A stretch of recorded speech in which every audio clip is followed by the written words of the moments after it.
All right, it is finally time. Welcome to the kimchicast for the first time at the World Championships proper. The World Championships, as we are finally into the main event as the Swiss stage is started. We have escaped Lowell Park, and we are, I believe, into Seoul, as it is time for the best 16 teams, questionably the top 16 teams at this tournament, at least, to duke it out in the Swiss stage, where half, exactly 8, will find their way to a 3 wins, as they will advance to playoffs.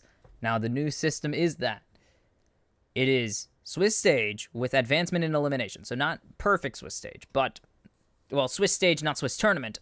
It is, you play 2 best of 1s, depending on the situation. If you go 2-0 or 0-2, you play a best of 3. Once you reach 3 in either the win or the loss column, you advance or you go home. It's really hard to explain without actually being good at explaining it. But all that matters is that all games matter now. That's what's most important. There are no more groups. You play opponents with your record, and every game matters. Every single win, every single loss you take now is something that you need to pay attention to. It's no longer teams are going to go 0-6 and it's over. There's no more 2 0-5 team or an 0-5 and 1-4 team are facing off, and that has nothing to do with playoffs. We just have to have that match because we do. It's now 2 0-2 teams will face off in will be in best of 3s for the rest of their tournament. Like, whether they will play 3 best of 3s in a row, or 1 best of 3 or 2 best of 3s, it doesn't matter, because now it is time to perform. It is time to show up, and the first teams to show up, why not? A battle of the T's. We got T1, the 2 seed from Korea, and the 3 seed from North America, Team Liquid.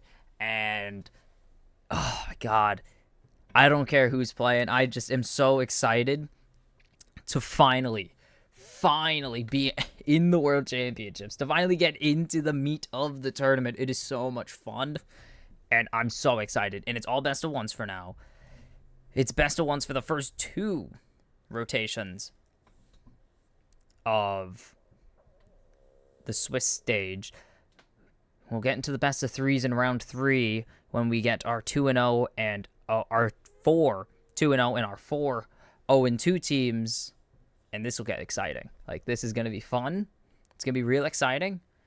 A lot of teams are, like, we're going to see the best of the best face off in the Final Four. We're going to see we're going to see at least one underdog story come from the 0-2 bracket, or the 0-2 half, and it's going to be real interesting.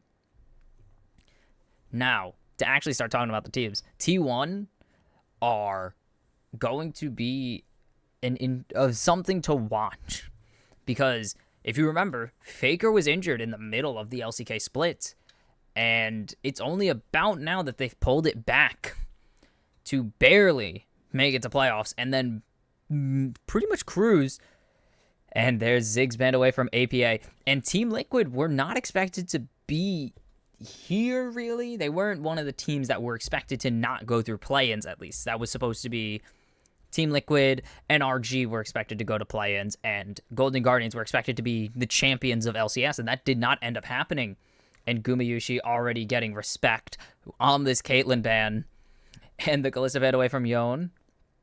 APA, absolute monster on the Nico, almost sent TL to finals with that Nico. It was great, but it was not. They lost NRG 3-2 in an insane series that I was there for, and it was so much fun, and we were screaming about CLG the whole 2 days, and Azir banned away from Faker. Irony, if you remember how Faker was on Azir when he first came out, but it is going to be interesting because Team Liquid are very much a team of 2 different tale, not even two different tales, two different stories. Summit, Pyoshik, Core JJ, successful Korean stars. APA and Yon, I think this is like their first full year. And we're going to see Orianna locked in for Faker. A champion that we are seeing more of as the World Championships definitely will. A lot more respect going to the Orianna as the World Championships go on. And we see the Syndra potentially for APA. I don't believe we saw a Syndra for APA throughout the entirety of the regular season in Pyoshik. Is Pyoshik going to get one of his signature champions? He will not, as they pivot instead to the Lee Sin, a champion I'm still not convinced of. I haven't seen anyone really make the Lee Sin matter in the late game, and that's what's going to be the make or break for this champion. Can people get it to work in the late game? And Owner immediately just looking at that Jarvan, salivating at the mouth at the idea that he gets Jarvan. Oh, are we gonna get some? Oh, it is time to get some iconic Gumayushi Carrier cooking as we see the first Ashe, the first Renata of the tournament. And APA is not an ASOL 1 trick, or was the ASOL 1 trick. But it looks like it's going to be Yone top here, because there's no way you put Syndra in the top lane. This is an interesting hover. Yeah, and it's going to be Yone's Aphelios locked in. He did play that a lot in the end of the summer split when it came down to it. A lot of that before the Kai'Sa Xayah takeover of the universe. This is... oh my goodness. T1. I have no clue what they're cooking, but I fully believe in it. The first of these two champions at the World Championship so far. And you see the Jarvan banned away. Don't want to deal with it. Get rid of it.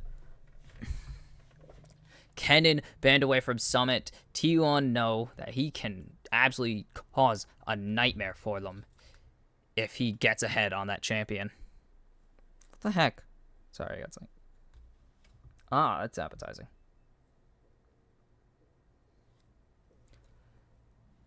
What are the other bans here? Because both sides still need a top laner. They're going to ban away the Gnar, which gives me the idea they're going towards this Renekton blind or the Cassante. And that's actually 4 Yordles. Oh my goodness. We got a Yordle party in the ban, and Blitzcrank banned away from Core JJ. It's just something a lot of teams have been looking into is Blitzcrank. A few teams have made a play around having Blitzcrank on their team, and Thresh, not a champion you're seeing a ton of right now. Taric, another champion you've barely seen any of in pro play recently. But Core does like playing his Thresh, and it will be a Rel lock-in, a very strong champion. The one I put down for most banned, actually, because Rel is so powerful as just a flex option.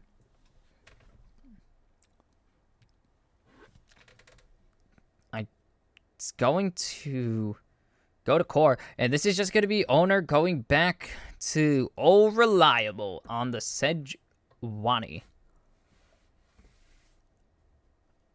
Unless they pivot over to Maokai, but there's not much really here that is going to change anything. And top lane is going to be blind picked. Renekton time. It's going to be the big brown croc. This guy's been all tournament super important, and I do not see that suddenly changing. Oh, shoot.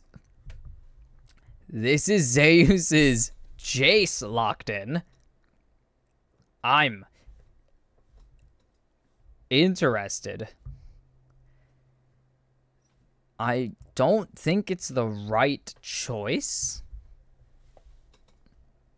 I don't believe this is the perfect choice, but it is what T1 want, and Summit will get the Cassante.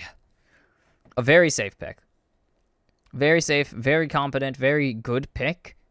The thing is, how good is Zeus going to be? It's going to mostly be on Zeus to prove that this matchup's going to work. APA and Faker, I don't think Faker's going to lose this lane. I don't think APA is anywhere near the skill level of Faker. Just a bit unfair to APA. He's a first-year player, against the 10-year vet that is Faker, 3-time world champion as well. But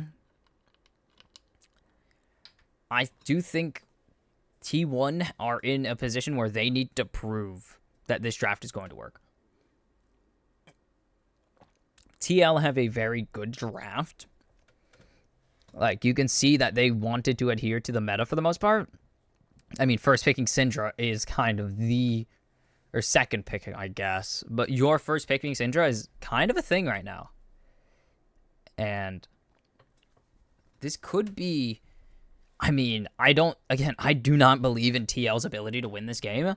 I don't like the Lee Sin pick, which is completely different from what I believe is a skill issue. I think there's going to be a big skill gap between these two teams in most positions. Summit is good, but I don't think Summit's going to beat Zeus, though he's been given a decent matchup to do so.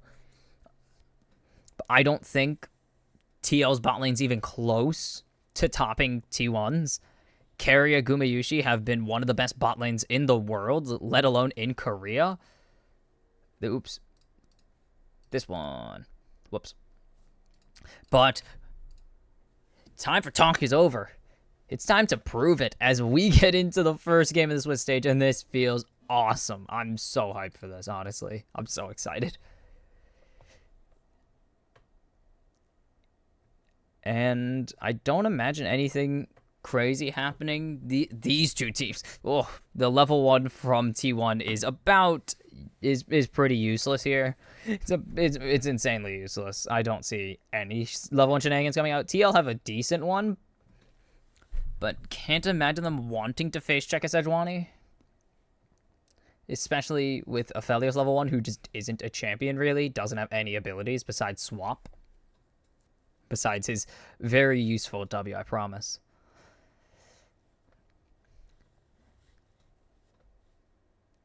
It's going to be I don't know. I believe in Guma and Keria to be able to play this lane. It's solely just going to be, does it work out? Because they've played this lane before. They played this lane a ton. Not a ton, but they've played this lane pretty often. Enough, I should say. I need to stop saying a ton and often. I need to say they played it enough. Yon going to find out Guma. Guma, I believe, also played Ashe at the World Championships. And Yon just getting a massive trade there. Good play from Keria and Guma to get the early poke. APA should be able to get the push here early. At least the early trades onto Faker. Through just, well, being Syndra versus Orianna at level 1. Faker has the ball. APA has combo, and that's going to be the first 6 Splinters of Wrath on the side of APA. It's going to be a 40, 60, 80, 100, 120 kind of game. A nice cleanse force out of Keria there. Gets the cleanse out of Yon. I don't believe Yon needed it. I don't think Ashe had the lockdown there. I don't think Guma Keria had lockdown at all. So nice. Summit is going to get a little traded here. Zeus gets a massive advantage. And there's the pull and the flash forced out now. And Keria is just absolutely gapping. But here comes Pioshek. There's no vision. And there's going to be a dive top lane as well. Summit, no Q2. Teleport out. Owner will trade it.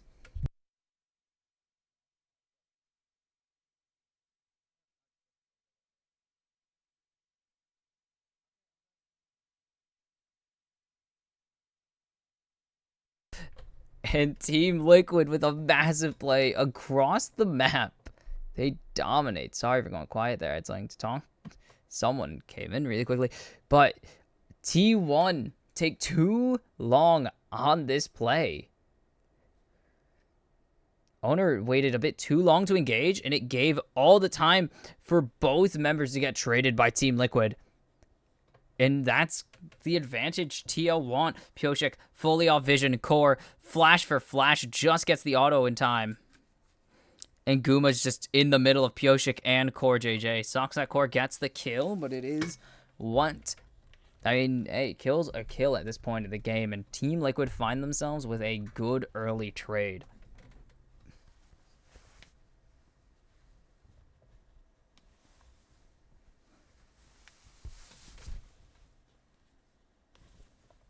And Owner's going to get a little bit of an invade here, but find nothing to take. So, all for naught will maybe find the Krugs. Piochik's coming up, though. Zeus is getting traded here. Summit has Q3 available. He's just getting chased down by Zeus. Going to turn around, and nothing's going to be able to come of it. Owner stealing away these camps. Oh, and Summit knows. And now Piochik is coming up. And Summit absolutely getting forced off the wave. And now Zeus is going to get the full plate for himself, too. Good play there by Owner to ignore that.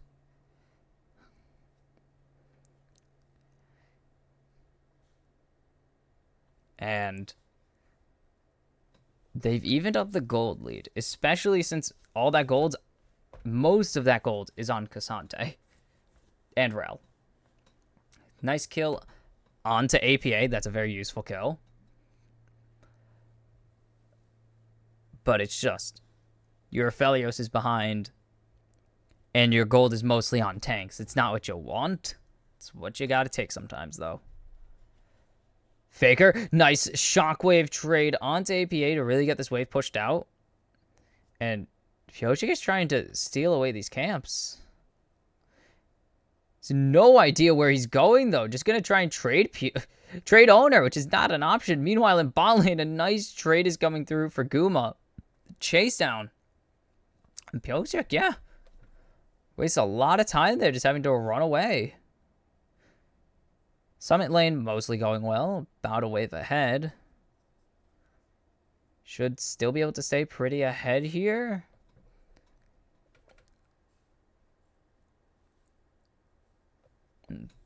Is Faker going to get the cancel on APA? He will cancel APA's recall there pretty well. And now the gold's actually swung back in T1's favor.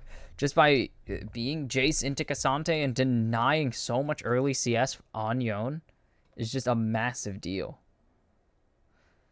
APA is going to be able to trade pretty well. A nice scout of the week to land the stun. And we're just about to get to Dark Sphere upgrade for APA.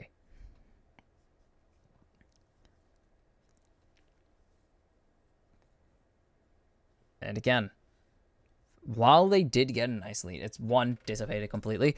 But for me, it's going to be what is their mid to late game look like? Because plenty of Lee Sins have gotten ahead, and not many of them have taken advantage of it or been able to do much of anything with it. So I need to see what TL can do with this Lee Sin later in the game, because Sejuani's value is automatically identifiable.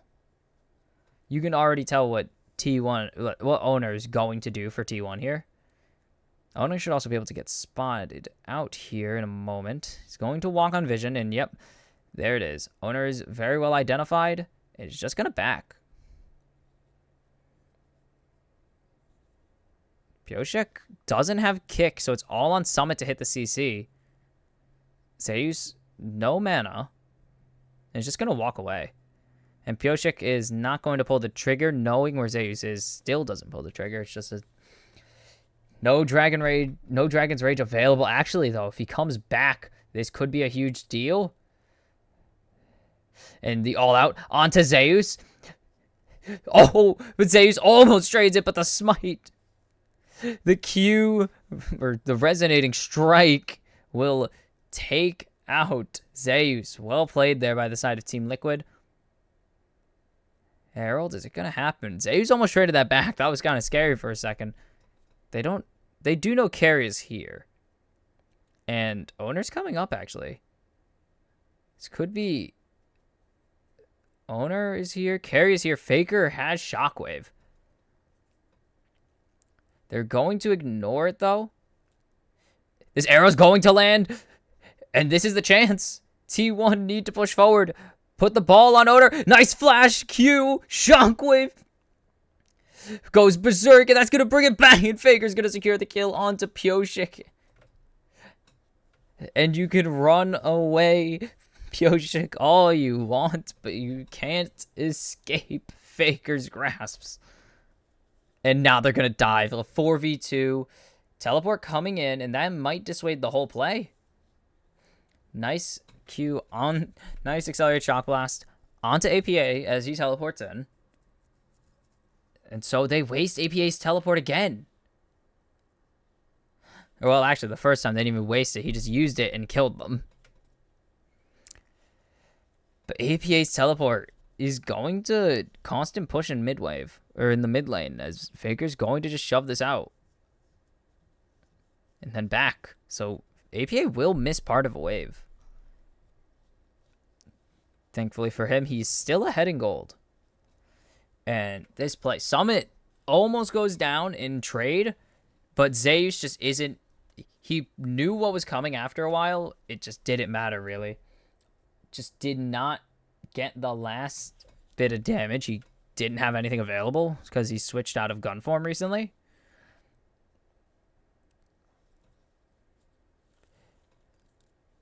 It's good that it landed onto Core as well. If it landed onto Yone, this could be a completely different story. And they do trade back Pyosik for the Rift Herald.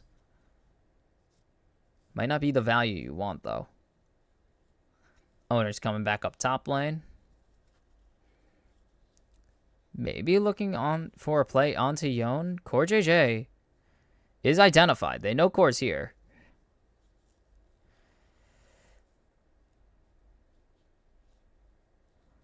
No plating for Guma. Sad Guma. Zeus is spotted on by Yone. Yone also knows to not even try to engage this because Zeus is 2 levels up on him. Oops.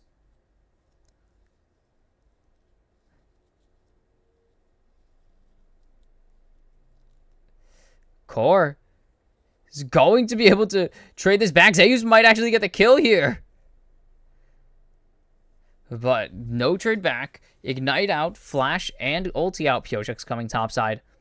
Pyosik's looking to dive.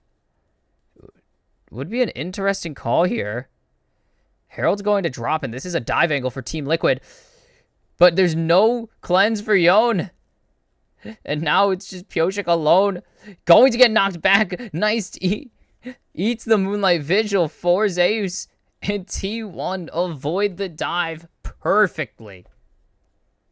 The plating gold will transfer over to Pyosik, but so well played to not give another kill of Zeus over. A nice pull onto Summit. Gets a good chunk of damage down. And it's going to be even more damage onto this turret, which is what's most important here for T1. They want this bot lane. They want Guma with as much money as possible. And he's using the skin of the team that beat him last year. This is interesting. I mean, Owner almost gets the trade here. The minions are there, so they can't get the accelerated shock blast onto Yone, which would have did a lot of damage and probably engaged them to walk forward. But Pyosik with a nice kick there, but Zeus with a good answer and the knockback, only being rooted. And Owner eats the Moonlight Vigil and walks away to avoid any splash damage with the Infernum.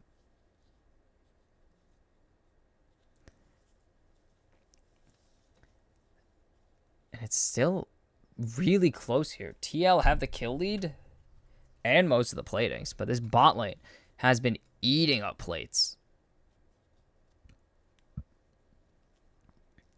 Now at 60, has the upgraded throw. Force of Will. Has the upgraded Force of Will, so it's doing a percentage true damage. Which is pretty annoying to deal with. Carrier. Oh, Yone with the moves. Oh, Owner's in. Getting jumped in on by Pyosik. It's going to be a small chunk of damage. Guma fires out the arrow. Carrier going to follow up with the hostile takeover, the handshake, everything thrown out by Carrier there, except for a flash, it seems. And T1 find the pick onto APA and will get the dragon. Oh, accelerated shock blast. Tried to troll Summit out of it, but will not get it. But it will be first Drake over to T1. 7 platings to 4 is what has them in a gold lead, like in an advantageous gold position. And it's all in that bot lane because Summit was not really able to do anything into an Ashe, which is fully fair. Couldn't do anything into an Ashe Renata, really.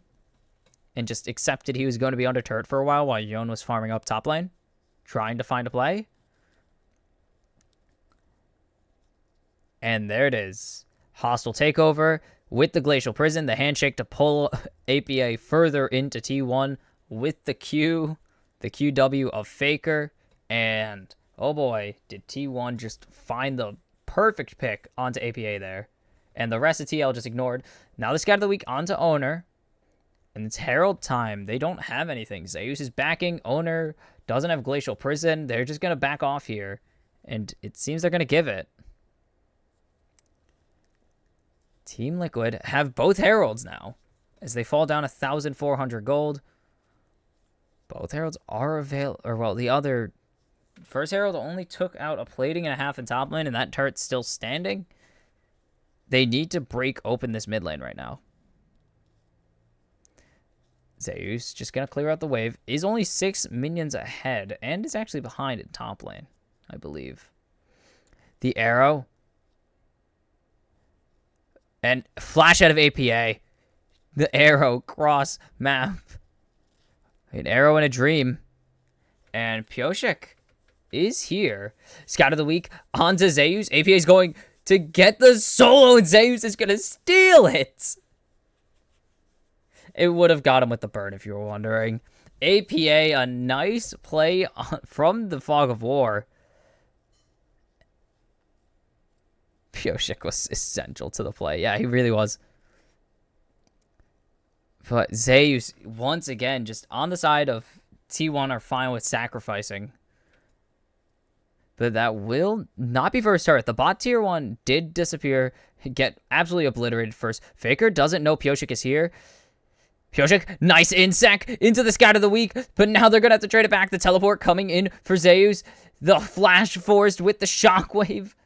And Faker's chasing down. It's time for the Faker chase with Zeus. Mid lane siege is not going well either. Zeus, the flash, Q forward, not going to get anything. Oh, the QW. And the dunk from Zeus gets the kill back onto APA. Pioshik will get away, but trades away APA's life here, and that's just not ideal. Oh, the flash crashed down with the Magnet Storm, locks in Carrier. Carrier going real low here. Core, super low, is going to be a kill secured for Gumayushi. The hostile take... Oh, Carrier will get the W onto himself, the bailout. Oh, but Guma getting locked down by Summit, and the Moonlight Vigil will secure the kill for Yon. And TL answer incredibly well onto the top and mid plays of T1. T1 might have got over ambitious there. I mean, TL got a lot of over ambition. And then T1 might have just matched them in how excited they were to try and make a play, thinking they had one.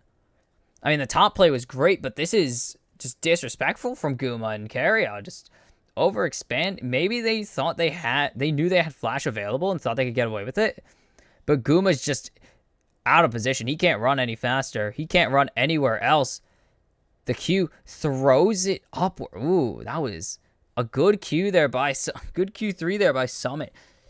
Intentionally dashing down and throwing it behind him.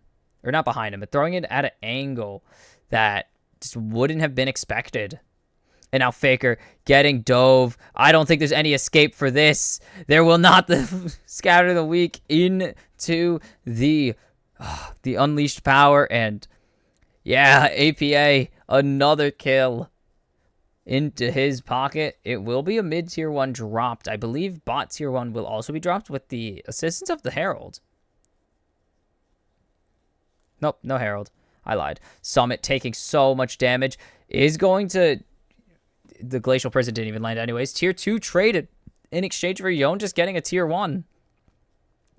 And T1 win this tower trade. Core is They're positioning aggressively for this dragon. They have full control of the river. They do not have Dragon's Rage or Unleash Power available, though, so it's mostly going to be on Yone and Core to get the job done, with Summit trying to make some space.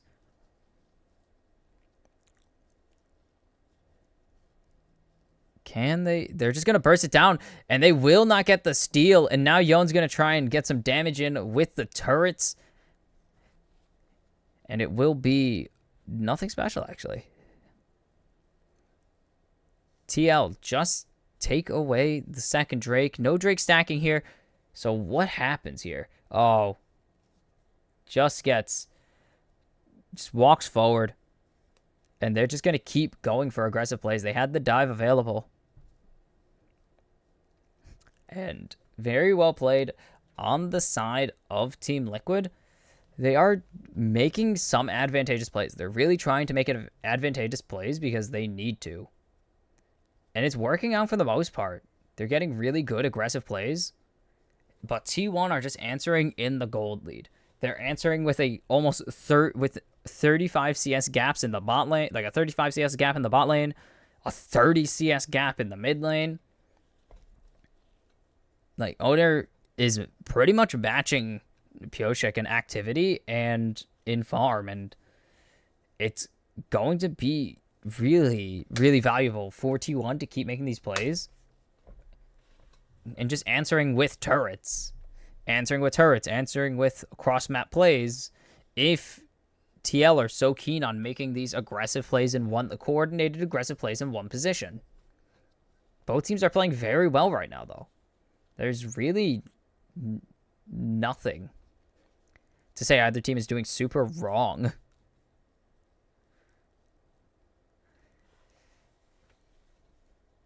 But TL need to get the farm on their carries up because they're falling behind even with kills. Pretty much the only lead they have right now is Pioshek. And maybe Summit. Summit's assists probably do add up. Guma just playing safe. But there's no one even near him, but he does need to play cautiously as he is Ashe. Triforce finished. I think it's good. See Storm Razor on Aphelios. I do not actually know about Aphelios' current builds. I'm used to Gale Force Aphelios. I think the Kraken Slayer probably would have still been a good answer, but seeing that he was in a position with one tank against him, it's not the worst to just forego it. He's going to be critting, though. He already has 40% crit, and it's really his 40% crit, so he does have the bonuses, or the passive buff of Infinity Edge. Now T1 are able to push out this mid lane, get mid control with the vision. Core is all alone. This crashdown is not going to be enough. Magnet Storm just to heal off the Radiant Virtue. The flash Q from Faker, and with the attack, or the command attack, he will secure the solo onto Core JJ. And now this is T1's chance to lock down Yone, forced to cleanse with the Glacial Prison. And this is T1's chance to start pushing out. Nope, can't. They're only going to push out mid and back. They didn't get a pick onto Pioshek. They didn't get the pick onto Yone. They got a pick onto Core JJ. So there's no chance for them to really push here. Or not to push, but to Baron. Just Core is just a bit way too disrespectful. Didn't know he was on a ward, but just, yeah. They do get his flash out. Core actually would have died there to the arrow, I believe. And now they're going to try and get him. They know they don't have flash on Faker. But he's got to reach. The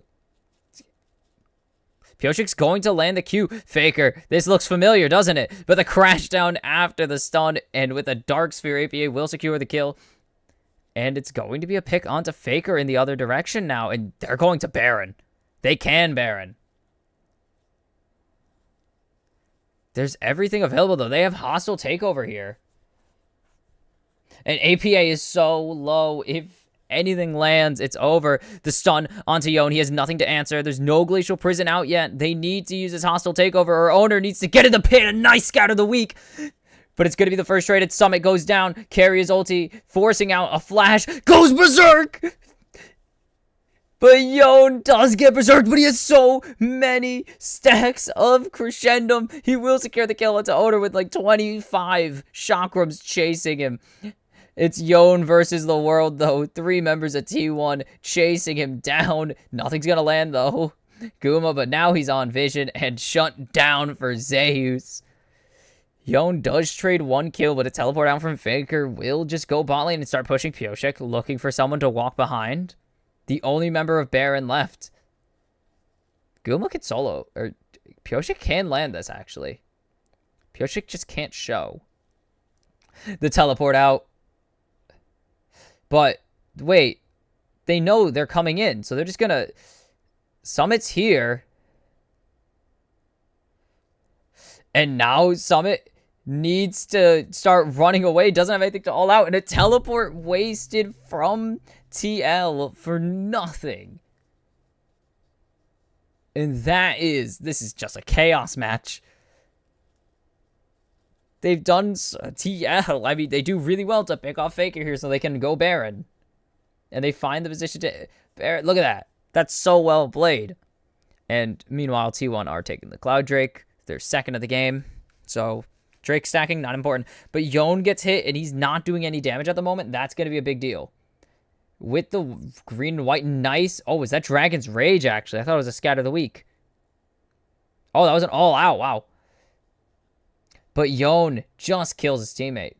Unintentionally. Look how many chakrams. So many. And the bailout will not work. And then Yon's just getting collapsed down by 3. Whoops. Whoops. Whoops. Oh my god. Hold on. We're back. Hello. We're back because YouTube sucks. Yon just gets collapsed down by 3 here. Absolutely brutal.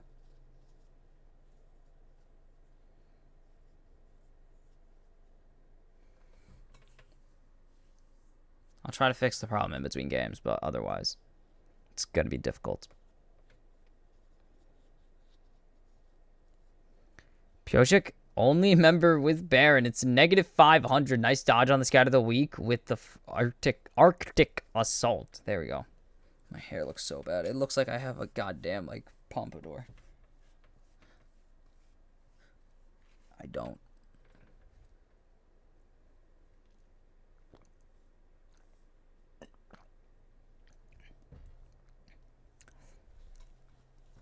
TL need to find they found the play, but they got stuck and had a fight, and that's not what you want. Summit just gonna go catch this top wave. Still doesn't have teleport. Oh, there's some plays here that were just terrible. Indeed. Some of TL's plays have been pretty bad. T1's plays have also had some backfirings occasionally. Faker getting the Gromp. But you see Pyosik rotating down here, actually. Is going to spot out the vision. And now Pyosik is in a bad spot. The Shockwave's going to find nothing. The jump over the wall. And Pyosik getting dragged all the way under the turret. Arrow's not going to land, but there's no handshake, and he's going to jump to Core JJ. And Pyosik is a menace who finds the solo kill onto Faker. And now TL are looking to push down the turrets. And it's a tier 2. Not terrible, but not what you want just for finding the solo onto Faker here. Force the flash out of Faker and the shockwave. That's crazy. That's just such a brutal play. That one sucked.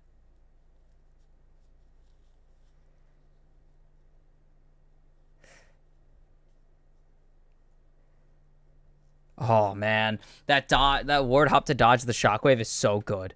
And then the flat... Oh, my goodness. And the golden carrier doesn't have his Q.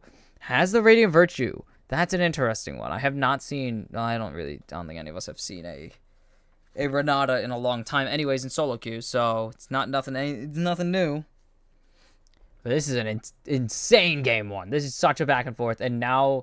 The gold gap is closing again.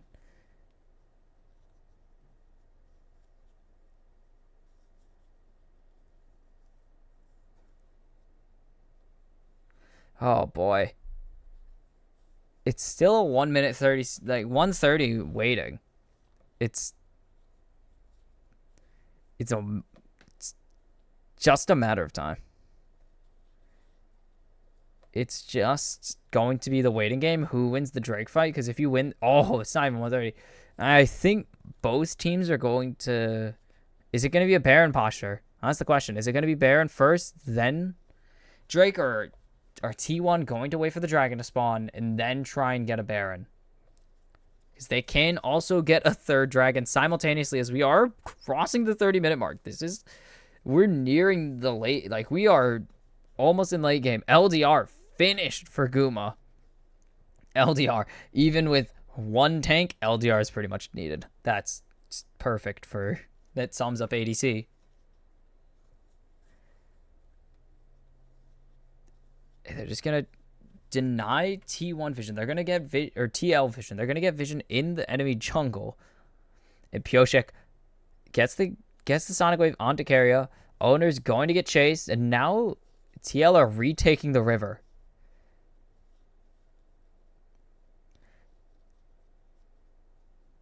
And Owner. Summit going to just be able to walk down from top lane, which he's been sitting in for a while. And they're going to start Baron here. Keria doesn't know where Core is. Core's out of, or not Core, Keria's out of position, and someone's going to secure the kill. Now they don't have a hostile takeover. This could be really bad. The kick, Faker over the wall. And the Dragon's Rage will secure the second kill for TL this fight. Owner's going low, a double kill for APA with the Dark Sphere, and now they can Baron. Pioshek is playing like a madman. He wants to prove that he's still one of the best in the world, and it's going to be a second Baron for TL, and this time they will keep it. Oh my goodness. TL are fighting. Oh my goodness.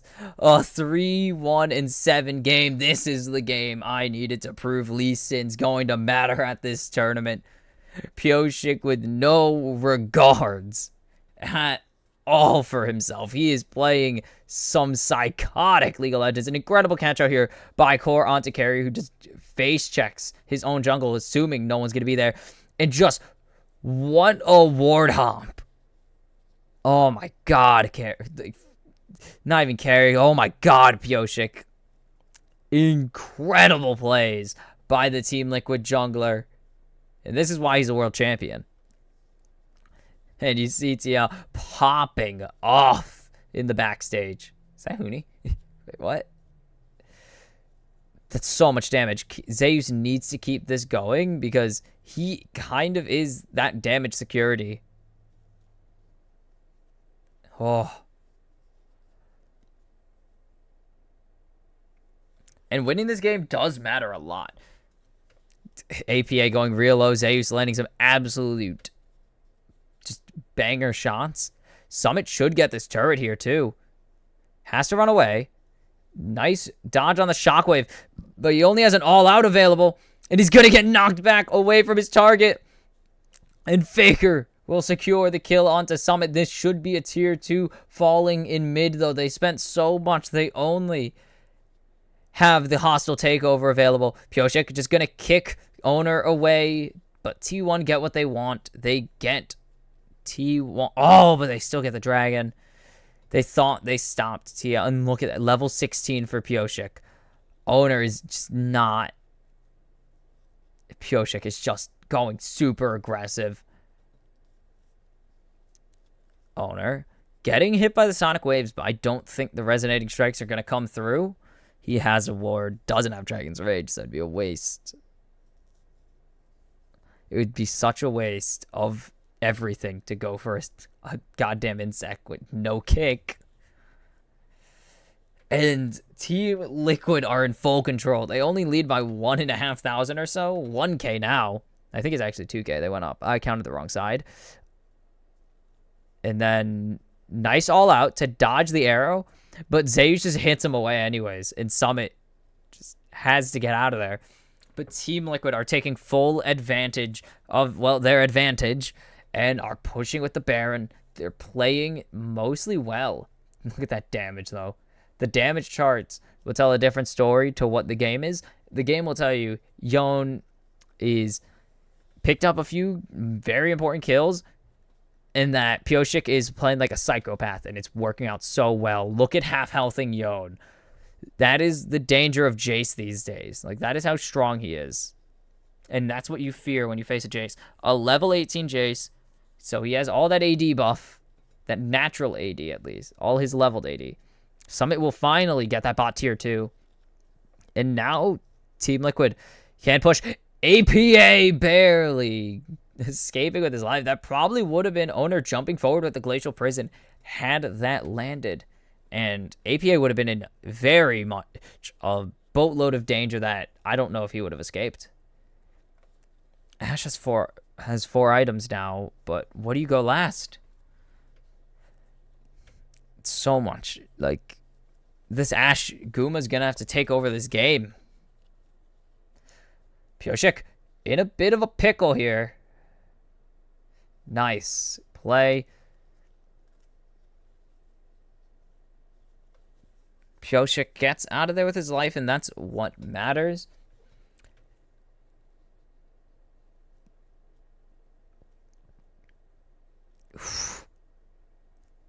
Zeus needs... I mean, he's been hitting him, but he needs to just keep hitting these. Look at how much damage that did to Core. Full tank Core, half health, even though Core only has a Radiant Virtue. It's going to be a root. The Pathmaker, not going to land anything, but the Magnet Storm crash down is huge with Yone's Vigil. But Yone gets shut, not even shut down, just taken out. Zeus on APA, the main damage dealer. Faker's going to secure the shot down here. And that's a double kill for Faker in the Resurrection. Pioshik gets shut down. It's 2 kills for Zeus. Guma is going to chase Summit to the ends of the earth. And it's just not going to be enough. He's just running around. Summit doesn't care, though. He's wasting Guma's time, but Guma doesn't care because he just has to stop Summit from backing. They get the inhib. Is this going to be the end? It's 19 seconds on Core JJ.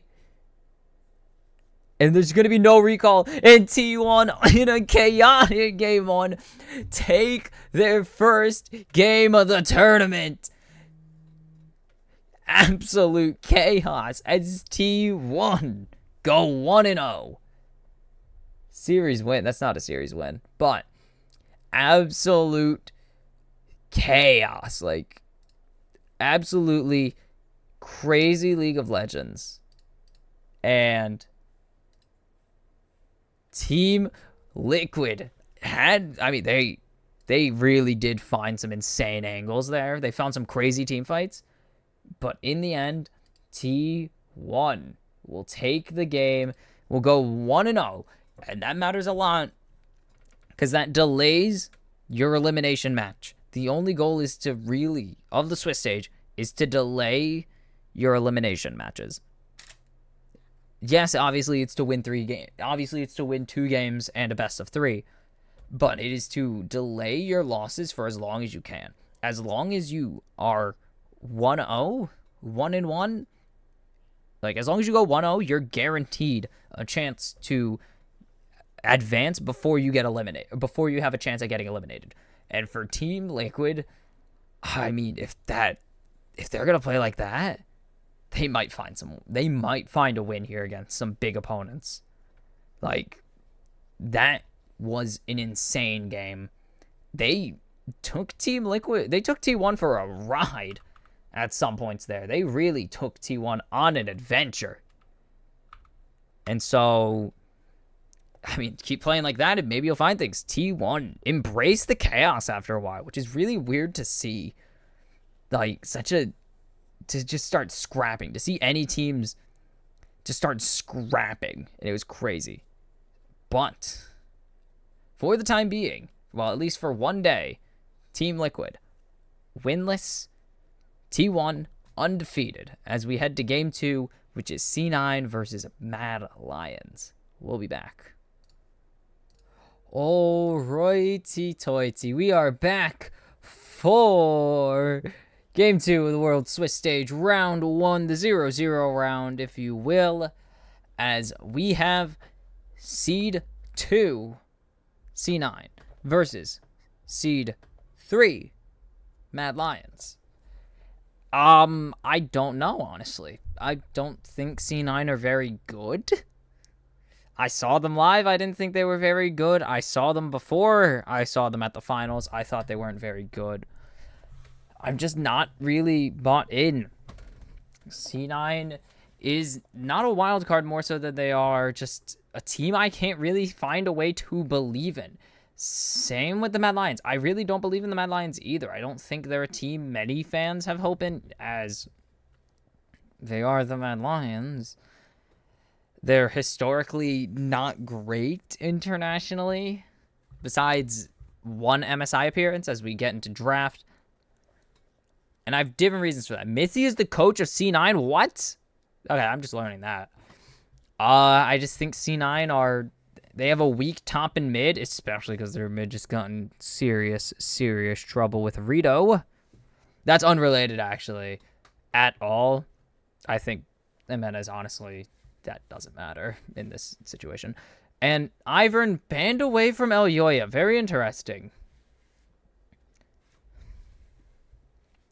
But I don't believe either team is very good, and draft has crashed.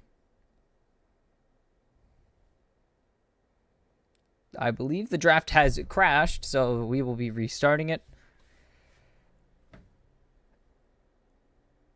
C9, I don't think Fudge is that good. I do think Chasey is much better and is going to gap Fudge here. I also should be known as the ultimate Fudge hater. I heckled him at Worlds last year. I didn't taunt him. Actually, I did. I just yelled at him this year. I don't think he heard me. We were way further from the stage, but I just yelled as loud as I could that Fudge was trash. He's the most overrated player by far. If you ask me, Fudge is the most overrated player in League of Legends, in LCS. One of the, if not the most. He's the cockiest player, and he's definitely not as good. He doesn't have the skill to back it up. He's done nothing to really impress me besides be on the best team in North America, which isn't saying much because that doesn't take very much. Like, really, I do not. This team is the Berserker show, and if Berserker doesn't show up, they're screwed. That's it. If this team doesn't have Berserker play out of his mind, this team is completely useless. Just completely and utterly useless. I have no clue about the Mad Lions. Honestly, I expect nothing from them. And I'm just going to have to see how they play. They've been such a all over the place, up and down team. I've never seen them be consistent between going international and being the, like, okay, I've never seen them be consistent from split to split besides 1 year, and they did terribly that year. Actually, no, they made playoffs. That was really it. Like, besides last year, 2021, whatever it was, the only year I've ever seen them be consistent throughout a singular two individual things. I think they've improved a lot, but it's really hard to put faith in them. For the most part, they've been internationally.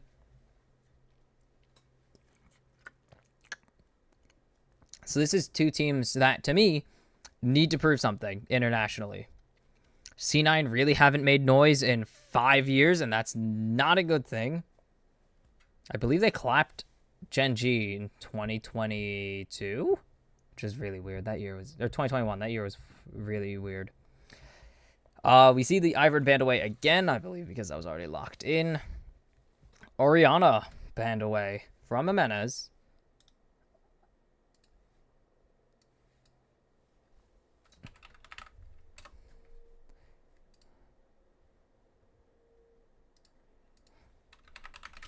And there's the LeBlanc ban.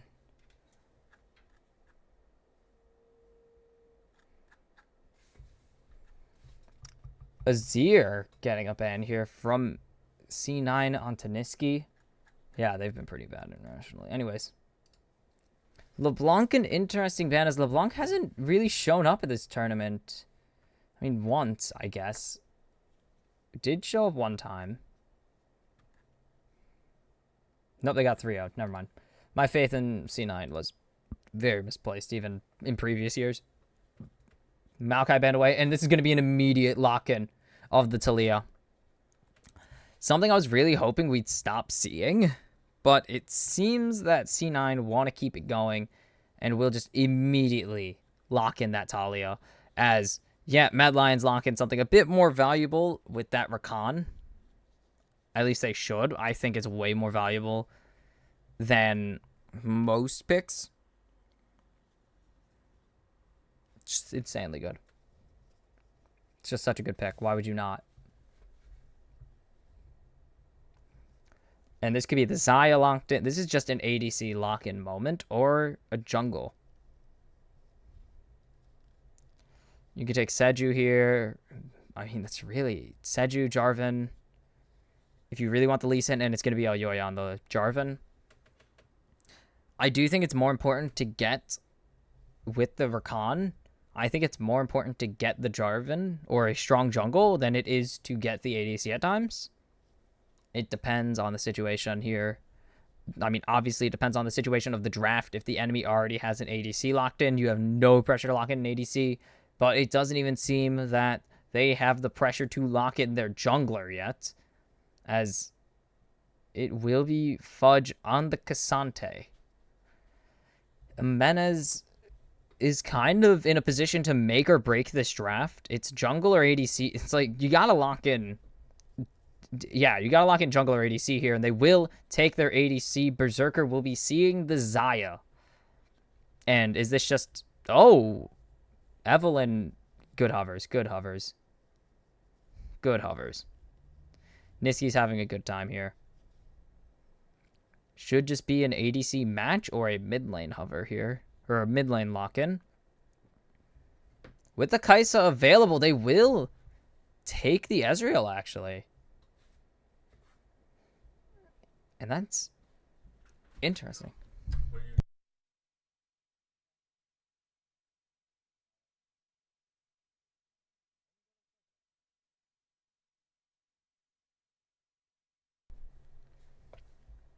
Hi. And Nautilus banned away. Very strong support. C9, I'm very impressed they went for the Talia here for a Menez instead of a Xayah lock-in with the Nautilus then.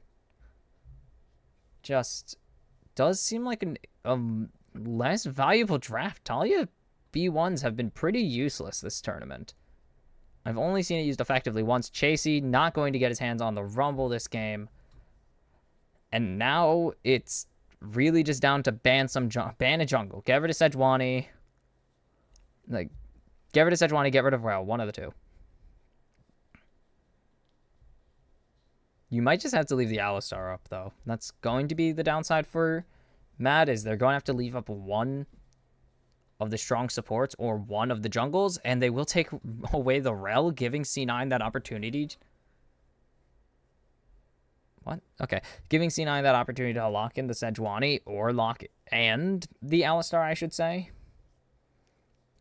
There's not much else for them to really be worried about in terms of C9's second half. This should be a pretty quick second rotation for C9, but for Mad Lions, they have actual questions to make or to answer, and it will be the Ahri band away from Niski.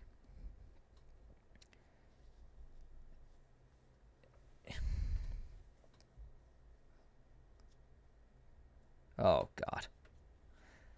They can lock in either. They have they have pure complete vision of both, and it will be the Gwen locked in into the Cassante. It did not work the last time we saw it. Oh my goodness, it did not work the last time we saw this. And yeah, it will be the Alistar taken. Should be easy Alistar Sejuani on the side of C9. No questions. Unless they really, really believe that this Talia should go jungle. This is Jack's jungle. Wait, what is this? Okay. This is interesting. Wait, that does mean this is a Talia. God, Talia. We saw Talia jungle get absolutely punished in the play-in stage.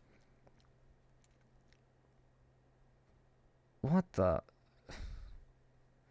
And it will be the Alistar. Okay, so that's at least something.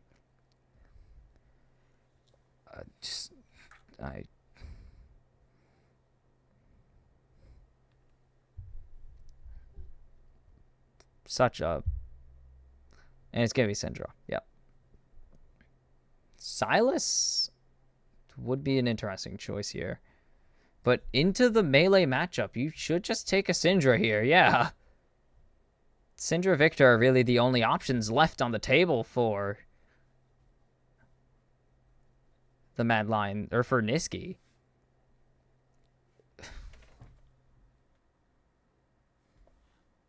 What the? Just what are you doing? What the actual hell are C9 looking for here? It's such a... It is the definition of a C9 draft, and by that I mean it's absolutely garbage. It is. It's the definition of a C9 draft. This Jax pick into the Gwen is pretty good, though. But otherwise, bot lane draft is okay. Jungle draft is absolute garbage. Like, Team BDS would be the first team to tell you Talia jungle sucks right now in pro play. It is such a punishable jungle. This is just a draft I do not believe in. Less than the Lee Sin draft. I thought the Lee Sin draft was at least a late game issue. Talia is just going to be an issue for C9. This is such a textbook C9 draft. It is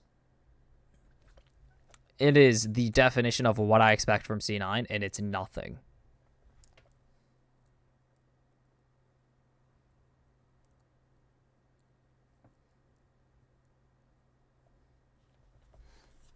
Mad Lions are in an interesting position here, as they have a losing top, but they should win almost everywhere else on the map.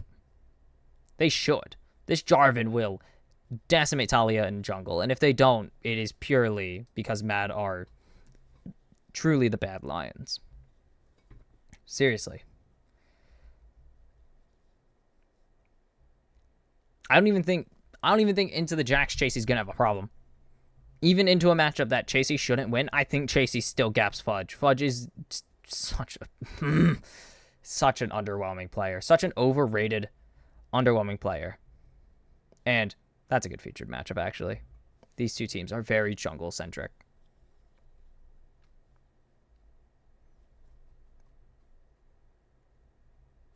And, yeah... No scoreboard. Interesting. Okay, there's a scoreboard. Nothing really special coming through.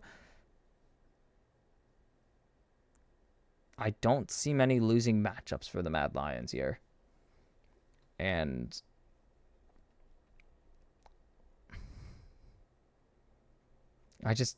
what is the goal here for C9? Is it team fight? Because it doesn't look like it.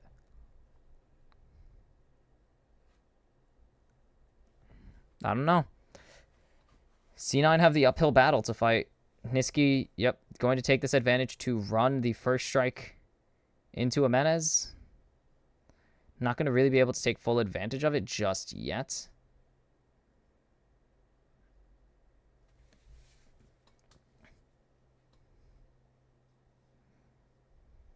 Oof.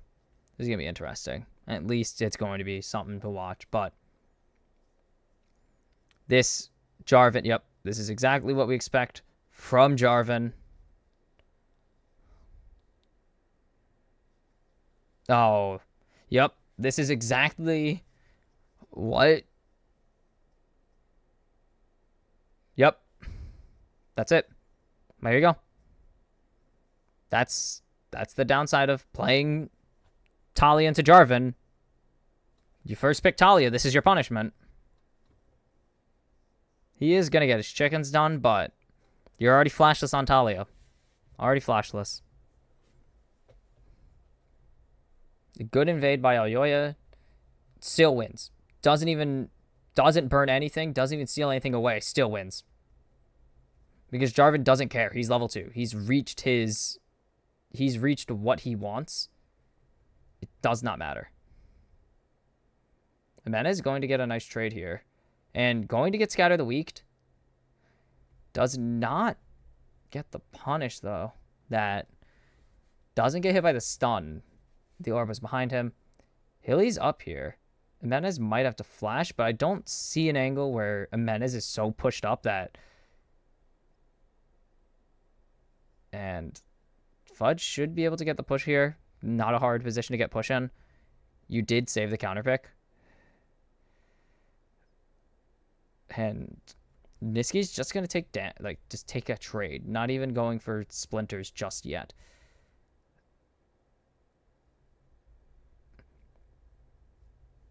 Fudge landing the counter strike.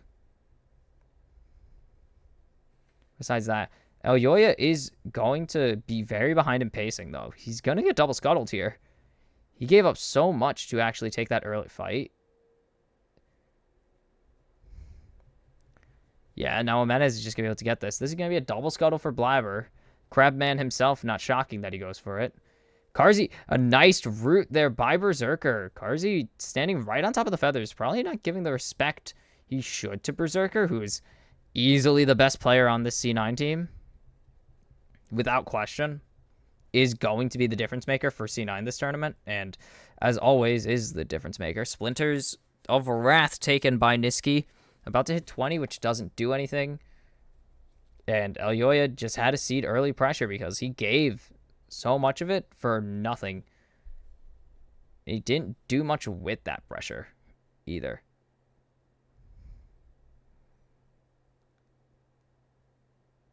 Jimenez, nice scatter the weak by Niski to stop the engage.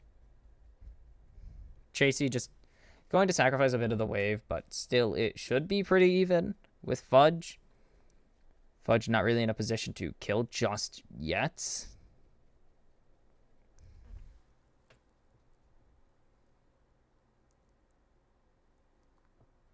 Fudge has no escape besides flash here, so this will be just a flash out of Fudge. Yep. Oh, nice flash counter. And it will be first blood for Chasey with the ignite. What a flash, followed by Elyoya with the knockups. And punishment on the side of Mad Lions. But look how 20 CS up. That's what a double crab and a full clear does to you. And there's going to be no follow. Chasey just is going to be able to leave. That's just absolutely huge. Blabber does have to crash this wave. It will. Chasey, no teleport. That will be a massive wave missed on the side of the Mad Lions top laner. And they should not get a plating. The minions are coming in, so Blabber will at least salvage this lane, so Chasey doesn't just have to, or Fudge doesn't just have to walk up all the way to the turret and risk dying again. Nice flash follow here. I mean, Elyoya and Chasey clearly knew that there was going to be a flash. Oh, Niski missing some CS.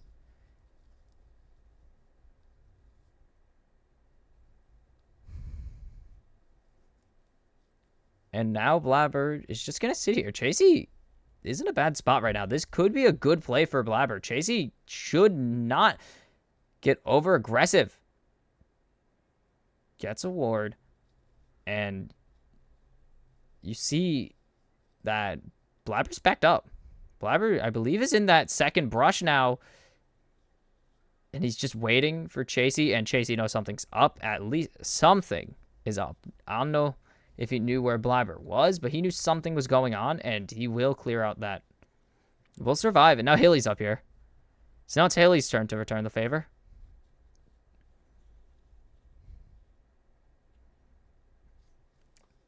This could be... I don't know if Fudge is going to take this, though. Don't think Fudge is going to... Yeah, Fudge is suspicious as well. And now everyone is really scared in top lane because anybody could be here.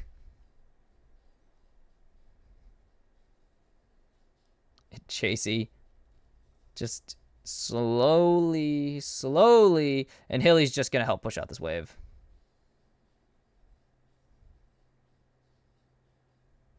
Yeah, nothing special.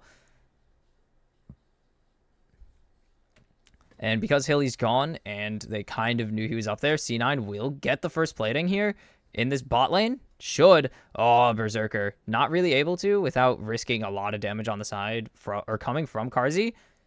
And now Amenez just has to walk back to lane, sadly.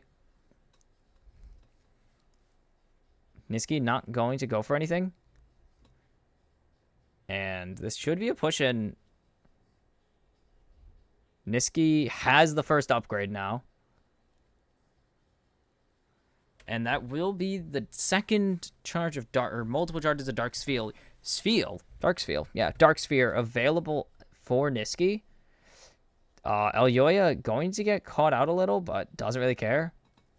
A small amount of damage, not too much. Nice damage. But onto Sven, doesn't matter. Sven going to get knocked up and hit by the Dark Sphere. Doesn't seem like much is going to come out. Force of Will, not going to land. Karzi is not going to get hit by the blade, or 3 of the Blade Caller Feathers. But Berserker does win those trades pretty well. Has a lot of, I mean, has built-in CC, high attack speed, and a very strong W. Elyoya knows something is up, and Sven is the only thing stopping them right now. Fudge is going to be able to come down. Chasey cannot rotate. And I don't think, yeah, C9 aren't even going to be able to, or C9, Matt aren't even going to be able to make it a 50-50. They can't reach anything. A nice ulti reaching, and Niski steals away the crab from Amenez. Literally stealing it away, picking it up and moving it somewhere else. And so C9 have something. This gold is pretty even, so now C9 have something to play around. Amenez has it in mid lane right now, and they have 3 rotating up. They are trying to catch out Chasey. Oh. Believe that first brush could be dangerous. There it is! Chasey coming down. Going to get chased down. The ulti out now. And the Cataclysm will lock everybody in there. Fudge is going to pick up the kill. And the box might have killed his top laner. They will trade the kill, or finally get back at Chasey for the first blood. Hilly's up here now.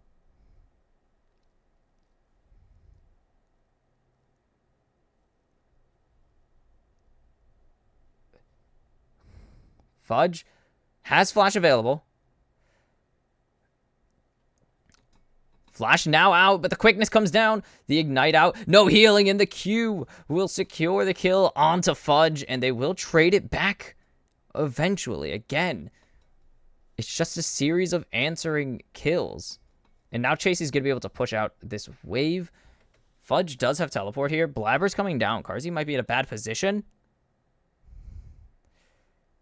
The Weaver's Wall, and Karzi just walking around all of it, and Blabber going real low. No chase coming through from Karzi, but he's gonna get rooted, and the Blade Caller from Berserker, and then the W is incredibly well played on the side of C9. And Blabber almost sacrifices his life for that. They know Elyoya is not really nearby yet. They could force Hilly out, though.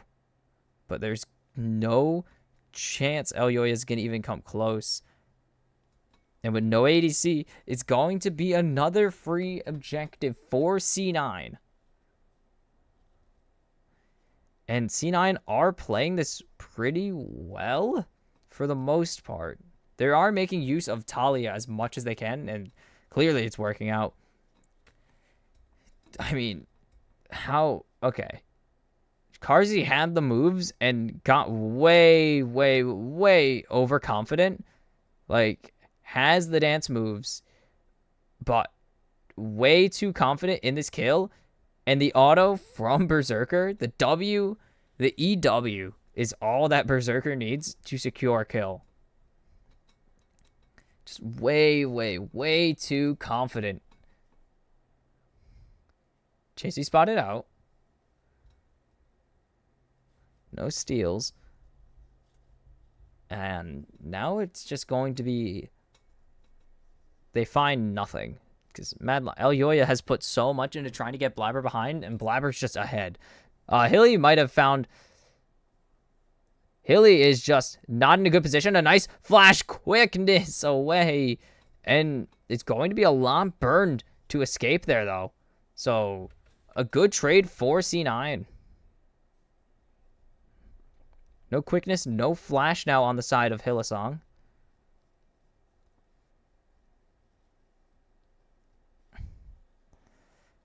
Jimenez just trying to keep catching these. Niski not wanting to let him, and now he has the upgraded Force of Will, so true damage will be coming through from the mad mid laner.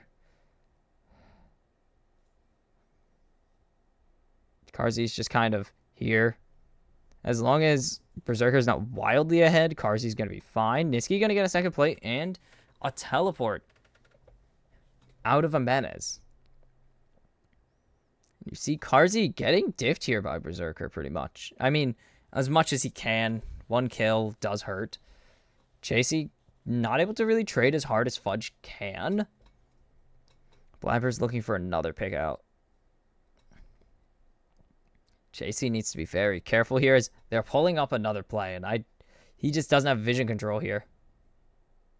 The wave pushing constantly just gives the opportunity for this. Oh, no. It's not going to land anything. Blabber taking a lot of damage here. And Sven going to secure the kill onto Chasey. Again, Chasey almost trades it back, but a 3v1 is really, really hard when you miss your first needlework. And there's nothing coming out here. Elyoya just not taking advantage of this Jarvan at all. Not really ganking a few aggressive plays, but they need to get way, way, way more aggressive to answer this, as this should be first turret down on the side of C9. And there it is. First turret destroyed. Sven, flash out. If Berserker is more than fine, just let himself, slow the game down to a crawl, farm up. Zaya's more than happy to do that. It will be a traded turret, or it will be a turret on the bot lane for Carzzy to close this gold gap a little bit. It's not out of control yet, though. Blabber is absolutely showing Elyoya why they wanted to first pick Talia. I didn't believe in it. And the Gwen, again, just not doing anything for much of anything. It's just not much of anything. The Gwen has not shown up at this tournament, and the second Gwen will probably be a loss here, it looks like. The Mad Lions are looking for an answer. Elyoya has been so passive on the Jarvan besides 2 top plays. He's not done anything at all. And he's got to start getting proactive. There's no chance that Mad Lions are going to win this game if Elyoya and company just don't do anything. Now they know. They know they have the Scuttle, so they're just going to potentially trade Dragon in 30 seconds. Because this bot lane turret is about to despawn. C9 are just making better cross-map plays. They see stuff happening, and with that information, they just take bot turret. Rift Herald's captured, but another turret down. And they're going to get the turrets 2-1. They will get the mid turret down, though. That's going to be a big deal. Mid turret's going to be nice to get down. It's not even going to go down, actually. There's still half of the turret left. Charge down, but that's so little gold. Or just not enough pressure to really justify it. Because now Chasey has to answer this bot play. Or this bot push. Niski's going to get the top turret. He has the most gold in the game, but look at the gap. 4 C9 players have more gold than all of Mad, pretty much. And Elyoya's not even here. Niski forced to flash. Jax ult out. Fudge able to jump over. There's no scatter the weak, and Fudge will find the solo kill onto Niski. Just what are Mad going to do? They have no plays across the map.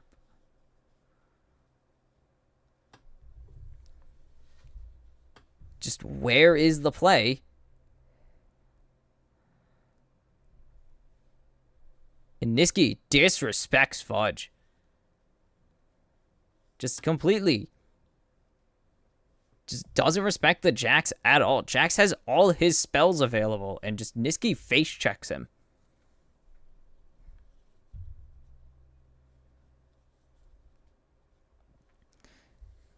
There's no place coming from the Mad Lions that convinces me that they've prepared for this at all. They're prepared to play. Like, they don't seem very prepared to play. Not even going to get anything. Elyoya is even going to stun himself.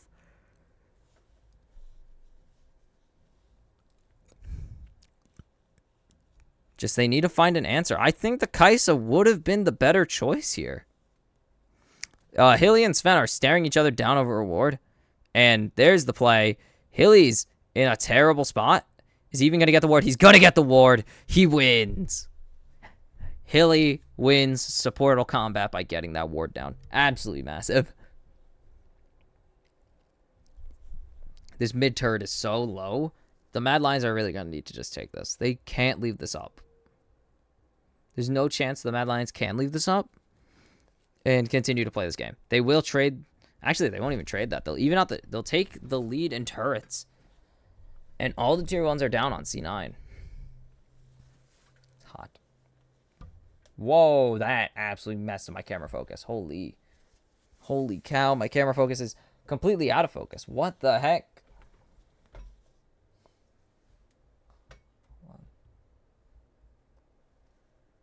Why is my camera out of focus? What the heck? I put this. Why is my camera out of focus?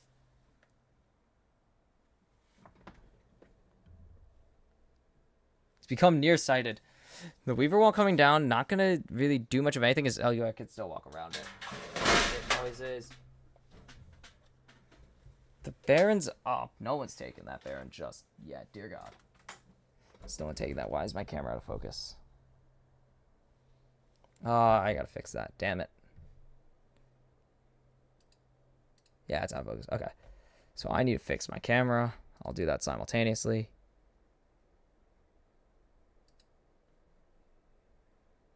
Why is it out of focus now?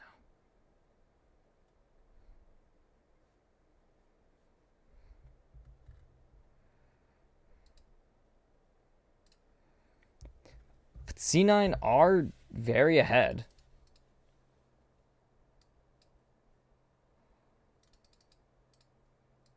There we go. Fixed it. Boom. And now Berserker's just, again, Berserker's more than willing to just farm. To just make this game into sit and farm. Because there's no reason not to. He's playing Xayah. This is the perfect time to, this is the perfect champion to sit and farm on.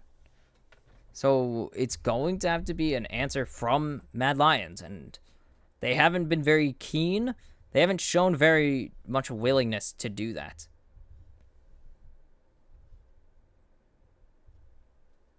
I mean, the dragon stacking's on C9's side right now.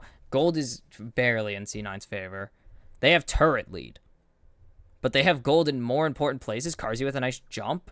Elyoya going to jump forward, and none of the CC lands. Scatter the Weak and True Shot Barrage miss. This is the chance for C9 to just put Mad behind. C9 can even trade Baron here, because Drake stacking isn't their only win con. They can easily sack Drake for Baron. And yep, you see it with Blabber getting this top lane push. That is the benefit of having a Talia jungle. It's basically the same thing as having a second mid lane, especially with Fudge and Amenez on these bruiser tank. Like, Amenez on the tank and Fudge on this bruiser.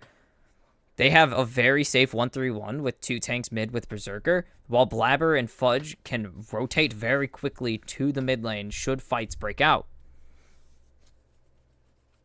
It will be Drake started by Chasey, but I think just for stacks. And the flash for Flash. Niski flashes Q3, and now Mad are out of position, but they're going to jump forward. But Elyoya doesn't use the Cataclysm to avoid the stun, but it doesn't matter. Sven's going insanely low. And now they have the Quickness Engage available. And the dragon is theirs. There's no Baron that they can take with the recalls they have to do. And especially with, I mean, they burn the Weaver's Wall there. They have to just, I mean, Mad make a good trade. C9 would like to have their Drake there, but they can try to Baron here. I don't think they should. I don't think it's ideal. They can burn it down, though. They have Talia. What is this? Camera work. They have Talia and Berserker here. Teleport's coming in. It's going to be blue team getting the Baron Nashor now, but can they survive with it is the question. They need to get out of here. Flash Force out now. Amena is going to be able to jump away. True Shot Barrage. And C9 just win. Mad Lions do not punish. They reset. And Fudge is going to get a top tier. A bot tier 2. What are the Mad Lions doing? I mean, they weren't prepared for that. That's exactly what I thought C9 should have done. Sacrifice that Drake, because Drake stacking isn't your only win con. You're just ahead right now in exchange for a Baron buff, which is just going to open up this map so much. The Mad Lions have absolutely no answer. Even when they had an answer, their answer is gone now. C9 just have all the advantage. This is going to be at least another tier 1. This is going to be the third tier 1. And they might even get a second tier 2 for this. C9 just are in such a good position.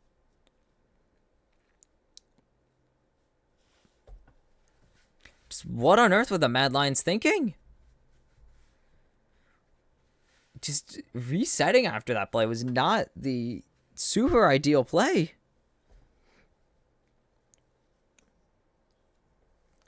I'm just brain blasted. Like, C9 can burst the Baron down. They have a Talia and a Xayah. They can shred the Baron. I mean, so could the Mad Lions, but they weren't in a position to shred. They weren't even in a position to answer. They burned a teleport for that, and nothing happened. At least nothing in their favor happened. Oh, God.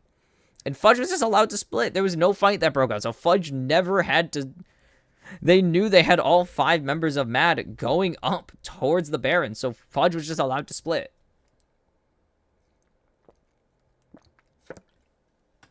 Ooh, that's good. I mean, the damage charts are in Mad's favor, but nothing else seems to be on Mad's side right now.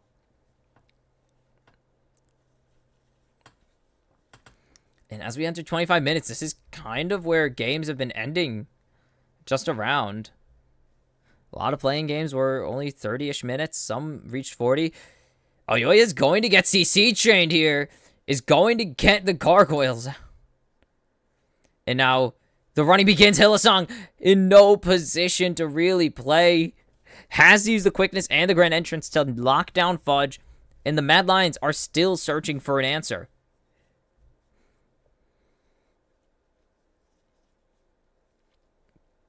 This is just such an... This is kind of the only way C9 really can do anything, is if you just ignore them. I mean, that's such an interesting answer to the play. An interesting answer from Mad Lions this entire game was not play the game. That was an interesting way to win. I don't know why that was their way to play the game, but their answer to most of C9's plays has been let them? I don't get it. They're up 5,000 gold now. And Drake stacking's not going to be a win condition.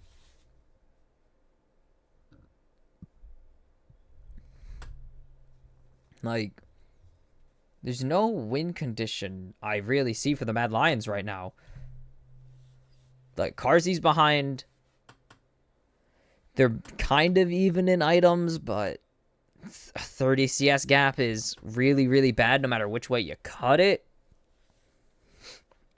I mean, Niski, it doesn't really matter if Niski's ahead 80 CS, and Menace is playing Cassante. He doesn't care.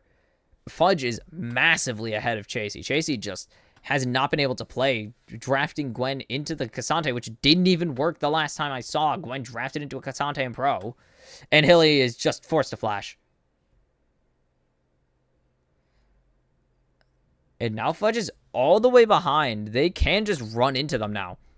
Like, Sven going to hit Hillesong immediately in, but Fudge out of position. Is this the angle? It's forced to go golden, and C9 are just going to win that. And now there's so much burned on the side of the Mad Lions. No quickness, no flash engage for Hilly, no needlework. Meanwhile, all they burned was a singular ultimate for Jax. Like, they burned a Jax ultimate, and yeah, they're just going to get their third dragon. Nothing burned at all on the side of C9. And they're still just going to walk away. Karzi isn't hitting anything. Karzi just hits nothing. And this Ezreal has no value at the moment if you can't do damage. So once again, Mad, just no answer to any of C9's plays. They had a good answer to Fudge, but Fudge doesn't care. He burned a teleport? What? Fudge burns a teleport and his ultimate in exchange for a dragon and everything? He's not going to care. And now C9 on Soul Point are probably just going to be able to get this Baron. There's nothing Mad can really do. They're going to have quickness available. Like, the quickness is going to be up for Hilly. But just, I don't see a reason that C9 should lose here.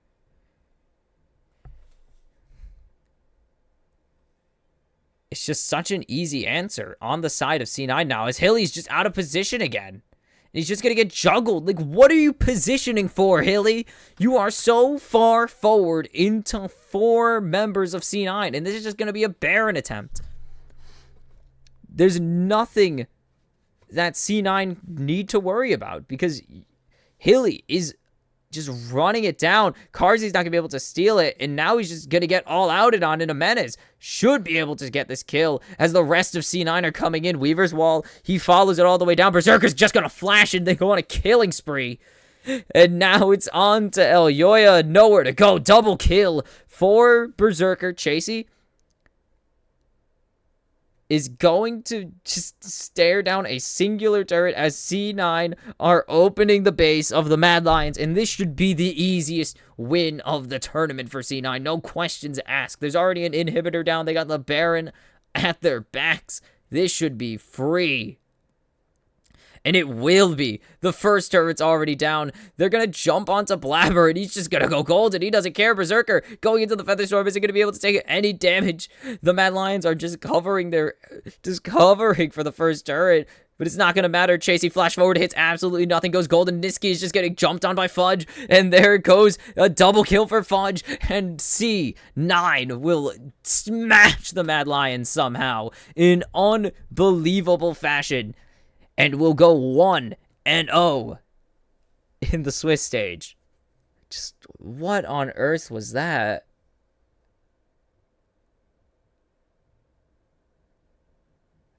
Just what is this?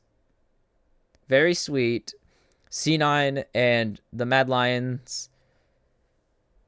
C9 and Niski remembering their time together about a year and a half ago now. Or, well, yeah, I believe last year.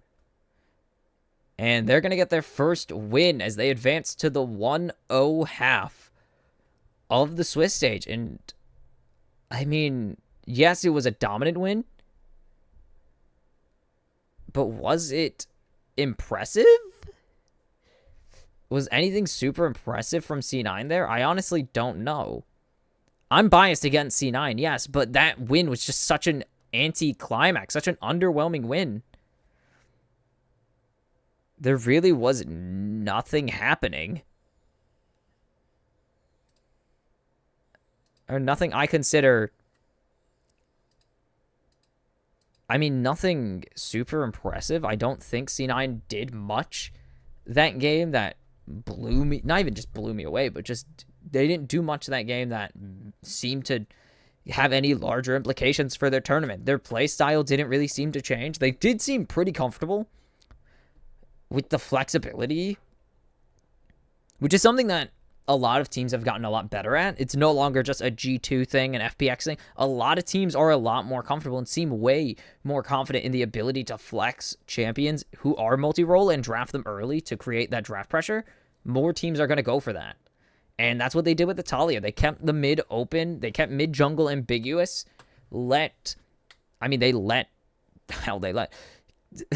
the Cassante was locked in early, and that was only used against Mad. They let Mad dig themselves into a draft hole, used it to get a counter pick onto the Gwen with the Jax, and took full advantage of it. That doesn't mean I think they played super well. They played clean. They played how they needed to. They played very well as a team. They answered the plays that the Mad Lions were making. They were proactive in making plays to stop the Mad Lions. And after a certain point, it was just like, C9 are going to win this game, but I'm not impressed. The Mad Lions did not put up a fight. They did not even look good. They didn't try. It feels like they didn't try, or it just feels like the Mad Lions don't care.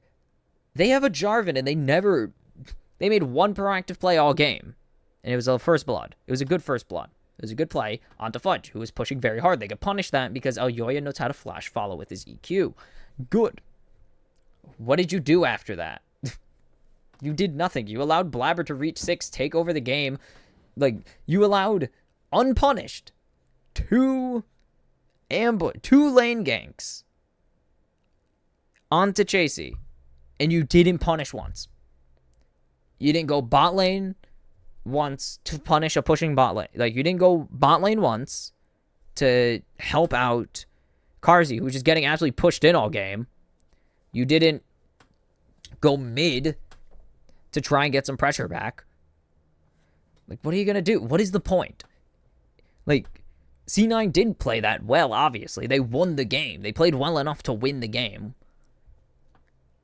But the Mad Lions didn't do anything. They just sat there. They rolled over and died after 10 minutes.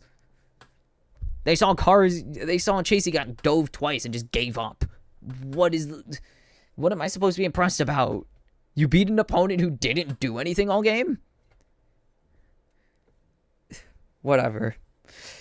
I'm just never impressed with the C9 team because they should do way more. Fudge talks so much trash. Blabber talks so much trash. They're the villains of NA, but they're not very good at, winning. They aren't very good at winning games sometimes. They did get the win here. They put themselves into the upper bracket, which means they have an extra game, at least one game of safety. So we go to game 3, Genji versus Gam. We'll see how that goes. It's probably a Genji win, but you never know anymore. See you next game. And we are back for game 3 of the day. So far, T1, in a chaotic, messy game, take out Team Liquid. Game 2, C9 smash a very dormant and seemingly complacent Mad Lions. They're fine. They showed up. They're fine being here. They made the World Championships. See you later. They don't show me anything. Mad Lions need to pick it up here, obviously, if they want to survive this tournament. But on to Gam versus Genji. This is a very one-sided matchup. Genji will be the first 1 seed we see play this tournament. They are the home favorites, as the World Championships are in Korea again. Again after 5 years, and it was supposed to be a few years ago. But Genji are top tier favorites right now to win the World Championships. Gam looked terrible until their final 2 series. They looked terrible until they went almost undefeated in the lower bracket and qualifying match. They're 7-1 since getting 2-0'd by PSG or by CTPC. No, by PSG. It was loud. They're 7-1. They haven't lost. They have lost. I lied. Shut my face. They're 7-1 since getting sent to the lower brackets. And it's maybe things are going in the right direction. But you're up against a wall, and Gen G are like you're an old building, and Gen G are a wrecking ball. I don't see a reason for Gen G to be afraid entering this match. Doesn't mean they should take them play against them jokey, take this match lightly, no problems. Gen G need to take their game because GAM do not care who you are. I mean, you saw what they did to Loud. After losing to Loud, they absolutely smashed them in the rematch. And maybe, who knows, maybe GAM find the miracle win. Maybe they find the absolute miracle that is taking down Gen G. They've beaten some strong teams. And so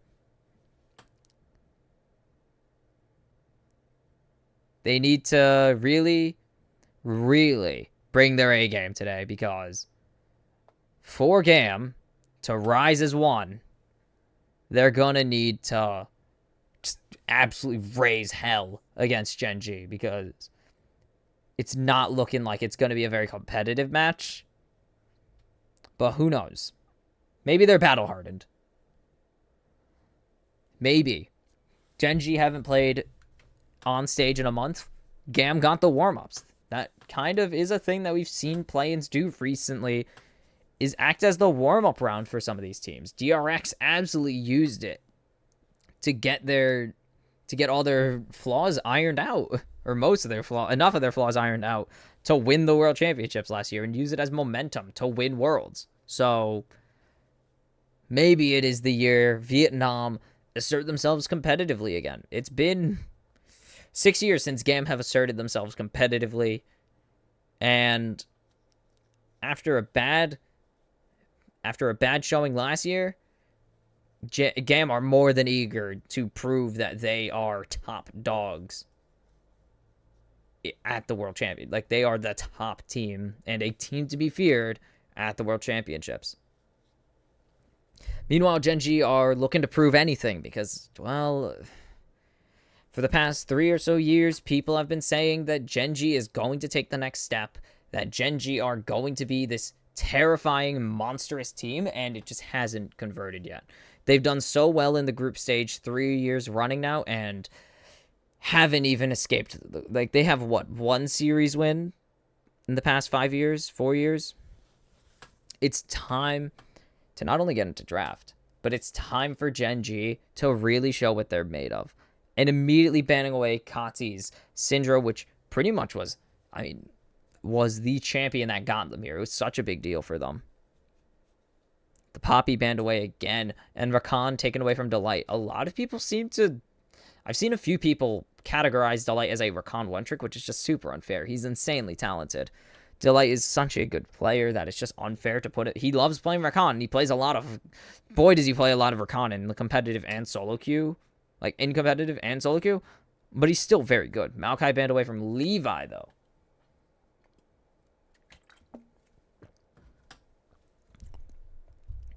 But I'm intrigued. Orianna banned away from Chovy.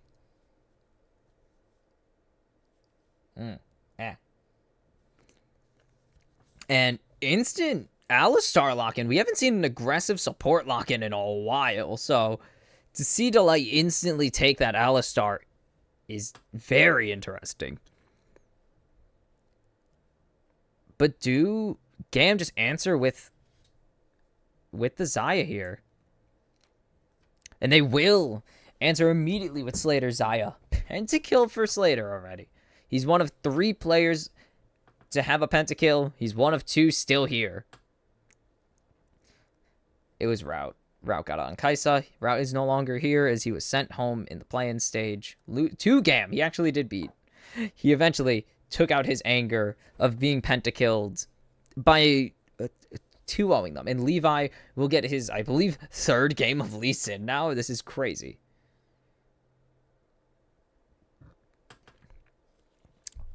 Still not a big fan of Lee Sin.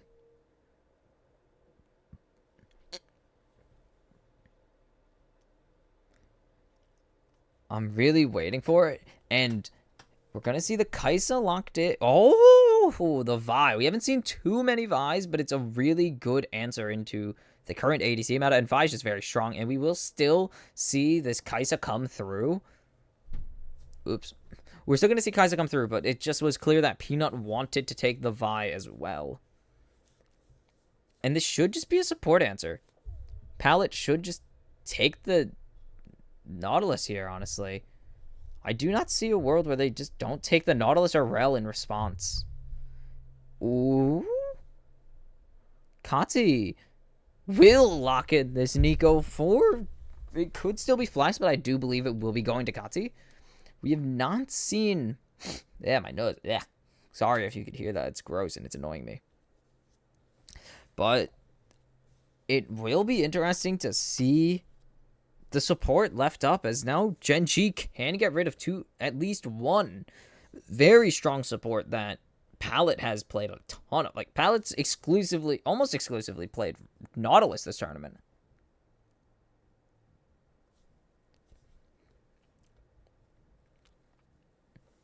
Ooh, Talia banned away. Talia is seeming... I mean, I know Talia is a strong champion, but I just don't know. I mean, it's a Nico. It's a great pick.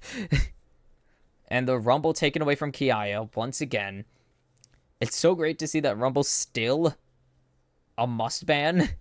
Almost no matter the context. In the play-ins, I thought it was just going to be for the PCS teams and the Vietnamese teams. But nope, still a must ban on the side of, well, almost every game. And LeBlanc taken away from Chovy here. Vi with the LeBlanc can just run forward.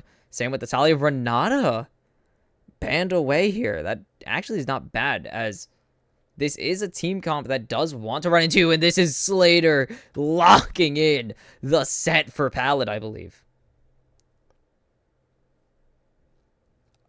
I do believe this is Palette. Palette did rip out a set support in the play-in stage, and I do believe this is going to be in the bot lane.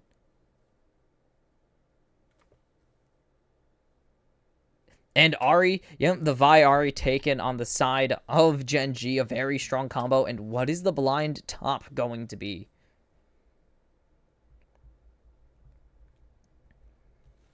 Probably Renekton. Or could be Cassante. Cassante wouldn't be bad here. They could use with a second tank, and they will lock in Cassante for Doran. Now, what's the counter here? It's probably Jax, yeah. Kiaya does love playing Jax. He could absolutely throw down with Jax, and we're going to have a fist fight in the top lane. Absolute fist fight in the top lane here. This bot lane's going to get real interesting, though. And I don't know, honestly. It's going to be on Slater to contain Pays. It's going to be on Slater, Levi, and Palette to contain Pays this game. And that's kind of scary, as Kati is facing one of the best mid laners in the world. I'm sure he feels no fear, though. This top lane, it's going to be good. It's going to be fun. This is going to be a good game. I really hope these two teams are as aggressive as Vietnam wants them to be. Or as aggressive as Vietnam would be comfortable going in with. Because this should be good.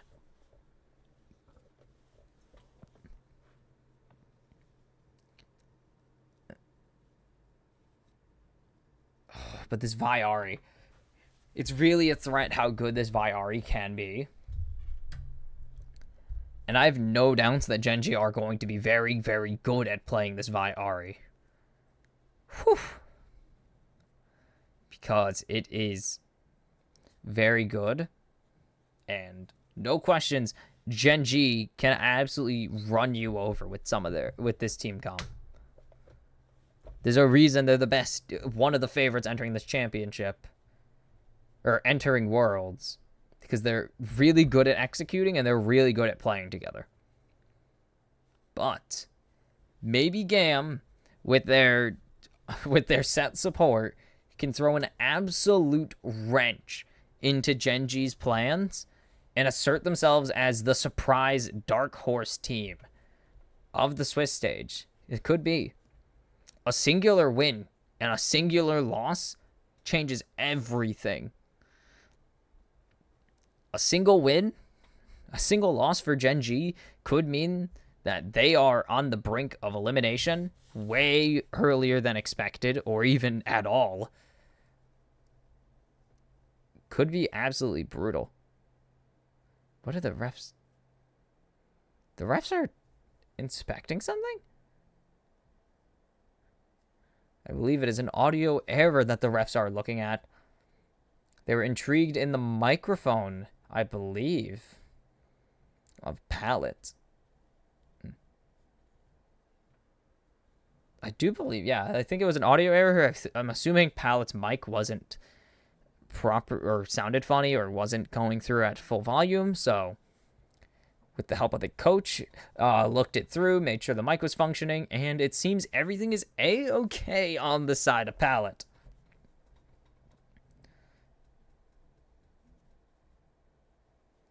Oh, I'm so excited. I absolutely am.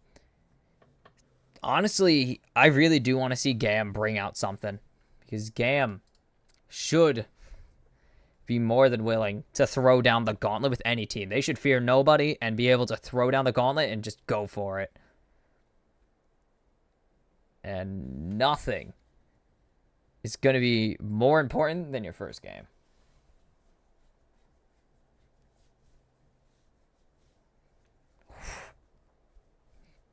And pause. God damn it.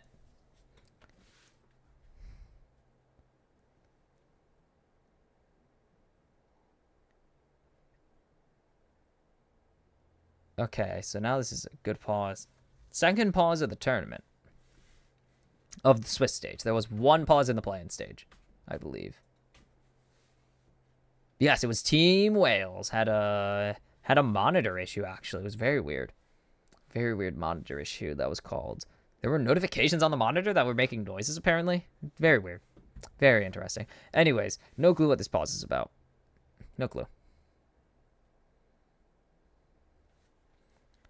And it seems it's on the side of Gam, as they are going through some of the tabs to see what's going on. Just see what's going on. Just check it out. But where was I? Gam were dealt the toughest hand by far of any of the teams coming out of okay. Besides who has to face JDG. But Gam were given a tough hand coming straight out of the play-ins and being told to play against the Korean champions is pretty tough. That one's pretty scary. I believe it was BDS who was given the hand of facing JDG. I'm not 100% certain. Oh, the draft is back up. There it is.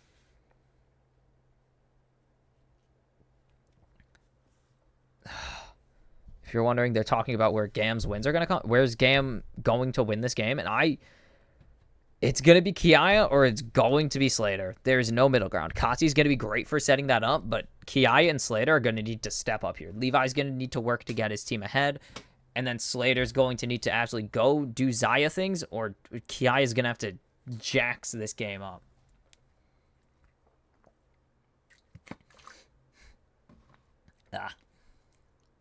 So I have not even a sword, just like a sting in my goddamn nose.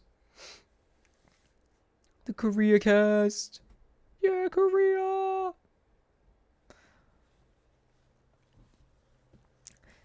Oh, but the win con for Gen G just seems so much more straightforward. I mean, it's obviously get Pays ahead. Chovi's not going to really be the carry on the Ahri unless he goes aggressive Ahri. But I assume he's going to go vegan Ahri to help lock down help lock down with the Vi. But it's going to be on Chovy and it's going to be on Gen G or not on Chovy. It's going to be on Pays and it's going to be on Gen G to make that space. And probably Peanut and Chovy to find a pick. Ooh.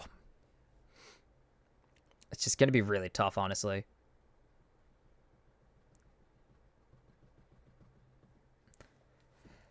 Gam have always kind of been this team that could take surprise wins off of off of any team. Last year, I believe was, I want to say it was Top Esports that fell at the hands of GAM last year.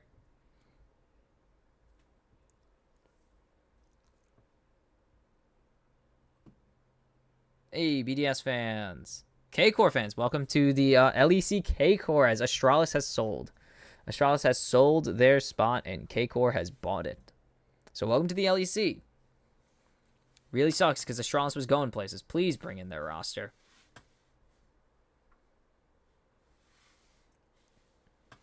Seems... Oh, yes. It is a peripheral issue from what we've seen. It seems to be on Levi this time. So, GAM, another pause. Or another tech issue. Jeez. And, yep. It's how I feel right now. Not even because of the board. Like, I'm not even bored. I'm just tired as hell. For no reason today. I'm just so tired. I don't know why. But we're here watching League of Legends.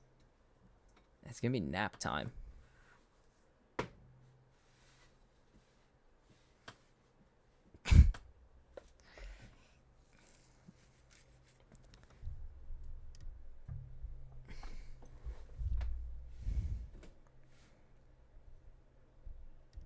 I don't know. How do you fill a pause? Solo. Filling pauses solo sucks.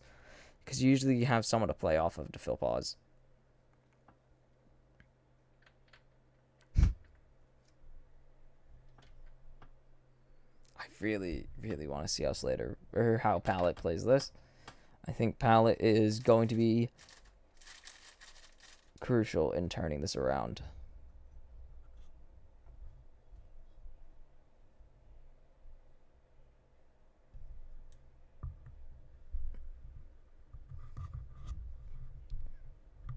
To see. Cameraman, turn the camera. What is Delight talking to? What is Delight trying to tell you to do? Oops.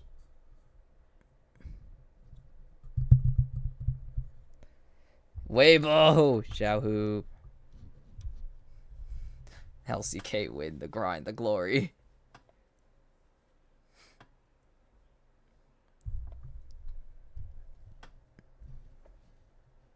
Oh! I don't think I'm... There we go. There we go. There we go. There we go. There we go. Transition here for a second. So I gotta just check stuff.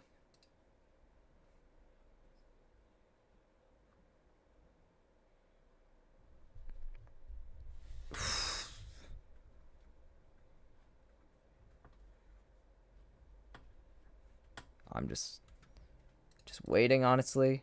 Stalling for time. Stall for time.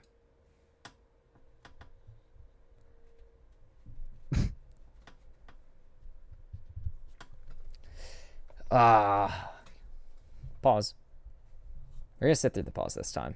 I skipped through the pause last time, so I feel like I cheated the pause. You gotta feel the pause diff. The NA pause diff. But this isn't even NA's pause diff. This is...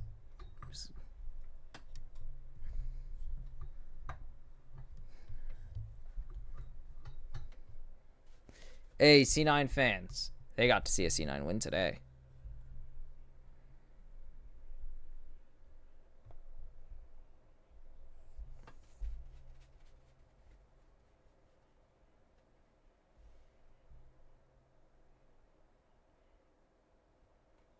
This is what it felt like to cast the PSG game.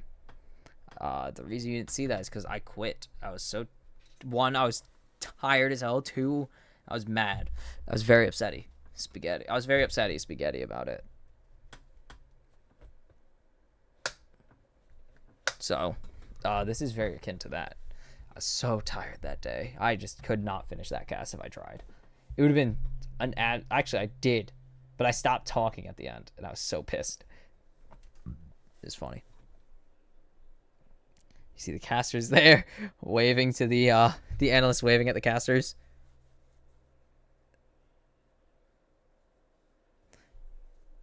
Getting prepared. Pause diff.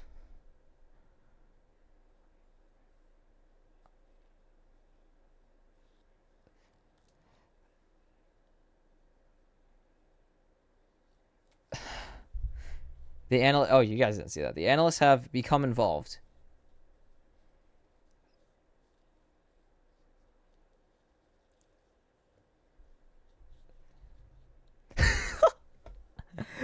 Oh, that's good. That's good. That's good.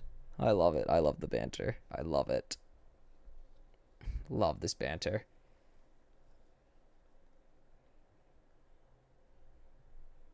I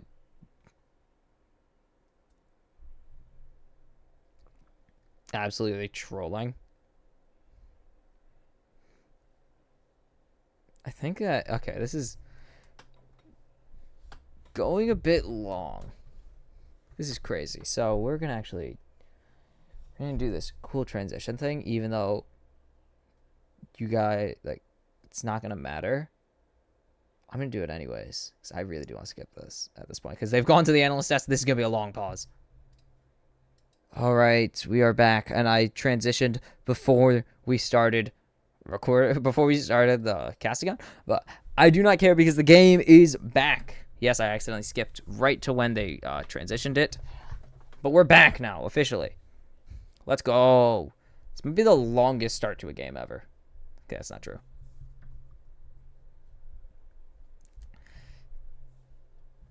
I'm trying to like find the angle here, and it's so annoying. You know that? It's so annoying to try and find the angle to sit at with this stupid this boom that doesn't work all the way. Kati getting absolutely traded hard by Chovy level 1. Oh no. Oh my god. No. Please. Oh my god. Another pause. Oh my god. And league officials are now talking to Gen G.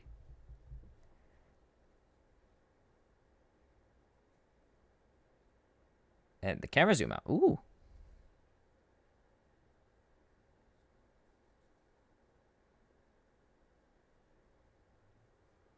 I'm listening. Oh.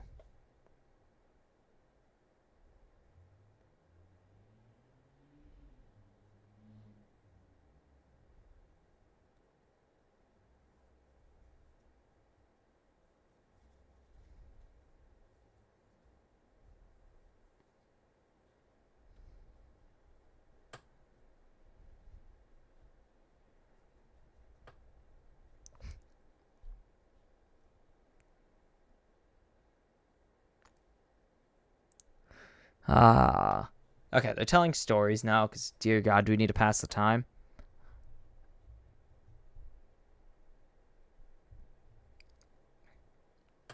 Is his keyboard not plugged in? Is this the whole thing? Is his keyboard...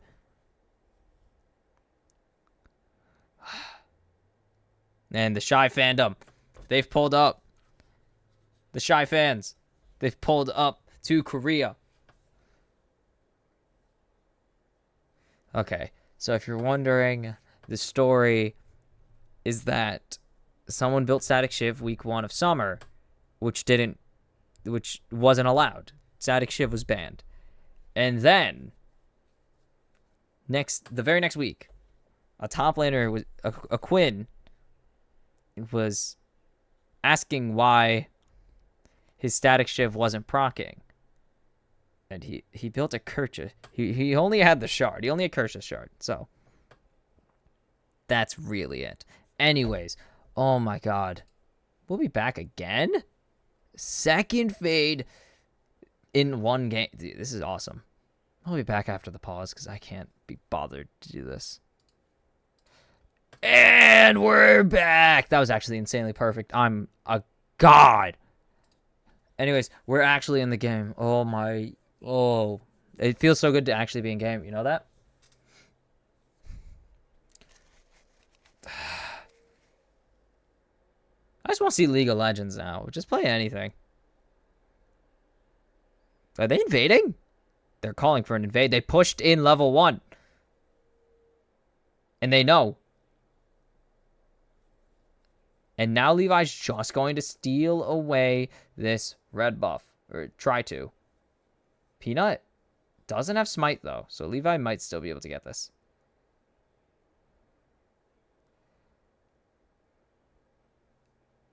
Aww. Good job, Levi. Chovy, level down. Still going to get the trade onto Kati.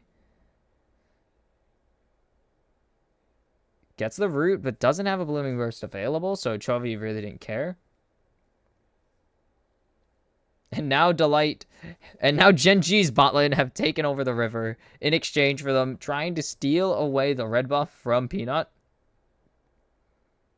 Oh, Delight actually can really grief this. And he's just going to get a ward. Just going to get the ward down. And both mid laners are going to recall and teleport here. Oh! Nice root by Slater, though. And because of that knowledge, Peanut knows that Levi is clearing his top camp or bot camps out, so he will just get control of the bot lane or of this double scuttle. And it's Krug time, baby. Respawning Krugs means those Krugs are gone. Pallet going to get the pole. Delight going to try and land the stun to trade it back. The face breaker. Oh my goodness. Or not the face breaker, the something. And Kiaya is just getting traded by Kiaya or Doran. Kiaya going real low here. Yeah, that's not good. Jax might be going down in a moment. Levi's here. Levi's just going to walk in and use his Tempest. Cancels the recall of Peanut.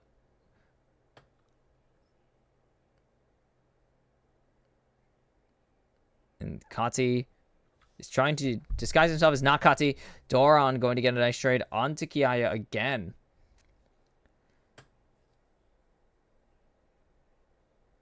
It's getting pretty low, all things considered.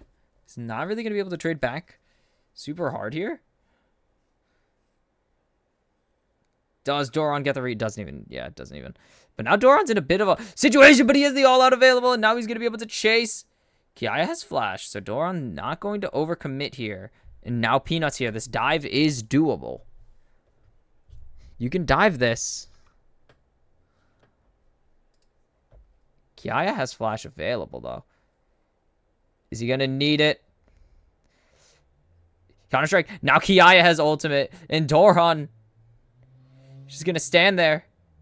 And first blood, but it's traded back. A great path maker from Doran to drag Kiaya to where he wants him to be, but still has it. The Spirit Rush coming out from Chovy now. Levi helping push this wave out, and oh my goodness, it's awesome. It's great. I love this. Haymaker. I am absolutely loving this. Fast-paced, kind of messy, over-aggressive. League of Legends. It's great. It's a 15 out of 10. No teleport here, so if Kati can push this out, he can actually get some real good advantage here, or back. Okay, so Kiaya ignores everything, doesn't land the stun onto Peanut, holds it knowing that Doran probably was going to try and kill him, and doesn't care. Just let it happen, Kati. Peanut going to get hit by the tangle barbs, and Levi's just going to jump in there. And Gam are taking it to Gen G in the early game here. Doran going to get the Q3 onto Kiaya. Counter-strike in response. Kiaya has ulti again. Doran does as well, actually. It's been a little bit. And doesn't even have the Pop Blossom. Doesn't even need the Pop Blossom. Burned it in the mid play earlier. And now Levi has advantage early. Despite losing double scuttle. Never a good thing. Chovy's just going to be able to clear this back. And you see Levi just walk away.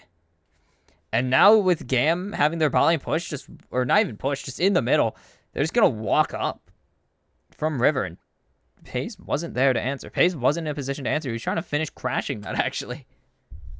He's trying to crash that wave. Oh, but Doron going to get an incredible trade onto Kiaya, and Kiaya's not even going to get anything back. And now Gam, Chovy, spotted out. Knows where Pallet is, but doesn't have anything. Pop Blossom available for Kati. This is going to be really tough to engage. Kiaya might have walked up a bit too far. Pallet is going to land a Q's. And now it's going to be a secure. The all-out onto Pallet.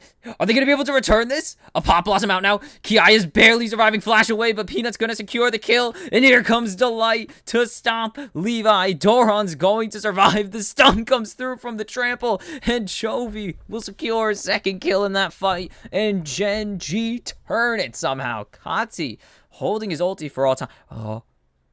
The secret agent. Oh.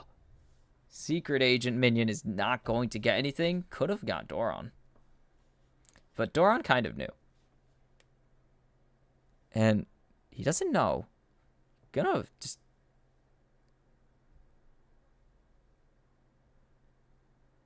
And, oof, Kati walks a bit too far forward, and that's just going to be a back out of both him and Pallet. And, ooh...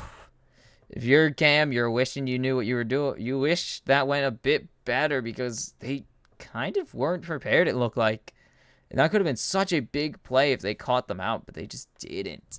Kati was nowhere to be seen in that. Just never threw out the ulti, and that's just going to bite. Meanwhile, Paze and Slater just sitting around. Just kind of doing nothing, mostly just farming. Because they are ADCs. Gen G do have a 1k gold lead off of that play, though. Chovy has a massive lead.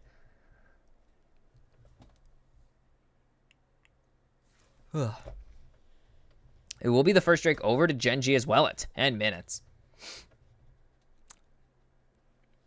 Peanut's just going to walk forwards here. Levi doesn't know, but Levi's just going to walk back anyways.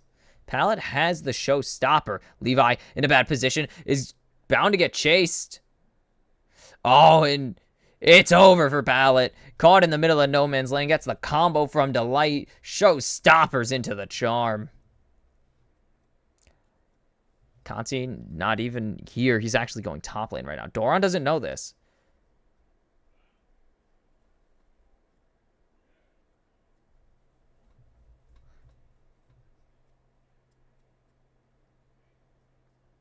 And they know that Kati's there because they can guess that it's not a Xayah rotating.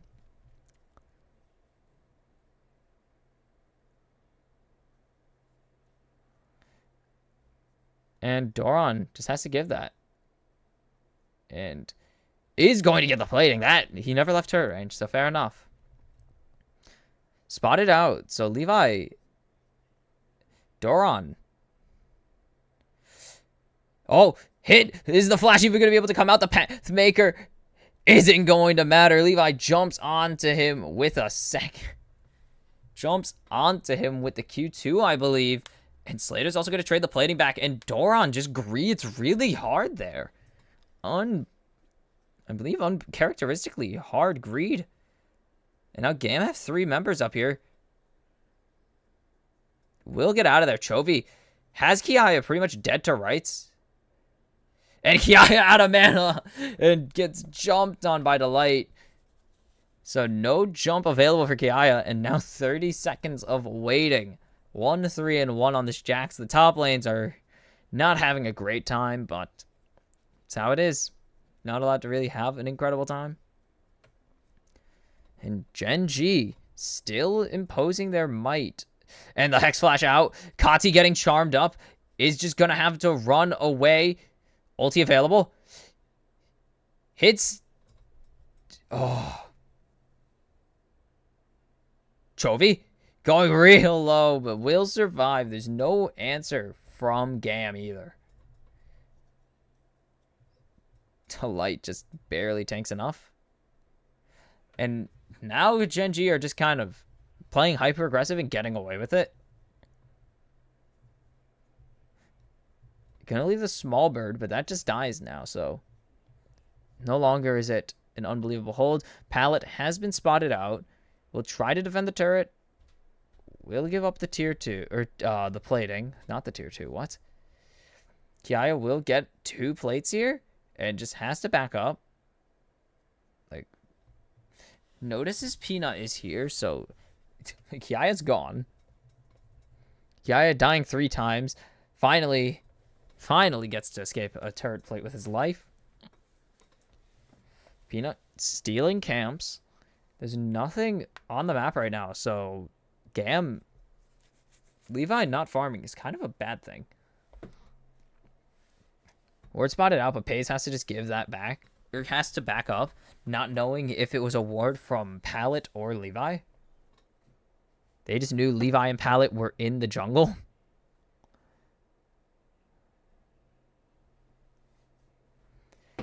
Levi just pathing around, will get away. Doron looking for another plating, but not going to be able to get it. Kiaya is still capable of just not dying here. And all their gold lead is on Chovy, which isn't shocking. Chovy's most of the kills this game. So, yeah, not shocking. 2 out of the 3 kills are 2 out of the 6 kills are Chovy's. He has 5 takedowns, which is so not shocking that he is the gold lead over his opponent, who has 0 kills. Kiaya and Doron just staring each other down right now.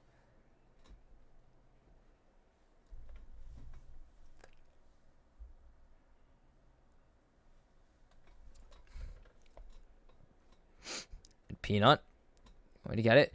Doron is going to look for the all-out. No. Decommits. Probably trying to just get some more CC out first. Pallet. Yeah, don't stand there, bud. And it will be the Herald over to Gen G this time. I don't think Levi's left the bot jungle. We'll get the hook, or we'll get the kick over the wall. And Spear Rush forced out for Dragon's Rage. But this mid lane is just going to be gone. Oh, Peanut's on vision, though. Gonna get locked down. Doesn't even have a chance to use the Haymaker. And now they're just gonna push forward here. Onto Slater. Slater not able to get active on this map yet. And without Pallet is probably not going to be able to.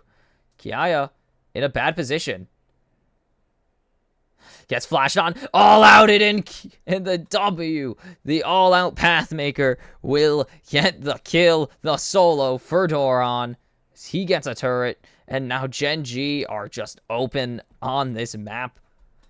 As they got 2 turrets in mid. They got the second dragon. Tier 1 in top lane. They have opened up this game.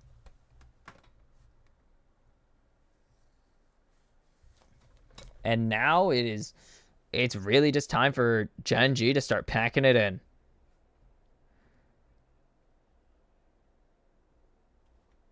It doesn't have the ulti either, so Kiaya just has to give that, honestly. Should have just respected it.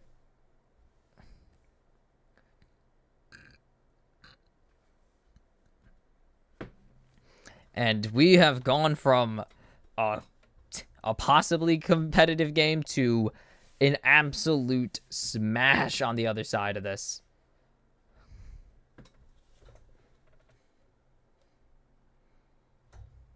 Cool. And you just see the Cassante, so much damage, has been fighting this game. And Chovy just able to pick off this turret here. There's nothing Gam can really do to answer this. Kiaya's behind so badly. 1-4-1 with only 1 item. Meanwhile, the Cassante has his Thornmail already, so he's getting even less value. And there's nothing for them to answer to. Drake isn't for 3.5 minutes. Baron's not for 2.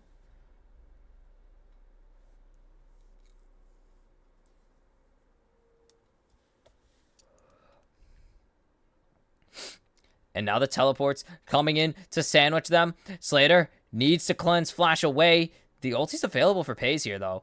Oh, and the cease and desist plus the killer instinct will get the killing spree for Chovy in the end. Oh, Levi going down. Pays with the Duskblade will survive for a little bit longer, but Kiaya will secure the kill. Doesn't have the ulti available, doesn't have the healing, and it's just going to get chased down by Peanut, and Doran is going unstoppable. Or not unstoppable. Peanut's going unstoppable. Has Doran solos palette. And now it's up to Kati, but it's not going to happen. And this game has slipped completely out of the control of Gam. The early game looked so promising for a back-and-forth game, and then just not going to happen. Slater has the Featherstorm and just doesn't use it. Doesn't see Peanut coming and doesn't really have the time to react properly. A nice combo onto Pays. A nice combo there, but there's just nothing left. Pays is able to walk away for a little bit because of the killer, or not even the killer instinct, the charm, and look at the damage coming out. Oh my goodness. Chovy and Peanut. I said that Chovy wasn't going to be able to solo carry. Peanut has made sure Chovy is a carry this game. Pays hasn't really done much, actually. Slater has Featherstorm available. Will he finally want to use it? A nice Pop Blossom, but it's only going to find Delight as there's a massive WQ.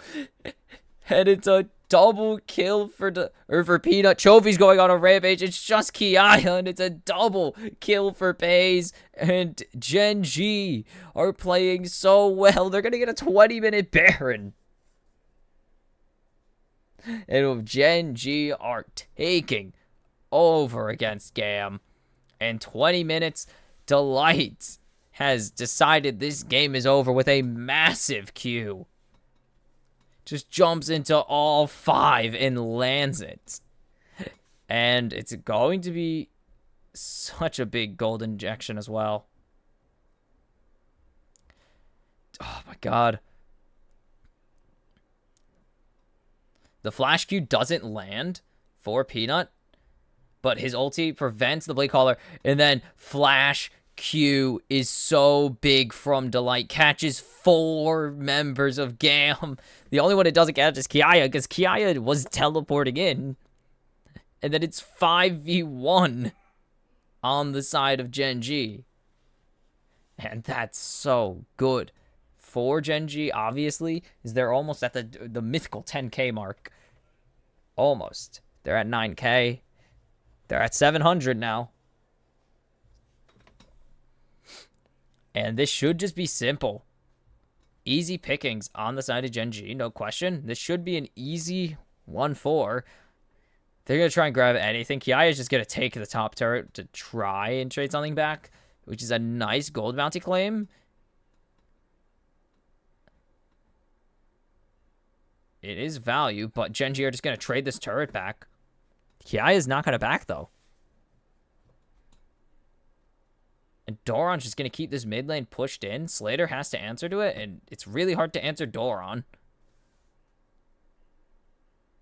Jax is just not able to outpush all 5 members of Gen G. And now Kiaya is coming back to his team.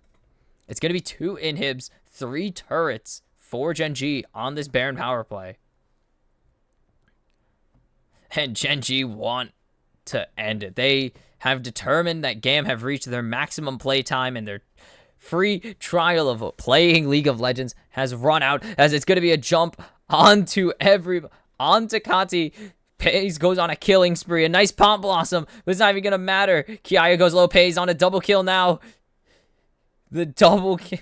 Doran goes on a killing spree, and it's going to be 2 double kills for Gen G as they ace Gam inside their base and take it clean at 23 minutes. And Gen G are showing off. They made it quick. Gam did not have much after like 6 minutes. What was that? 8 minutes, and then Gam just were not able to answer Gen G. And this is why they're widely considered one of the best in the world. Whew. Uh, take notes, rest of the world. Gen G aren't messing around this year. I'm not gonna say that was the determining factor because Gen G are clearly just superior to GAM in terms of a pure skill level. So it's not the only thing that matters so far. I do think Gen G will have way harsher competition coming up, or coming up in rotation 2. It is a and it's not going to be super difficult for Gen G to really take advantage of this. For GAM, it's getting a lot better. The games are only going to get easier from here for GAM comparatively because you're not facing the number 1 seed in Korea every single match. And for now, with 5 games left to play, we still have 5 teams to put in each pool. And these pools are pretty small for now, or are the largest they will be, 1-0 and 0-1. We will get to the point of like 4-6-4, or not 4-6-4, 4-8-4, and then after that it will be 2 something like that, 2 something. Oh, I think it's like 6-6. I think it is after that, 2-1-1-2, etc., etc. We'll get to it. Anyways, next game is 4-seeded play-in dominator or play-in comebackers Team BDS against MSI champions JDG. Good luck, Team BDS. You'll need it. And we're back.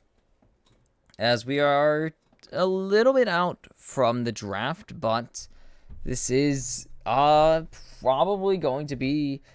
I don't think it's going to be more lopsided than GAM versus Gen G, but these two teams are on completely different planets. Team BDS barely getting into the World Championships. And by that, I mean barely getting into the Swiss stage, having to come back from all the way down 2-0, almost faced elimination for 3 straight games, so it's not looking good. Meanwhile, JDG didn't even have the question of whether they were going to make the World Championships by the time they made finals. The only question was it going to be as the 1 seed or as the 2 seed? Actually, no, it was as the 1 seed or the 1 seed. No, it would have been 2 seed. Yeah. Like, literally, that's the only question. Was it going to be as the 1 or was it going to be as the 2? Either by winning finals and being the 1 seed or by championship points. And now, with that win in tow, it is officially, like, we are officially on Grand Slam alert for the first time in 4 years when G2 almost did it. But with G2 being the closest to a Grand Slam besides SK Telecom T1 in 2015, it is on the backs of JDG to carry the torch as the potential Grand Slam winners. And Team PDS are given the gargantuan task of facing the MSI champions. That's not very good for Team PDS. Don't think they're really the team put up to the task, but hey, that's your reward for being a Pool 1 team, and that's your punishment for being a Pool 4 team. You gotta face the toughest opponents first. It's gonna get easier from here if BDS do not win. I mean, the only way it doesn't get easier for BDS is if they lose, or is if they win, which I don't see happening. JDG are just Eater of Worlds tier this year. They have barely lost at all. I did the thing, like, they're, I think, entering the World Championships or exiting LPL, it doesn't really matter. Exiting LPL Summer, they're like 14-1 in their last. Whoops, you don't need to see that. I have it here. Like, it's really, really hard to tell.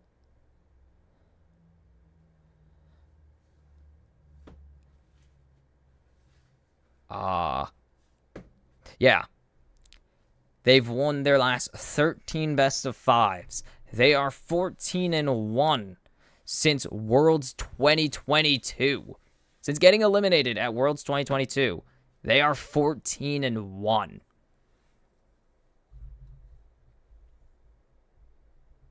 It's unbelievable this year. Like, seriously.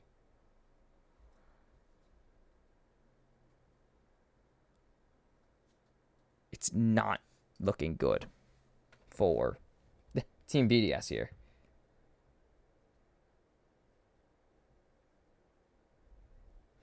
And Darius is gone. Whew.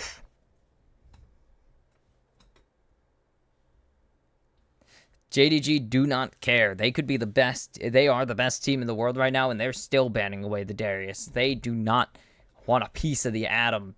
Oops. Totally meant to transition that, but I was busy checking the stats. Yeah, it's 14-1 in best of fives. Thankfully for pretty much everyone.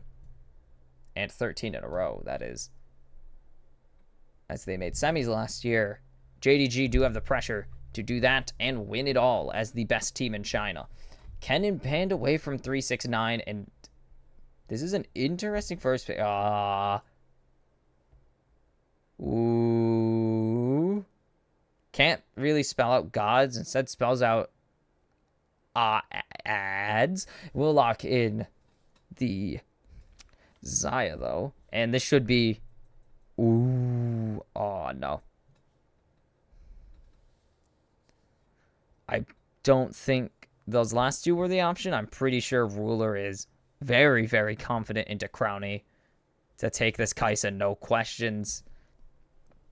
Lucian would have been interesting, considering Lucian Nami hasn't been meta in so long.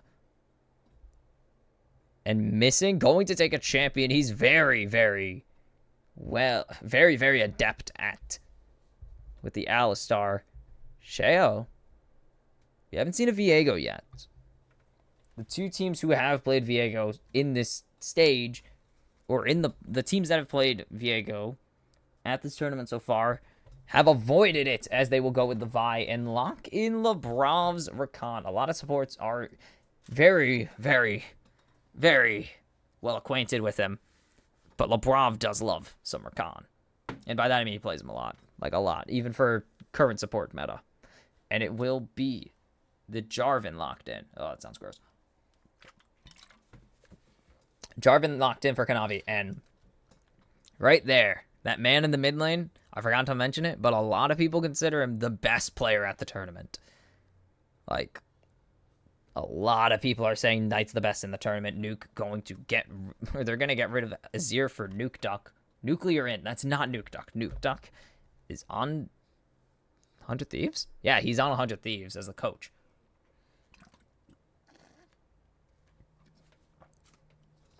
It's just they're both European mid laners. I don't think Nuke Duck was a mid. No, he was! Because, what's his face? Dang it, I have to go to... I have to confirm this. Ew, gross. Like,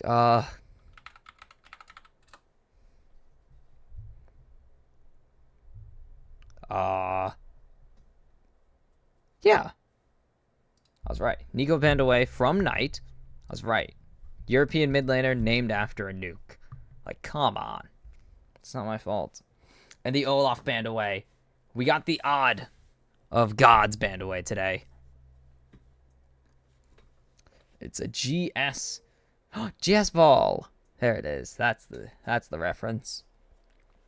We did not even get gods. He didn't even replace it with a G. He instead replaced it with Ari, because I think that was an actual hover. I think it was actually a hover. But he could have hovered gods still. Now he can't. It's not the same. And Renekton banned away. So 4 top lane bans today. 4 top lane bans in this game. How did JDG chose red side? Because they have position advantage. They should get it. And Knight going to get the Ari? And so no Ari. And is it going to happen? They're just going to lock it? No reason not to. Why not? Oh, whoa. Okay, that's... even Camille makes Garen look meta right now, and it will be a Garen blind. And he was gonna blind top lane anyways, blind the Garen. And Nuclear gets his Cassiopeia pick. Screw it. Like, you're here on the back of Adam. Why not? You are here on the back of Adam. Adam has... His picks are interesting. And oh. There it is. The Ornn locked in for 369. And he's played plenty of this champion. Probably not into Garen, though. So this will be an interesting matchup. This will be interesting to watch, even as much as I hate Garen. And if, oh boy, if that PSG film ever comes out, which it will not, I literally just say how much I hate Garen in Game 4, because it's so boring to watch. Trust me, I love Adam. Sometimes he's interesting. He brings a lot of not meta champions to the table. I goddamn hate Garen. I hate Garen so much. Darius is at least fun to cast. Garen's not. Garen's so boring to cast. Olaf's a blast. Set was meta at one point. But Garen is the worst of the three, because Olaf and Darius are just fun. Set is unique enough. Garen's just so boring. Nothing happens. But I don't know, actually. I think 369 might have found the answer. We're yet to see. Team BDS are the 4 seed. They got to take some swings, and you can't hit it out of the park if you don't swing and miss a couple times. And for Team BDS, they are the underdogs by a million, like 1,000,000 to 1 odds here. So why not go for some absolutely off-the-wall pick to try and win? Who knows? Maybe it'll pay off, and if it doesn't, who cares? You're the 4 seed from Europe. Like, you're the 4 seed.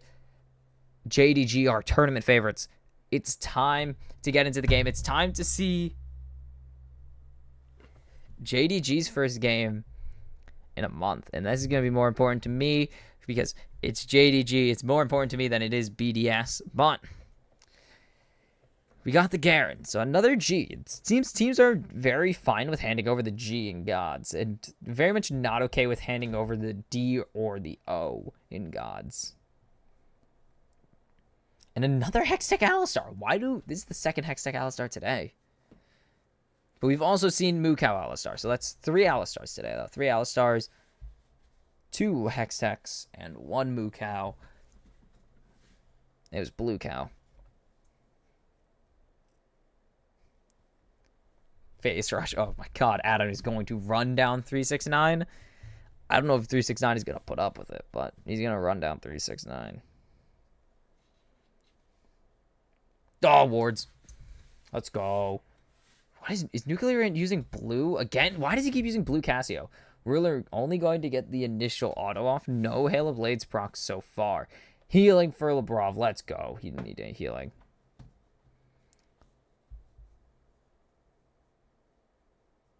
And Garen has done well for him so far. The question is it going to continue to go well for him? Labrov hitting another one, and Ruler going to trade another auto here. And Sheo's going to just go invade. They don't know this. Kanavi's not going to have a blue side in a minute. And they don't know he's here. So there's going to be no vertical jungle attempt just yet.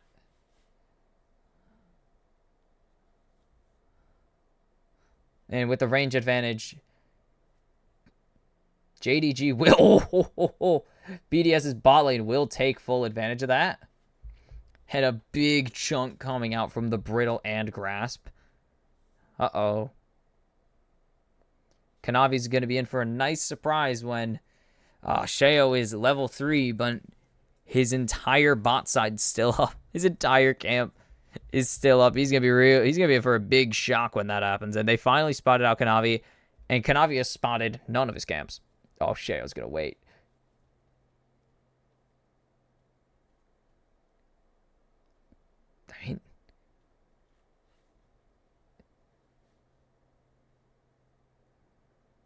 Kanavi is spotted out, and a nice charm there to make sure That nuke isn't able to rotate over in case of the Vault Breaker landing. And Sheo's just going to go. He knows. Sheo is very well aware of what Kanavi wants, and he's just going to go and contest him for the CS. And he's just wasting Kanavi's time. That's it. That's all Kanavi wants. Is to counter jungle, and Sheo's just going to waste all of Sheo's time, or all of Kanavi's time. Is he's just going to go gank top now. He's just going top lane. Sheo has been so aggressive this World Championships, and he's going to continue to just be insanely aggressive.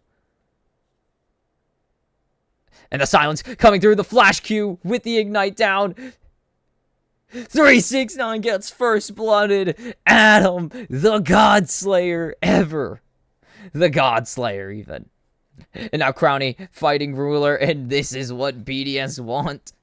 They want to absolutely just take you by surprise. They know they're the underdogs, but they're the fan favorites right now because of Adam.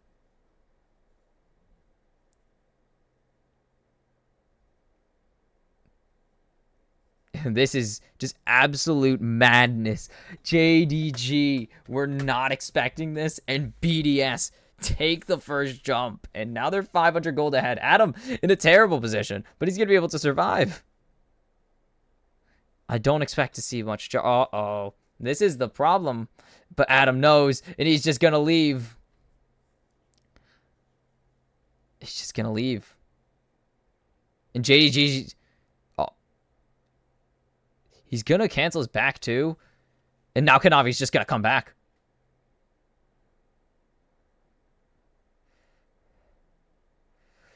Oh, this is what Adam wants. This is what JDG wants. This is what BDS wanted. The Flash Force from 369. What is this game?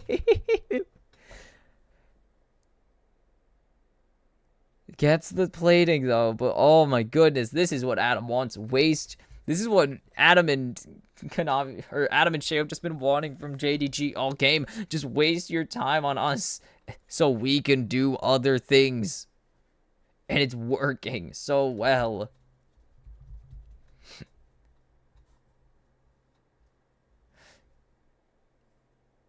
And Kanavi had to waste so much time. Sheo was just able to go up here. He was already level 3, so he didn't care. Did not care. 369 had no vision. And then the courage.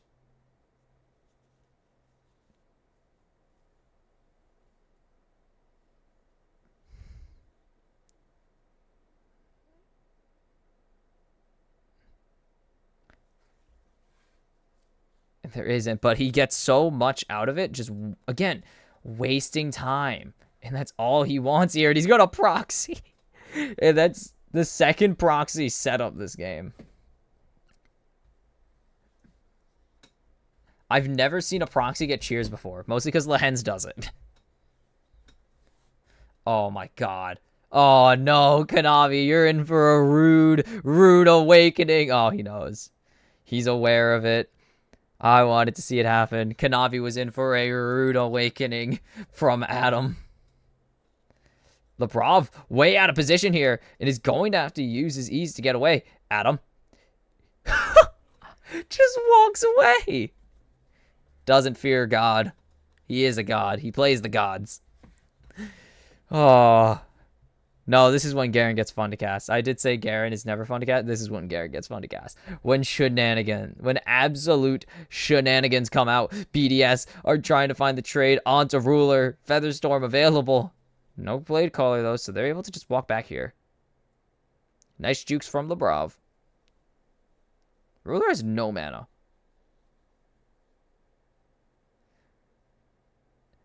Pretty even for both sides. This is just... this top lane is a clown fiesta, and I love it. Oh, Adam gets tracked. And Kanavi will get his revenge on Adam by, I don't know, trading him. The built-in Warmogs, he doesn't care. Kanavi will get the ward kill, and that's what matters.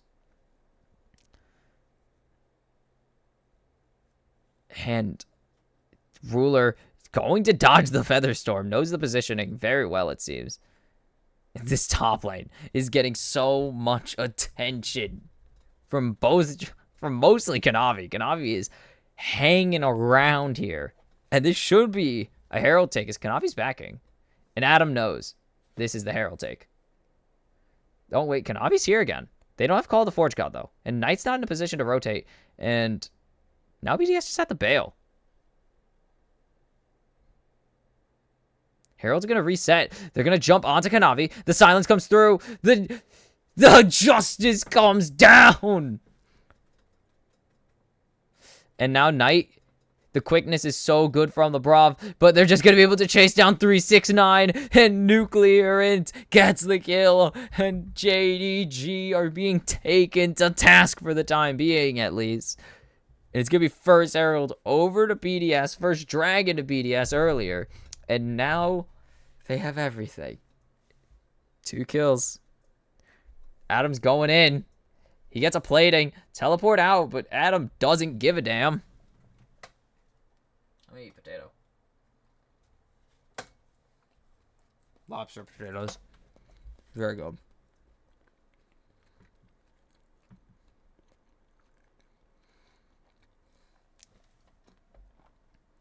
Look at the goal. Look at the CS diff, but they don't care.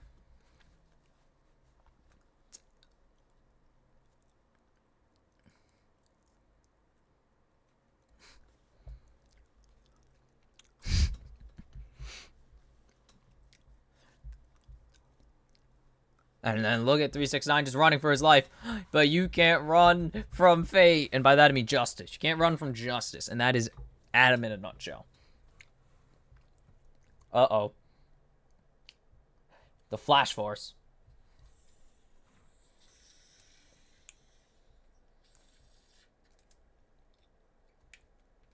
Bought him a little more time, but Adam's going to get another plating.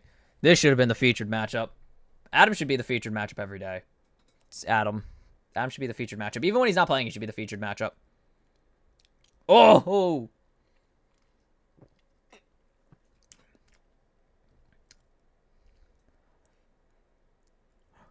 He's just... And JDG aren't even winning on other sides of the map, but a nice cancel onto Sheo's charge. And now Sheo's out in the middle of nowhere. Cataclysm's not going to land because of the flash.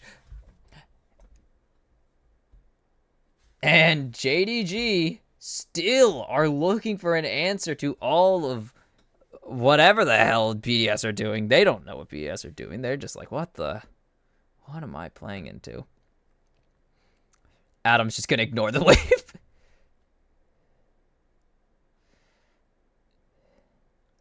He's just going to ignore him.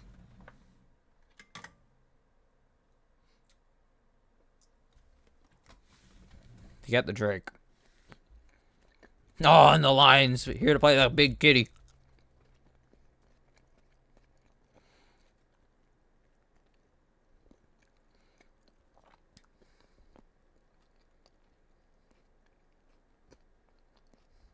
Oh. Adam.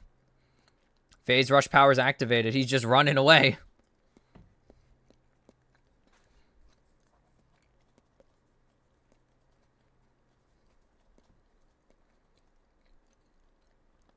They're winning bot lane, but it's back to even. And what's the cost of it?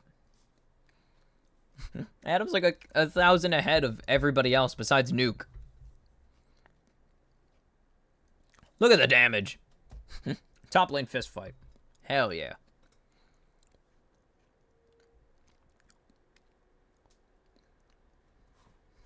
No pocket Teemo from 369 here. This is the only player I've ever seen make Garen work. Like, it's been so... I mean, oh god, no. We don't talk about Garen Yuumi. The first player since Garen Yuumi to make Garen work. And I think the only one besides Garen Yuumi to make Garen work. He's trying to stop Adam. He's saying, please, sir, stop taking my turret. Please, sir, stop it. But the turret's gonna be gone. 300, 600 gold over to Adam. And he's just running away. He doesn't care. He procs Phase Rush and leaves.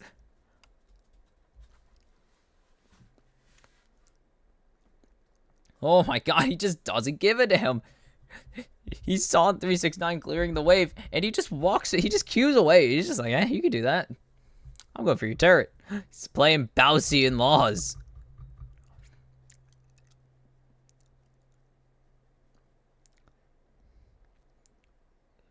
Shea gonna jump onto. Oh, but it misses, and now Kanavi's in a bad spot. But a nice call of the Forge God, but everyone's stunned because of the ulti from. Oh, double kill, I believe. No, 369's gonna get his first kill, and LeBron's rotated all the way up, missing, just gonna shove LeBron away, and now JDG have a play in response here. Sorry, it was because of the... Oh my god, why can't I remember? Petrifying Gaze. I keep making the joke, and I never remember it. And a good answer from JDG there. And missing, just throws LeBron over the wall. Adam is slowed now, but I don't think they're going to have anything to land onto him. Missing. Is he just going to tell LeBron to beat it again? And, well, LeBron does it for him. And JDG answer back. They got the pie lead in the bot lane. Look at that top lane. That's a first turret gap indeed. Whew.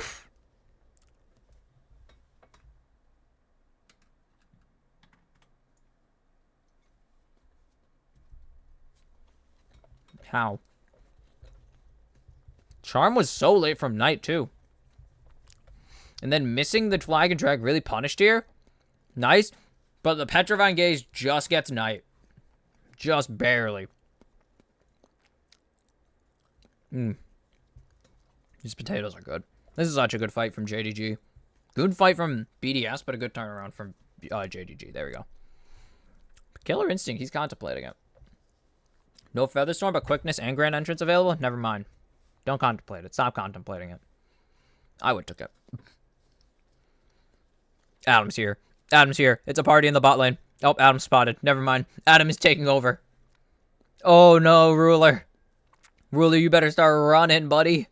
And he will. And Adam, the hero of turret killing. He has so many turret kills this World Championships. Like, I swear, every time there was a turret, Adam just runs at it. He just loves this.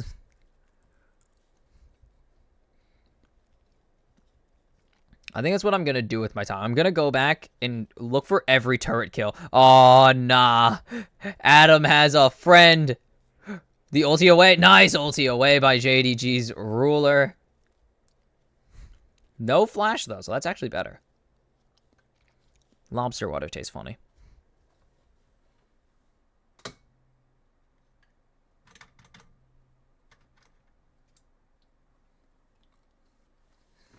Ew, celery. It's all bad.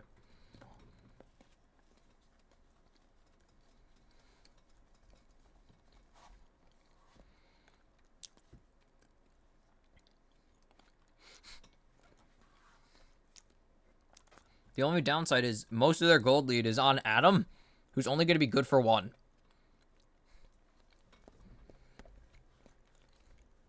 It's so much more fun to watch again when it's not your team. I will say that as well. Oh, 369 goes for the charge. Doesn't hit.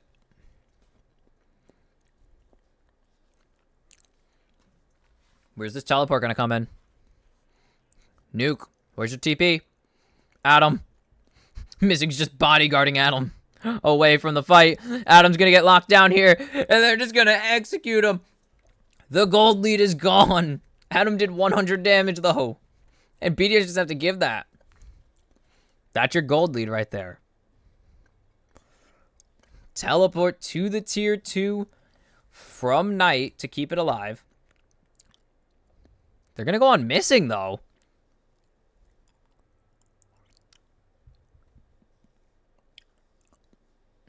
And a bit of an overreach there by BDS. But they wanted to try and trade something back, but they chose the one target you definitely can't pick.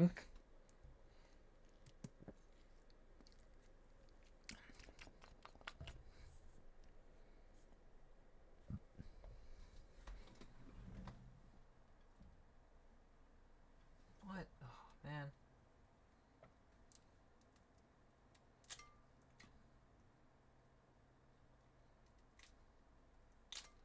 Sorry, I'm doing something. You can see what I'm doing. Peeling shrimps. Because not all of them are peeled for some reason. That's annoying. Home.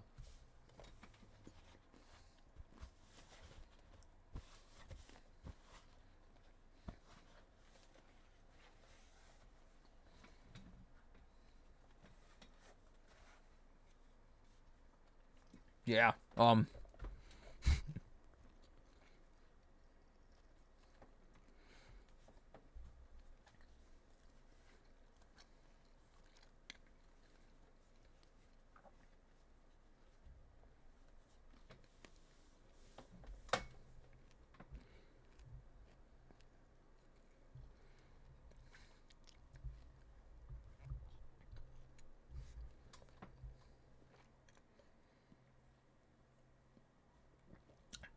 Oh, crap.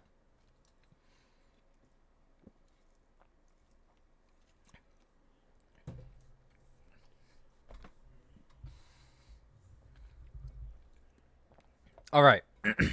Into the team fighting phase, which is what I said. If Adam has to go, like, Adam kind of has to go for flanks.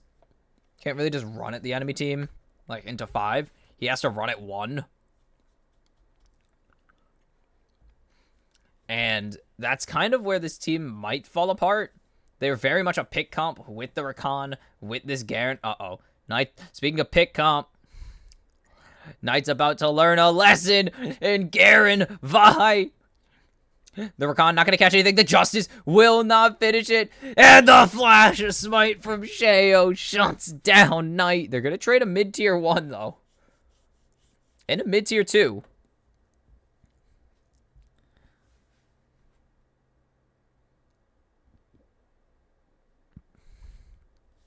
They do trade. And Adam doing his favorite thing in the world. Hitting the turret. Look at him go. Look at his attack speed. That's the Greaves, baby. Boom. Again. I need to go and make a compilation of every Adam turret kill, because there's so many of them. The flag and drag onto Shayo, who's going to get nice knockback into Ruler. Nice headbutt. Oh, nice blade collar, Crowny.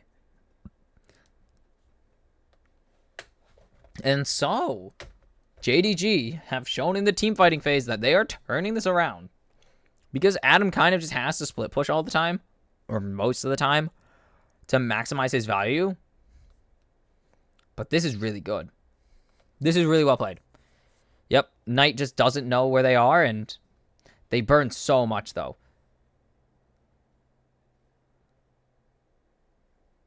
Like, so much burn there.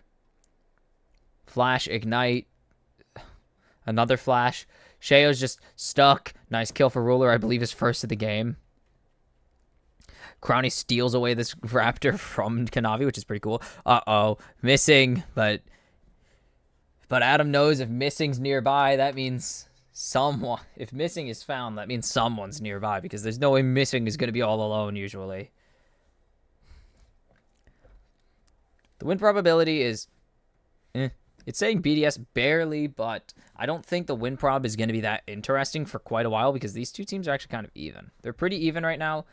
Most of the goalies actually fixated onto one specific person now. It's mostly fixated on, I think it actually might still be Adam, just through sheer turret gold. But it doesn't really matter. 369 going to continue pushing side, getting that solo XP just for upgrades. Those ornaments are going to start coming through, and you're going to start seeing upgraded Rageblade and Gore Drinker. Like, upgraded Gore Drinker is going to be a really big deal here. The Knight Ruler had so much, only so much, as they're going to just give this over. Just surrender the third Drake. This is going to be sold, and this is going to be upgraded Rageblade. I said it was going to happen, and there it is. Upgraded Rageblade for Kai'Sa, and that's just such a threat. That's going to be just so scary. I don't want to face that down. I wouldn't.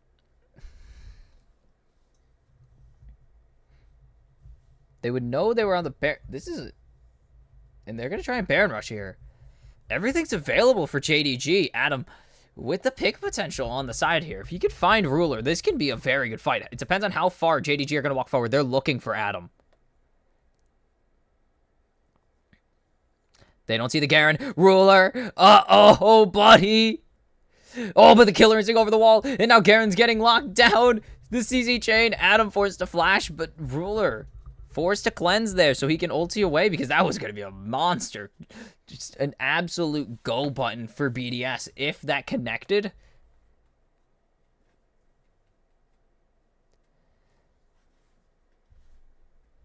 Labrov just going to get chased down here by Kanavi, forced to grand entrance over the wall, and now it's BDS's turn to play some defense on the Baron.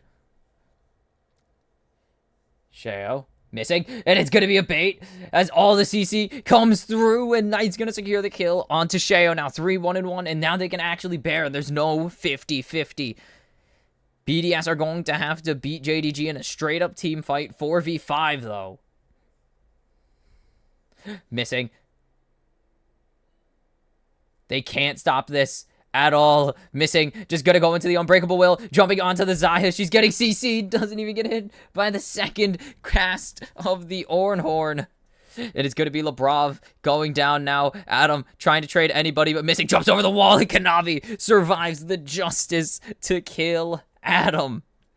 And now Nuke goes down as Ruler goes on a killing spree, and this is the JDG we were expecting to see here.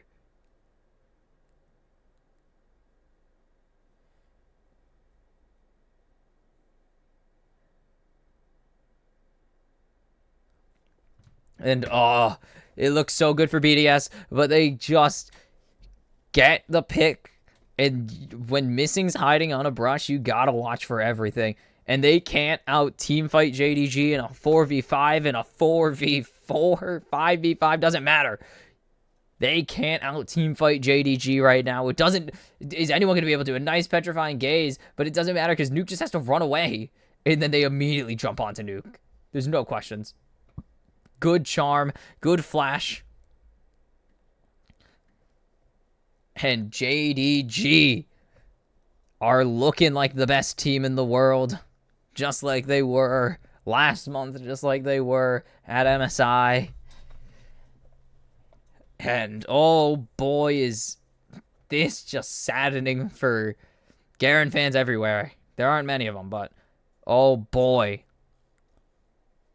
This is just so difficult for any team to go through. Adam's going to try and get a split push game on. Going to try and create some pressure, force some backs out of JDG, but they're just going to go for a different tier 3, and Orn's going to... 369 has teleport, so he's going to back here. Ruler is just going to back Sheo up. Adam's coming back, but this is going to be a tier 3 gone. 2 tier 3s now. And now JDG are in full control of this game. Mid lane is open. A nice interception, but here comes 369. Crownie's setting up the traps to root him immediately. It's going to be a pick onto Kanavi, but they need to answer it. Labrov's going to go down, though. Knight gets the kill. Knight with the double kill. Adam gets shut down. Triple kill for Kanavi, meanwhile. The shutdown coming through as Ruler goes on a rampage. And Knight's just zoning Sheo. And it's going to be the end. Sheo, you can back all you want, but when it comes down to it, JDG destroy BDS in the back half. They out-team fight. Oh, they're going for the ace. A nice jump away from Sheo, but that's the least you can do. It's a 1-0 for JDG. And it looked good for a little bit, but when you're facing the best team fighting team in the world, you gotta try and out team fight them, and that's just so damn hard. And BDS, I don't even have anything to say about that. BDS absolutely played their asses off. They played their hearts out in this game. They wanted so badly to say they beat JDG, and they tried. They put the work in this game, and it just wasn't enough. I don't know if for any team, it will ever be enough. Because JDG are on a different planet. They aren't even in the same galaxy as most of these teams when it comes to team fighting. I mean, yeah, you can say that they trickled in a bit too hard once they started panicking for Baron fights. But even then, they had so much going for them, and they just couldn't when it came, because eventually you gotta team fight them. You can't avoid a team fight forever. No team can avoid a team fight forever because you're forced to in this game.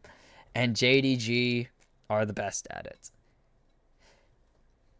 So BDS go down 0-1 despite their best efforts. They put in an inhuman effort against JDG. Like, inhuman effort. No, I have very few teams have even taken JDG to a lead in the early. Like, very few teams have put JDG in as big a deficit as they had. And it didn't even matter in the end. Like, what are there? Oops. It's just, like, Zaya was just not able to do anything at that point. That was difficult. So, with all that, we go to game 5. G2 versus Damwon Kia. Eternal rivals. Since Worlds 2020, will G2 pay back Damwon? We'll see. I meant to transition there, but I actually forgot to. So will they pay them back for really just beating them internationally? We will see. And we're back for game number 5 of day 1 of the Swiss stage as G2, Damwon Kia are facing off. And we're into the second half of the day now. This is another 1 versus 4 seed. Damwon Kia just missed out. Actually, I believe Damwon Kia were like the 5 seed coming in. It was complicated. But G2. Oh, yeah, they're not Damwon Kia. They're D+. Whoops. I've been calling them Damwon Kia because that's a normal name for a team to have on, like, D+. What the? You name yourself after, like, a mediocre grade. Not even mediocre. Below average. What are you thinking? What a dumb name for an org. Anyways, we're about to get into draft. These two teams have history. They don't like each other that much. And it's all fueled because of Damwon getting knocked out by them all those years ago in 2019. And then getting back at them en route to winning the World Championships. G2 are looking to get them back too. As they are looking better than probably ever. They're looking their best since the best team Europe's ever put together. They're looking like the second coming. Maybe. I don't think so yet. They got to prove it. It's a lot of proving needing to be done by G2, but just as much needed to be done by DK because, well, no one really believes in them. They have depth, but they have some pieces that are just not looking the best. They came in through the regional finals and looked good in the regional finals. But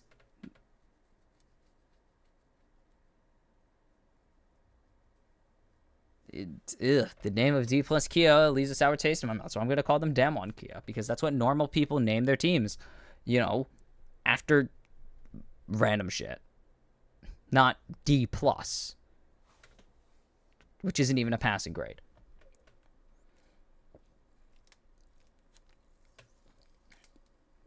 Why does it have to say October to November? God, that's such an ugly design, right? But I do think G2 are in an advantage state. I think they're the better team here. When the cards are down, I think they could take them. Damwon Kia have their fans. But G2 also have an absolute army. They call themselves the army. Like, they are G2 army. And this team, with Caps, the best mid laner probably in all of Europe. Hansama, one of the best ADCs in Europe. Yike, the rookie of the year from Europe. Like, for a reason, he's rookie of the year. Broken Blade, who's actually had a mostly good year. Excusing his international performances, mostly good. Though, that's always the case with Broken Blade. He's almost exclusively... He's just unable to turn it up when it comes to when it comes to international play, and that might work against G2 here. He needs to turn it up, especially against a seasoned veteran in Kana.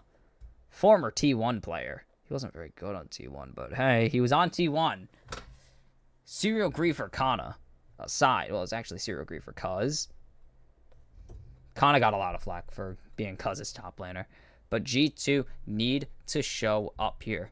as the European 1 seed, they are pretty much the only hope this region has to making it out of the group, or making it to the playoffs. And so it's time for them to show up or shut up. G2 on the blue side getting side selection. Take away the Caitlyn from Deft. That's 2 players today who have forced out Caitlyn bans. Jarvan taken away from Canyon immediately. Canyon and the core of Canyon, Showmaker, and Deft is unreal. They are one of the best cores in the world still. I still think so. Or, well, Canyon and Showmaker were always one of the best cores, and then you add in Deft to that, a former, well, literally a world champion, last year's world champion, and one of the best ADCs in League of Legends history. I do think this is the time for Damwon Kia to make some noise after falling short in 2021 and then just not making it in 2022, or not being the best in 2022. This is the time to shine. Lee Sin taken away from Canyon, and they just don't like Canyon. They don't like Deft and Canyon. They're going to leave up mid laners. Cassante banned away from Broken Back. Just trying to make sure I didn't cut my toe open again. I mean, they have Xayah at their hands. They have Kai'Sa at their hands. They can pick whichever they want, but they could also just take the Orianna, which is kind of seeming to be once again be a strong mid lane choice. Could have took the Syndra. Syndra is also an option, but they will take their mid lane for caps.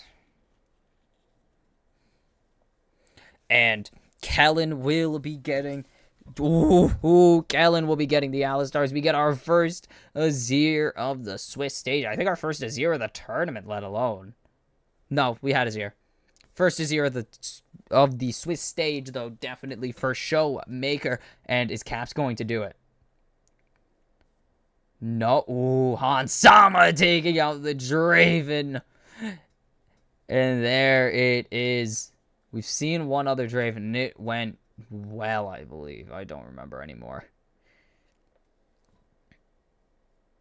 And Maokai will be taken for Yike, and Hans Sama's Draven is something that I don't believe in internationally, but regionally it was awesome. Domestically, it was such a good pick that it got respect bans repeatedly. But I don't know how it's going to be. And Deft reaching into the ADC pool, and we'll go for the Varus. We got ourselves an off-meta jungle matchup. Oh my god. This is it. The off-meta jungle matchup, or not jungle matchup, off-meta ADC matchup is going to be amazing. Varus we haven't seen consistently since, I think, MSI really was the last time we saw Varus consistently. We haven't seen Draven consistently ever, so... Draven's always been a pocket pick, though. He's always a pocket pick of many, many ADC players, and they always find the best time to whip him out, and Hans Sama has determined that time is now. Jax banned away from Broken Blade. This is not bad. Broken Blade only really does... I mean, most of the top laners right now are mostly a handful in contention. Jax, Aatrox, maybe, Cassante, Renekton, Gwen, possibly, but that's really it. Once you get past that, you really got to start digging deep for some jungle action.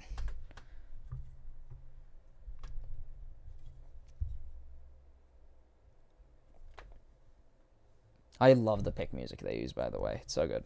It's such a good sound. It's such a good track. And Pyke? Mickey has shown... Yeah, Pyke has shown in... There's a word for it. I mean, Mickey has shown a slight favoring of the Pyke in some positions, and Damwon just don't want to deal with it, and Rumble banned away from Kana here.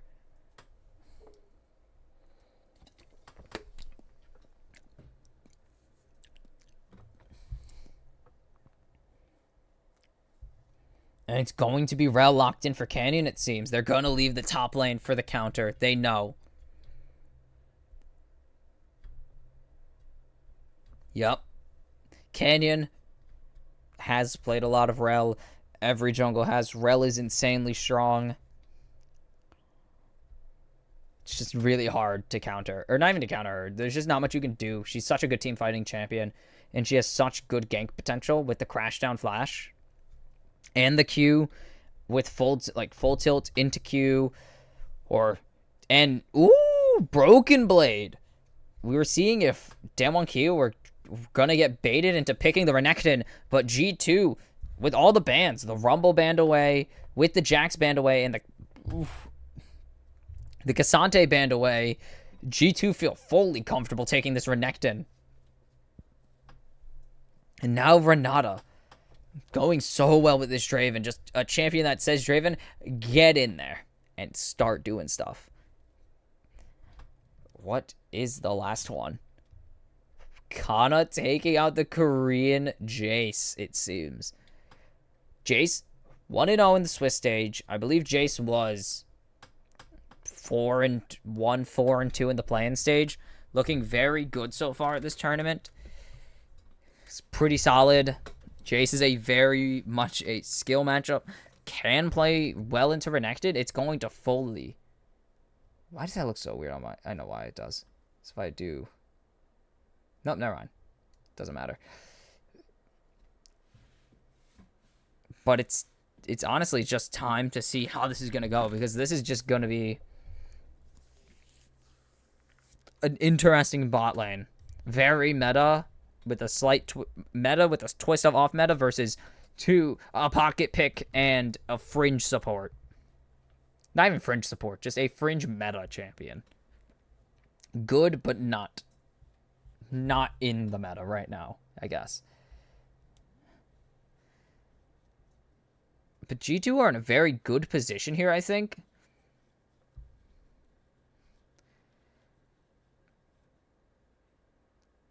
I think G2 are just in a really good spot here in terms of just positioning it for the game. I think, in the same way it was all on... Who was it? Was it Team Liquid? C9. It was all on C9 to prove to us why their comp was going to work. I think it's all on G2 to prove that this is going to work. I don't see a situation where Damwon feel pressured just yet, but I don't see a situation where G2 aren't going to be in a good spot, or in at least a spot to take this game. Like, they are in a competitive game, no questions.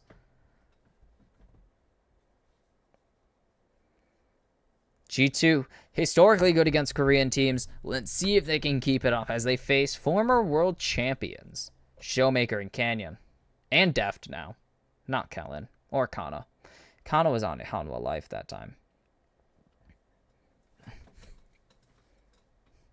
And they're not going to be able to invade, but Showmaker is going to be pushing for this vision. Deft going, I believe, lethality here. With the can... Oh, this might be AP Varus, but I don't see it happening.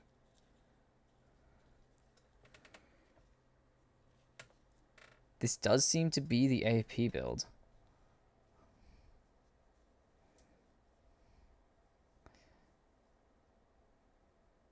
Kellen is on a ward here. Good wards from G2. I don't even know you can get that ward that far in, but good on them. You see the Guardian this time. Actually, I think Guardian came out last time for T1.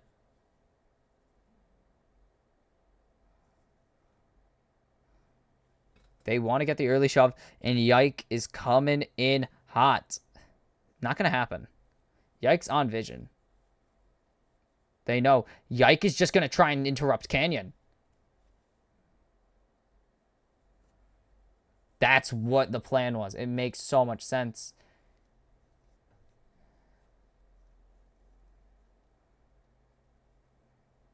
And that's what G2, exactly what G2 wanted, it seems.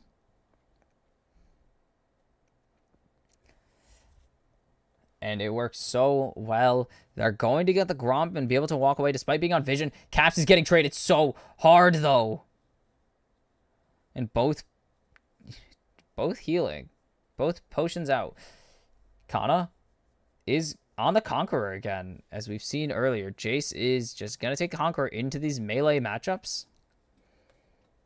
As I think Renekton's prio, I mean, it clearly has dropped down, but I think Renekton's prio is going to continue to drop as we see more teams willing to play the Jace. Just more and more teams, specifically of the Asian leaning, willing to play this top lane Jace into the Renekton, which just is so damaging and hurts so much into both melee matchups. We saw it take out, I believe it was a Cassante, and we saw it take down, and we're seeing it currently with an advantage over Renekton. A nice trade, though, in the bot lane. It's really just going to force Kellen to stay back, especially as Deft is low on mana. Kana, nice dodges from Broken Blade, though, on the accelerated Shock Blast. He just has to give this slow push. This wave stacking is just so good for Kana because Broken Blade can't break it up yet. He has to wait till the wave pushes up, and Kana can punish if he ever steps too early. Canyon's going to get spotted out, and there it is. First strike. It's going to be a little bit of gold every time someone gets caught out for Yike, really. Def doesn't really care. He's just going to be here to last hit for a while, but he's so far behind. And Han Sama is just so threatening as Draven. You step up, you chunk your health bar. You have to all in this Draven if you want to kill him. And there's no poking him. So much damage. Holy cow. I forgot how much damage Royal Jungle does. And it's just going to crash. Broken Blade has to mostly give that. Kana's going to miss the accelerated Shock Blast, which is going to be a slight punish. A slight missed opportunity to punish here. That's the wrong minion, too. But Kana's just going to try and get this plating.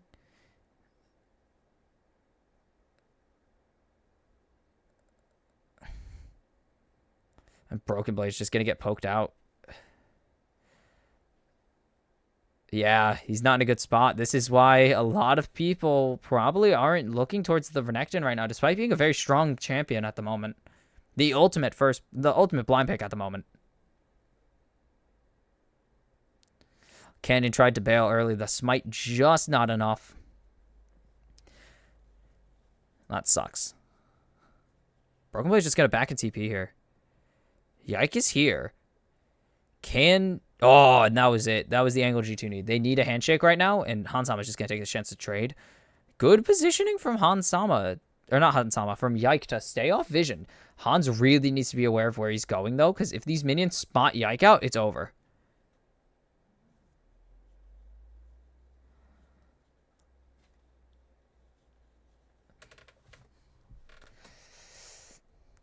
Yike is just going to leave on vision. They're going to spot him out. And with the dominance available, I mean, Broken Blade's got to be feeling something. Like he wants to be able to play. But it's just so hard. Really needs to wait.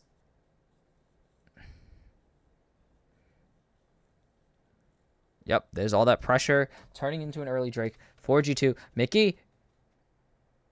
Oh, is it Hans with the demo? Does seem like it's Hans with the demo. Interesting. The shuffle forces a flash out of out of Caps. Canyon was here to back it up, and just in case, yep, there's the first strike coming through for Yike, and there is Canyon just walking back to his camps. No shockwave out, but Caps is just such a...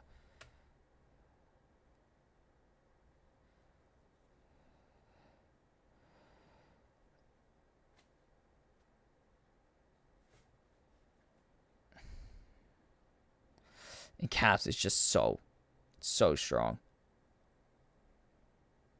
Yike might be able to just steal this. He's going to walk up. He's going to trade, and Mickey's here. Canyon just has to respect this.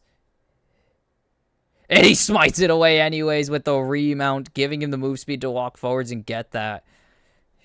G2 played that so well, but just did not finish it off in time, sadly.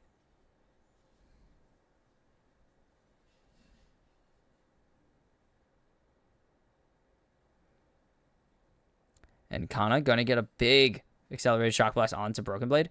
He's just been letting this happen, really. It's been perfectly okay to just let things happen. So he just kind of just gives control for the moment. Broken Blade gets bonked away. Still gets the stun with the Ruthless Predator, though, but Kana wanting to stay in gun form right now to farm the wave up and wait for Broken Blade to push forward here. Flash forwards. Kana forced to flash out. And Caps is here. And Kana's gone. Broken Blade with a pair of stuns that are insanely good. And Canyon's just in not a great spot right now.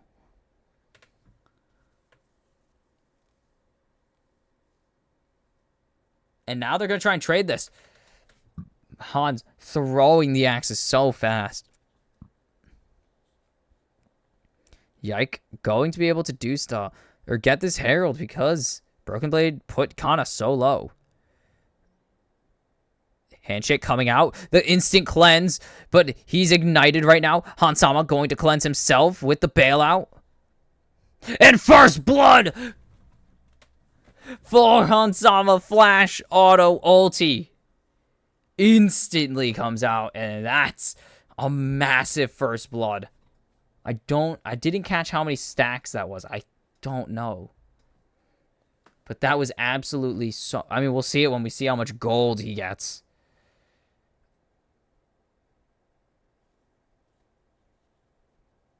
That's just... so many axes. How much gold did Hans get for this? G2 just gets such a good punish there. Deft walks way too far forward. And then Kellen, no flash. Instantly. How much gold was that?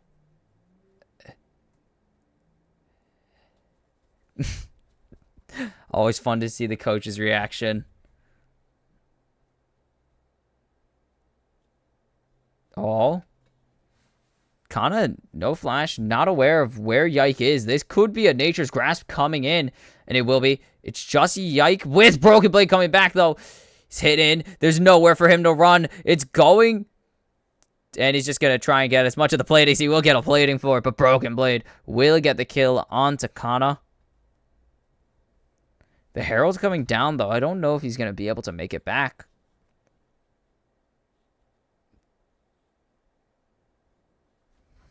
They will get that.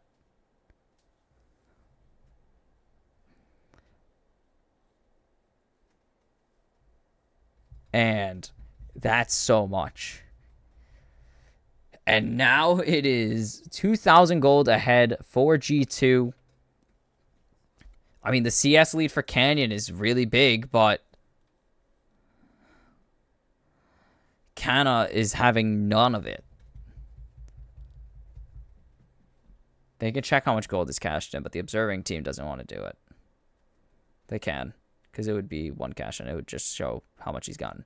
Nice damage here onto Broken Blade. Has teleport available, so it doesn't really matter. He's backing anyways. And he's going to have so much gold once he gets there. This is going to be absolutely massive for Broken Blade, and that's just a Gore Drinker done. Yep, he was sitting on the Gore Drinker finish, and now he's got it. Canyon has not been able to do much on the map, though. Will, I think, wants to go for the Drake, but can't yet. Yike is on vision.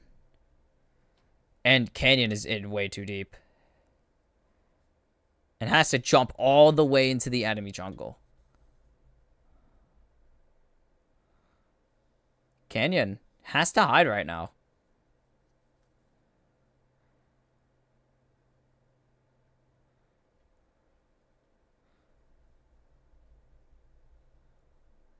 There's no way a dive comes through at this wave state. Caps in a position. There's flash for Kana. But I don't even think they're going to bother using it. They're not even going to bother using the shockwave. Cap secures the kill. And Hansama's coming back. Vision spotted. spotting him out. Yike going to get a nice, or gets a little bit of a trade onto him. And Broken Blade, 338 gold off of that, but Caps just teleporting back to mid. And this is what G2 wanted with this draft. They wanted to win this early game with the Renekton. They wanted the big cash in with the Draven. Now he's a Triforce. He's going for Collector. A nice crash down. And an incredible combo for a double kill for Deft. Showmaker. Showmaker. Playmaker. Oh my god, Showmaker. And that's the plays. That's why you're a world champion. The shuffle in this game is flipped on its head. Deft. Oh my goodness, what a play. Caps doesn't even ulti. Just good Dominus, good stun, and Broken Blade's tank and turret. There's no chance. Now look at this play. Kellen channels the Hex Flash. Crash down. W, Q, headbutt pulverize. Showmaker, playmaker. Incredible from Damwon.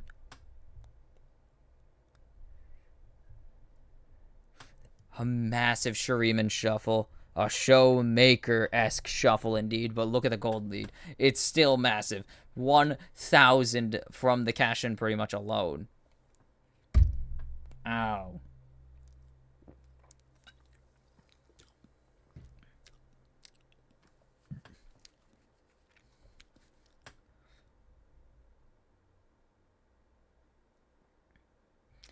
They should chill out. That's all it will do is make them chill out a little bit. The Eclipse on Khan is an interesting choice. It will be lethality here with Scorch.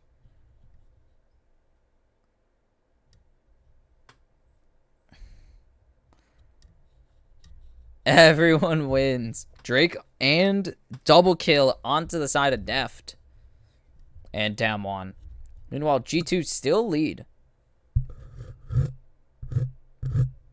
Oh no, that sounds, I'm sorry.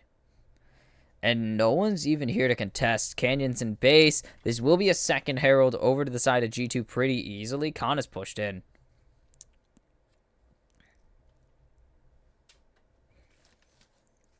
G2 are going to be able to push their advantage here really hard.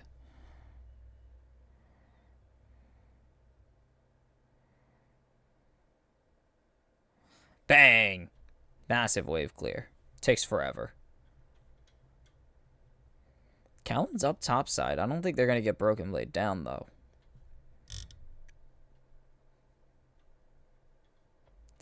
Whew.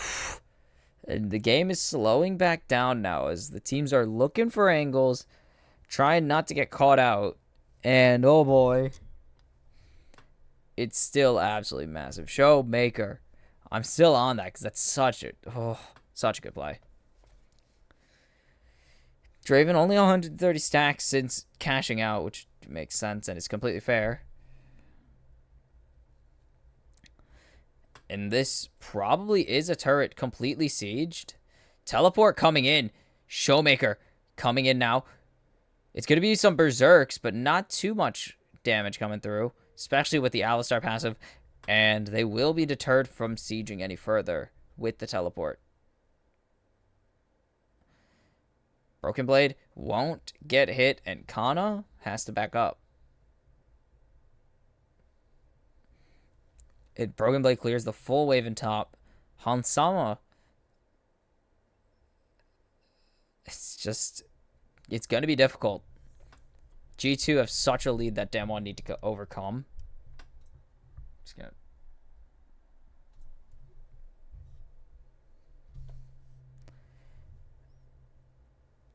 Not seeing anything crazy here, except for I'm not a huge fan of the Eclipse. Probably would have went Broken, or not Broken Blade, Dusk Blade.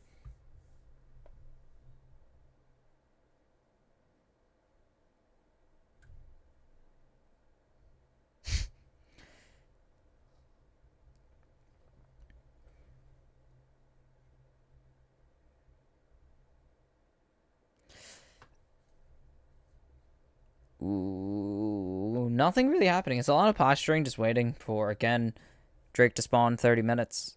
Or 30 seconds, not 30 minutes. Broken Blade's gonna get him caught out. He does.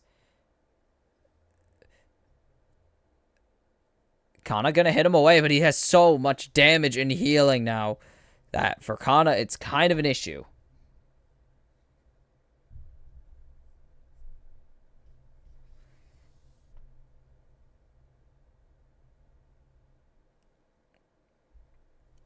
They're going to be able to get anything, though. They need to get into the pit.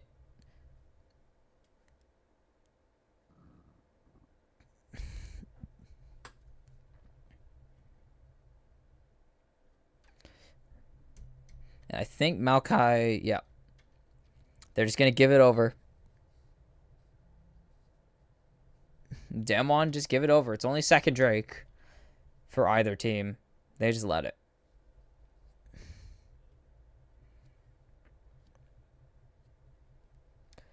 Han's at 200 stacks already. So a lot of gold in the waiting for Hansama. Collector finished, so he's going to be getting a lot of extra value too when he gets those cash-ins. Caps backed up. Showmaker doesn't even care. Teleport coming out. Knows not to shuffle here. Dominus out from Broken Blade, and there's so much coming out. A nice shuffle away, but it's not going to matter. Canyon is going so low, and the rest of the Damwon aren't really here to answer it. Berserk now. Hansama just trying to land the axes, wanting to get as much damage as he can.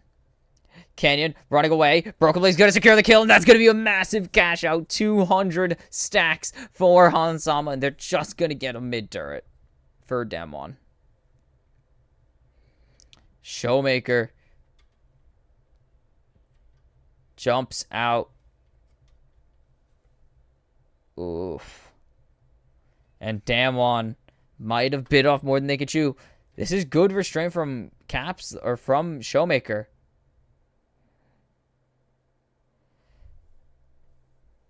And that's kind of why Showmaker didn't move. Nice shockwave to catch both of them, though.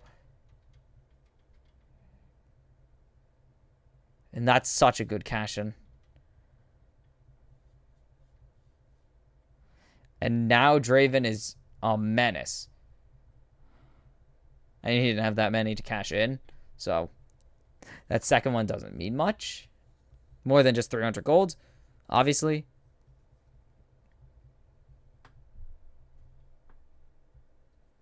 Oh, my wrist.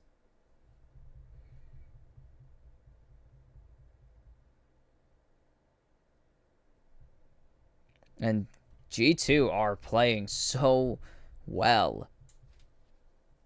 It's the G2 that has got... I mean, it's the play style that's gotten them not only this far in general, but just as a team. It's gotten them so far.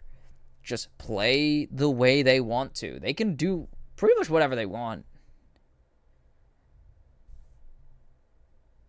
Oh, the flash forward to just hit somebody away. Unbreakable Will is out, but he's getting locked down by the Dominus and Ruthless Predator. And now the Chains of Corruption coming out in response. And Hansama cashes out again. Hansama 4-1-1, 209 CS. And he's going to have a Bloodthirster soon. He's just going to throw his ulti out for damage.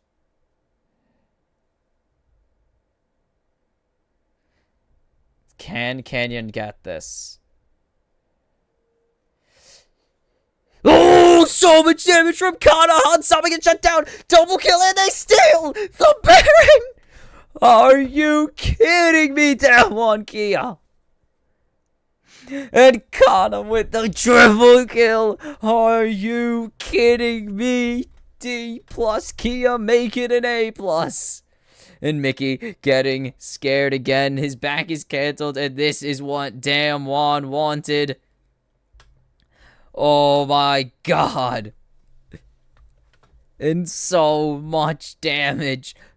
And a Baron steal for 2,500 gold swings are the norm. Oh. How?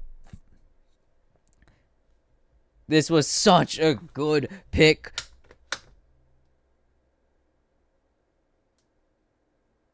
This is such a good pick for G2. And they should not need to flip this. They are 5v4. Kana goes hammer, so extra damage on that first attack too. Boom. Shuts down Hansama. Secures the kill onto Broken Blade. Triple kill by killing Yike. And he is accelerated this game. And Damwon have found their entrance to the game, their re-entry to this game. 3 items on this Jace now. He's going to be able to do so much now that he also has not just the Manamune. Manamune. There we go. But also has that Serelda's. So he's going to be able to hit that much harder and do that much more utility damage. Or you have that much more utility besides just nuking you. Showmaker's here, has the shuffle available. Kellen is just dancing around the dragon. Or dancing around his own jungle. They're just going to ignore this. Drake's reset. And Canyon's just going behind here.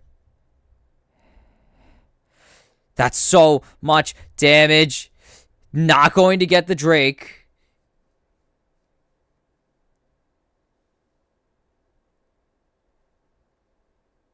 It's going to be Drake or Soul Point for G2 now. So that's their entry back. That's their answer to the Baron play. Not bad.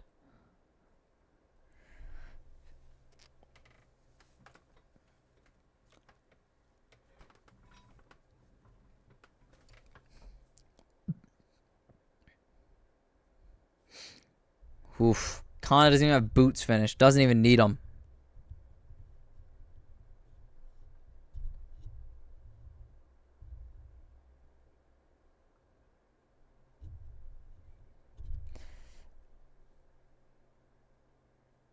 And that is going to be another turret for Damwon. Or D+. Jeez, I just keep calling him Damwon because I like that name.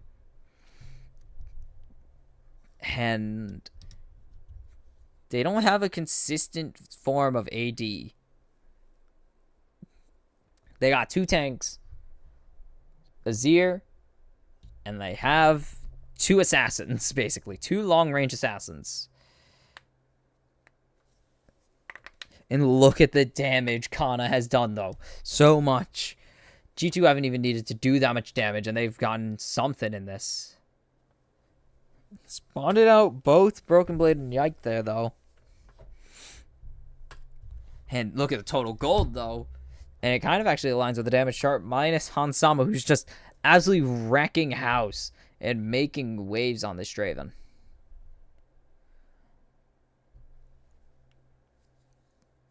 And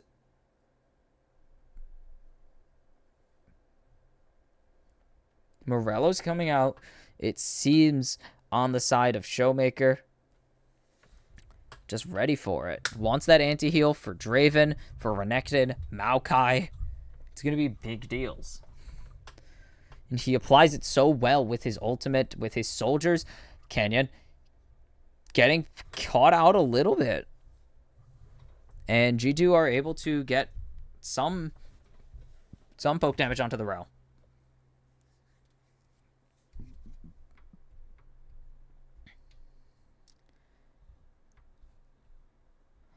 It's going to be how much poke do Kana and how much poke do Kana and Deft land? That is going to be a lot of the win con for Damwon here.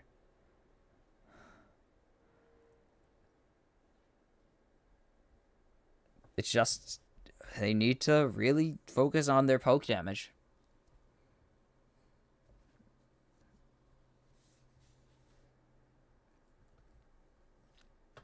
They can't get super aggressive anymore. But with the Drake, or with the Baron up in 20 seconds, Cap should be resetting here soon. Or he might just rotate over. Doesn't seem to have anything available. Just going to come over here. And he's just here. Not going to get the level 16 buff on his ultimate, sadly. Yeah, that's loud. Good.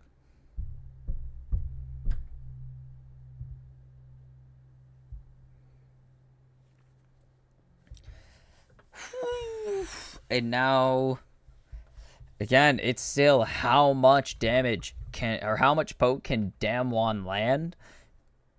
So much from Deft. Deft is just hitting arrow after arrow. And Caps at half health now. Dissonance going to be able to drag him away.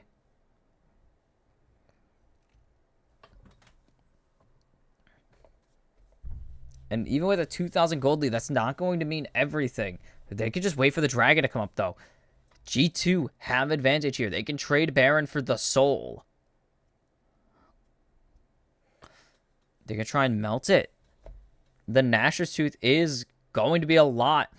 They don't see it. Kana's joined in now. So much more damage added. And it's gone. That's it. Damwon with the cleanest Baron yet. Besides, okay, Genji had a pretty clean Baron. Mostly because they killed the entire enemy team. And Damwon just get everything there. Just for free.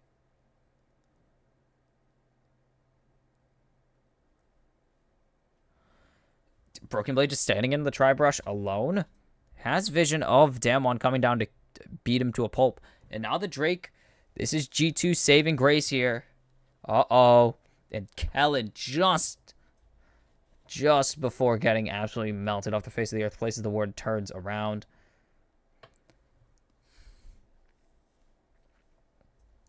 The Drake Soul is going to matter a lot here. Because if they get the Drake Soul, G2 is going to be a lot harder to kill with double tank. Or, well, tank bruiser.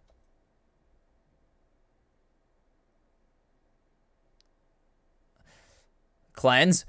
And there's no damage coming through from Broken Blade on the Dominus. Gets juggled and has to run away. And the bailout is not going to get it. The ignite from Kellen finds the kill. They're still on the Drake. They're going to get the soul, but they need to start running. Yike is already going to get taken down.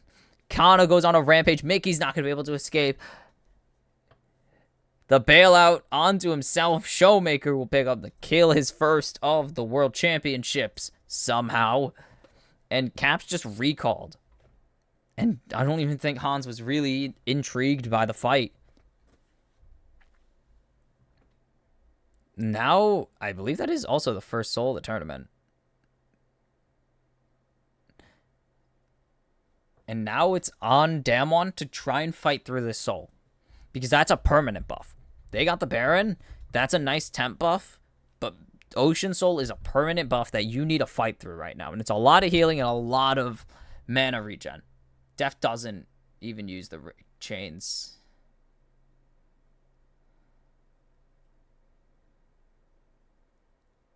Oof. And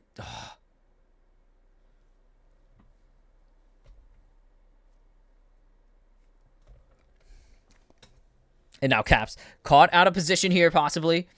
The shockwave's not going to land anything. The chain of corruption now. So much damage from Deft and Canyon.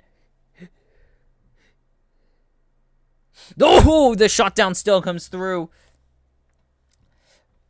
But Deft also trades onto Caps, and that's 2 shutdowns granted over. But one of them's onto Showmaker. The other one is onto Caps. So both mid laners will pick up big shutdowns here. And now, Damwon are in a really bad position here. Showmaker's going to be able to get out. Canyon might not be able to, though, with the anything. The handshake is going to pull him back. He doesn't have anything to run. No shielding left. And he's going to run into Kellen. The Flash the Ruthless Predator. It's a double kill for Han Sama now. And Kana's going to be brought into the middle of it. Going to get shut down. It's 3 on the side of Damwon in that one fight alone. 4 in total. And G2 turned the game around again after the game was already turned around. And now they are in full control. It will be the Void Staff before the Morellos. Interesting. Good choice. And now it's a 4th item on the side of Hansama.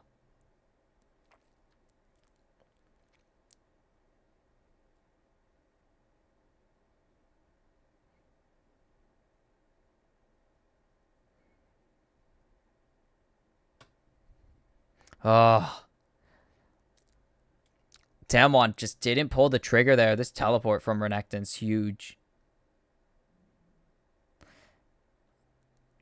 Showmaker puts up the eye, but it's not going to mean anything.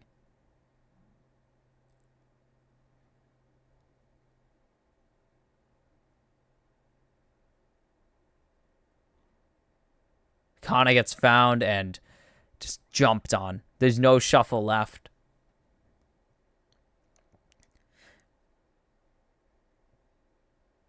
And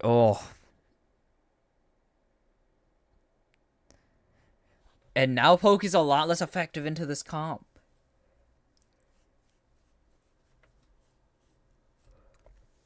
It's just really, really hard to poke down a comp with regen. A lot of regen.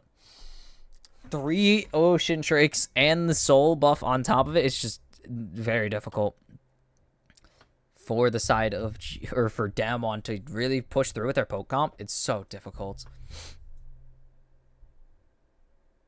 And Kana going to get jumped on, gets hit away, flash out, and Nature's Grasp kind of just throw it away. And now this is the chance. Broken Blade behind though. Damwon have spotted him out. And they're just going to jump onto him. Kana. That's going to be the first tick down. Dominus is now down. And the redemption. It's going to be so much burned from Damwon and Broken Blade there. No Guardian Angel now. That's 5 minutes of his time he has to wait before he can get another res. The game might not even go 5 more minutes. Teleport coming out now from Kana.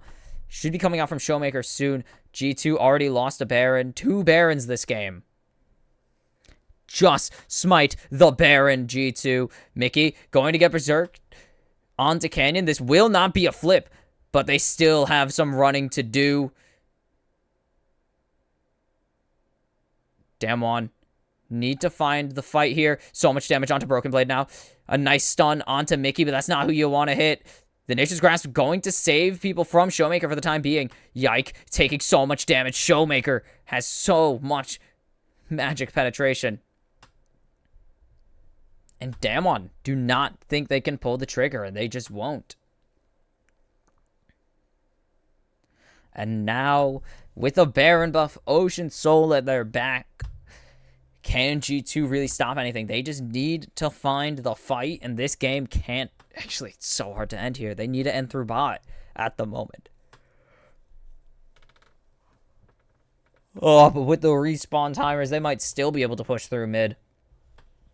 But it's all up to this Elder fight. Flashbacks to the World Championships last year. The winner of this Elder fight can win this game, and it's not the same stakes. But it is very much just going to be down to this Elder fight now. Kana trying to go behind.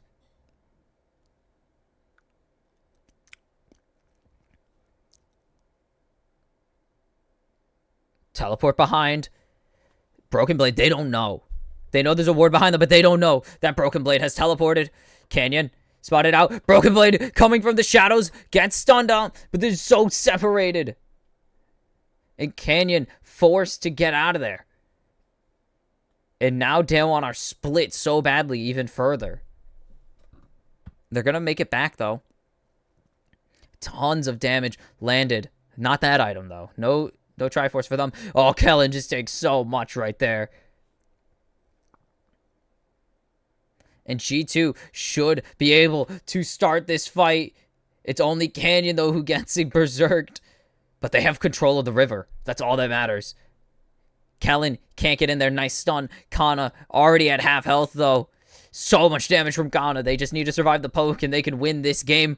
So fast. Kellen, ulti out. But Broken Blade's just going to jump on him. Kansama goes on a killing spree. And G2 are going to get a Elder Dragon. No doubt about it. No funny steals. This fight will not end the game, though. There is no fight. It's Kellen dying for the cause of nothing. And that's it. They need to keep moving.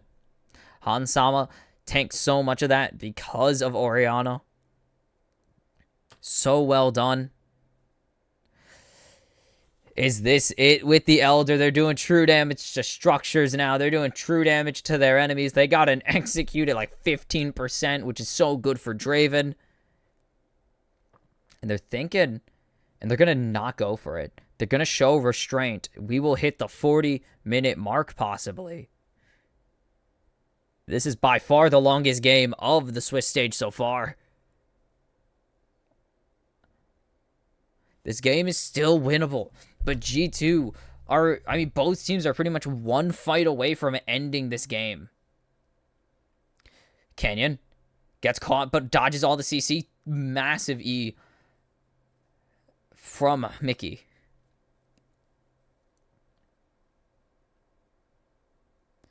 But they have good wave clear with this. With Deft and Kana on lethality and Showmaker on Azir. They have such good multi-man wave clear. This is the challenge that G2 have to face down. They gotta just win this here. This is the chance for them to win because really, Draven's not going to get much more value anymore. Draven's reached maximum value. It's going to be, I mean, it's just going to be Kana gaining more and more and more value as this game goes on. Showmaker is going to have, that's so much damage onto Deft, though. Look at that.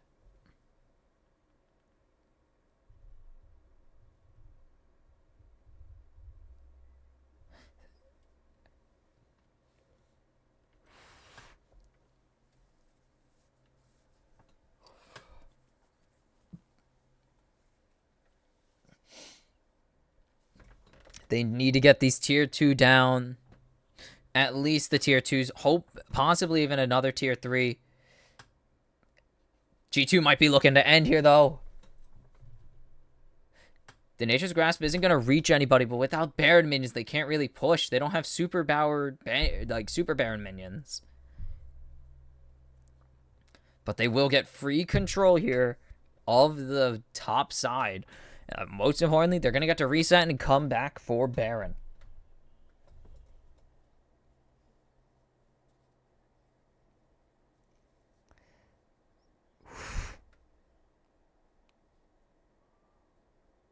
Look at the damage from Kana and Showmaker and Yaig.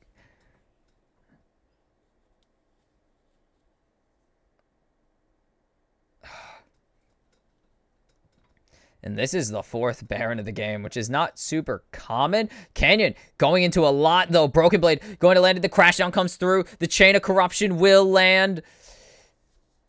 But Broken Blade is just able to walk forward so far for free. Kellen going insanely low. Will not get out. And G2 are running at Damwon Kia. As Kana gets the kill. It's a double kill now for Hansama. The teleport comes through for Broken Blade. And they're looking to cut off Deft to where he walks. Flash out from Deft now. But he's on the wrong side of the base. And now it's going to all land. Deft goes into Resurrection. They want the kill.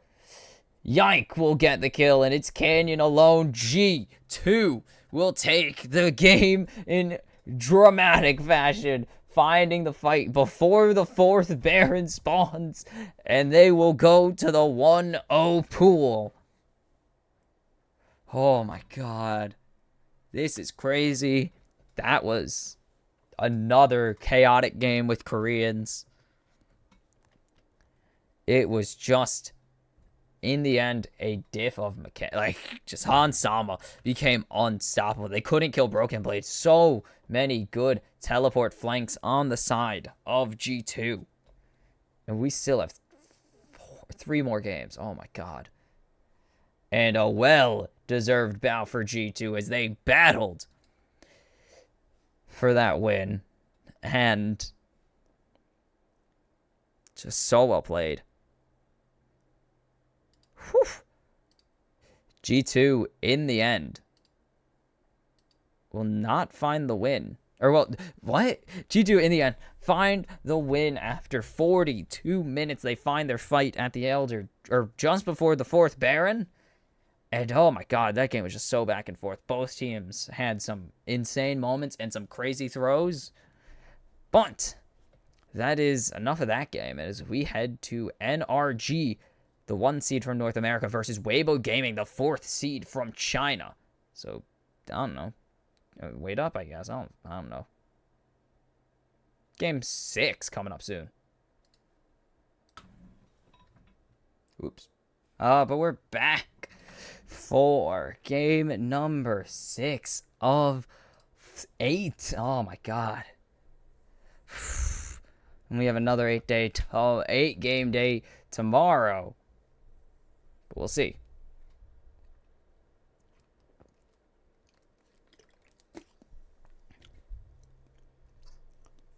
As NRG take on Weibo Gaming. And I think Weibo win this. I think this game is going to be a mess, and I'm excited for it. I think it's going to be a messy game, and I'm excited for it. Whew. We're going to power through these last 3 games. It's probably going to take me like 2 hours to do. So let's do this thing. NRG, the 1 seed. I saw them live, and I popped off for them. I was going hard in the paint. I love them. I don't think they're going to do well, but I love them.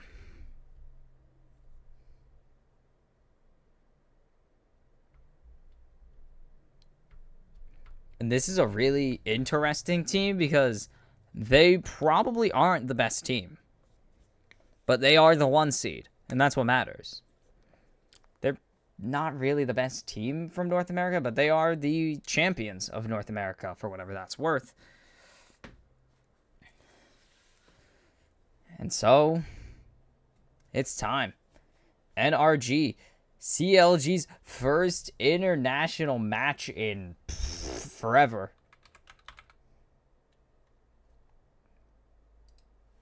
Like, CLG's first international appearance, like, poof.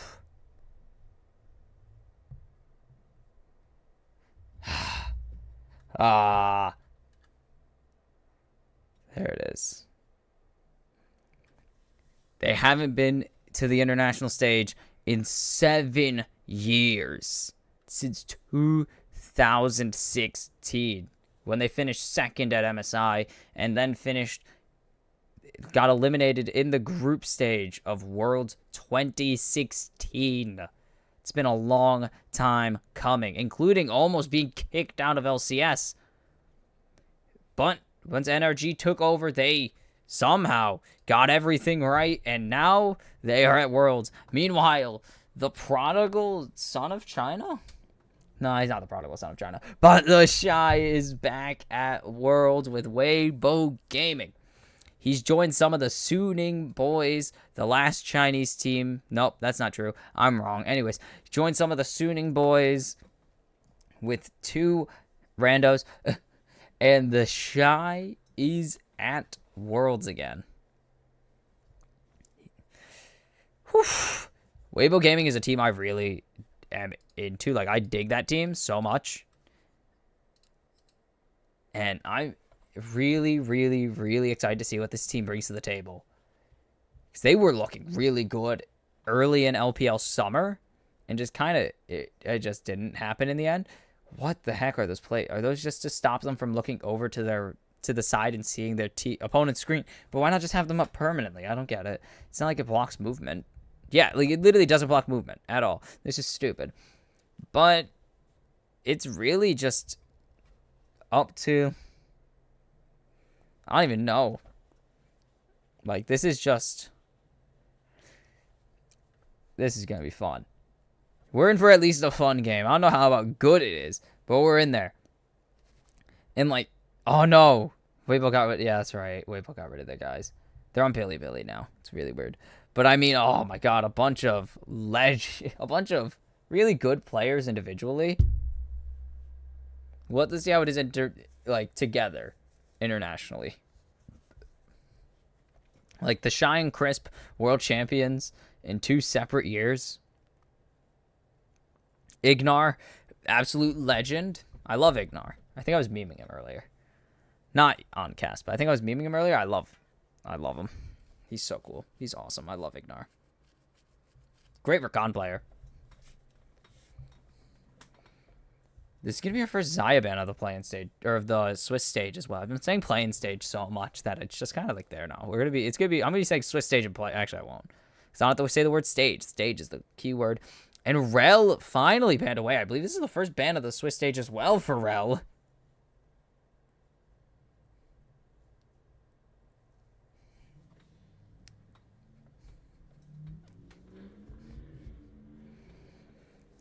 And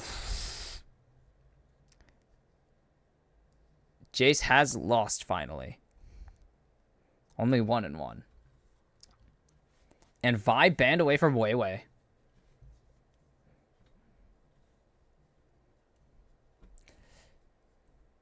Is this just going to be Kai'Sa? We haven't seen Kai'Sa in a little bit. And Poppy for the Shy or Weiwei and Dokla, hovering his favorite champion in the world, Akshan.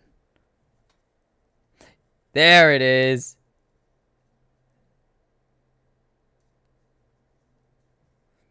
Dokla did this all LCS finals, and I was all for it. The crowd would cheer him unbelievably whenever he hovered Akshan and TMO, and boo him like no one's business when he hovered Yumi. But it will be Alistar for Ignar. Champ, he played a ton in summer playoffs.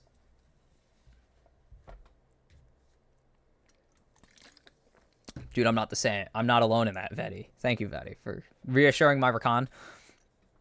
And they're just having fun. Oh my god. I love NRG for this. They were just having fun all LCS finals and just happened to win, I swear.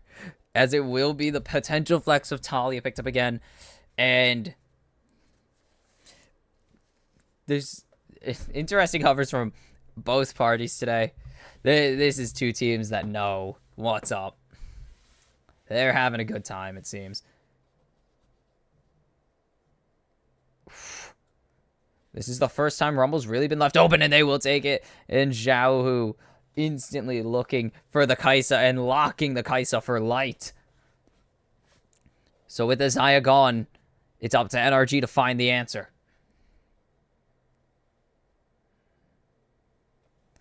Come on. What does NRG have? There's something in there. Pick an ADC. Pick a top laner. Just something. And it will be the Kalista, it seems. And it will. Putting Dokla. Not Dokla. Putting Ignar in point blank range. Look at FBI. Look at him. He's ready. He wants to win.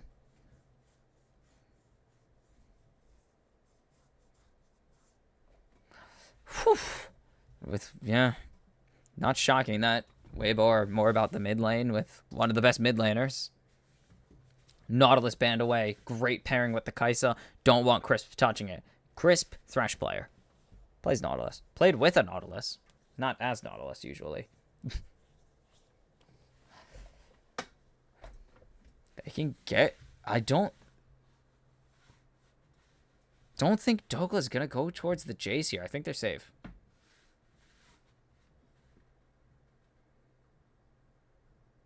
Why did they ban Renekton? Are they scared of it? Are they scared of Big Dokes?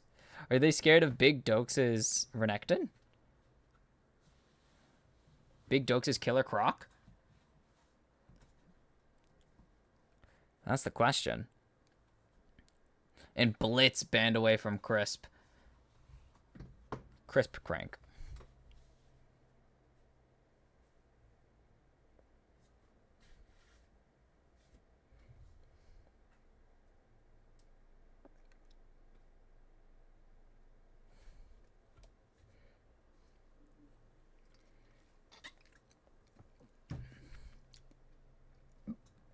And Cassante banned away.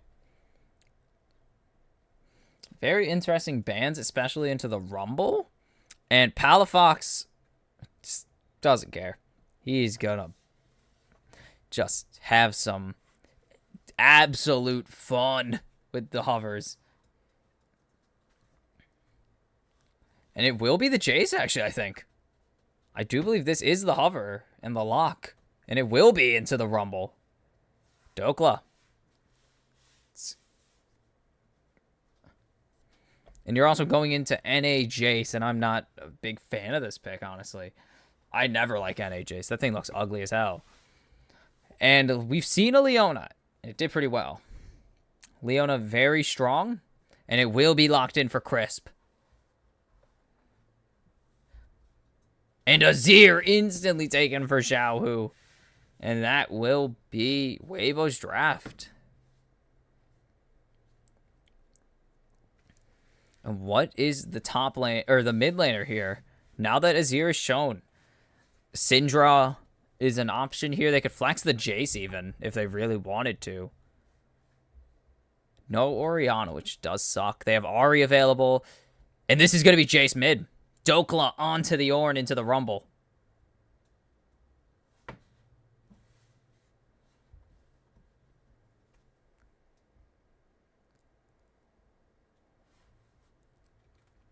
I think I would have took the Sejuani and put Palafox on Talia.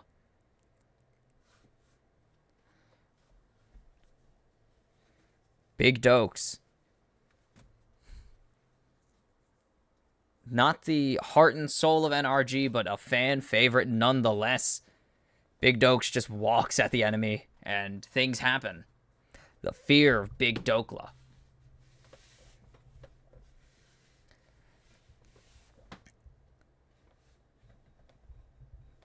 Now, Xiaohu should know this matchup inside and out.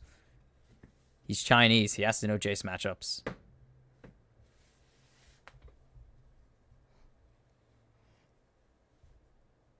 And this draft isn't that bad for NRG at all. And the good luck's given by the coaches as we head to the wait of a lifetime. NA have had an impressive showing so far. TL almost taking a game off of T1. C9 beating a very, very sleepy Mad Lions team. And, I mean, if I had to be honest, this is probably the second. This is the second of ranked 2 out of 3. TL had the hardest matchup, and TL looked pretty damn good. And it was a great note to open the tournament on. I do think TL have the best match of the tournament so far with T1. That was an absolute banger of a BO1 somehow. What the? Sure. Sorry, my watch just gave me a blank screen. That was interesting.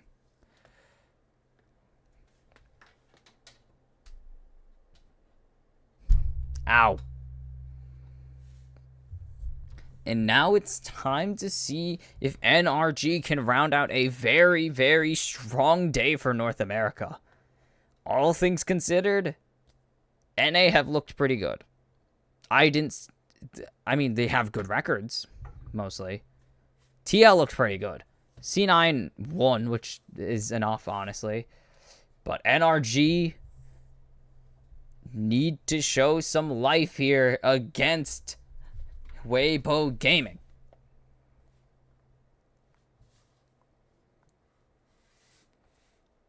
The first time this org will ever go international. The history, the fan base of CLG at their backs, the faithful will need to be rewarded.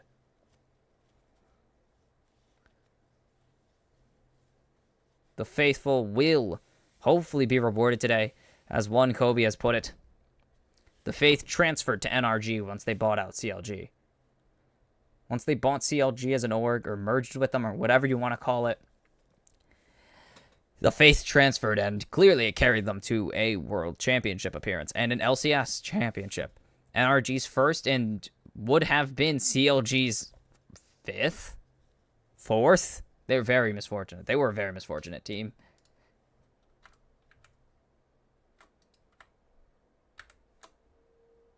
Oh, I opened an incognito window for some reason.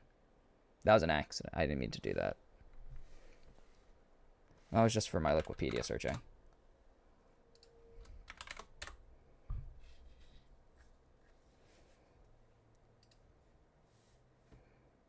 Their third?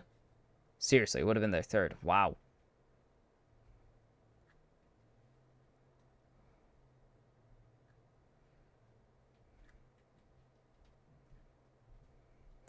Oh, and Crisp jumps in and Ignar punches Light away. So a very funny trade in the early game for NRG and Weibo. Very nice. Oh, Crisp is going to jump in, cleanse immediately out, burning the Ignite, but the flash and cleanse out of FBI.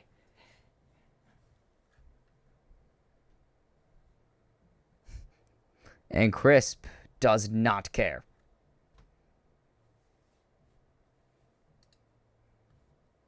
Ignar, nice block there.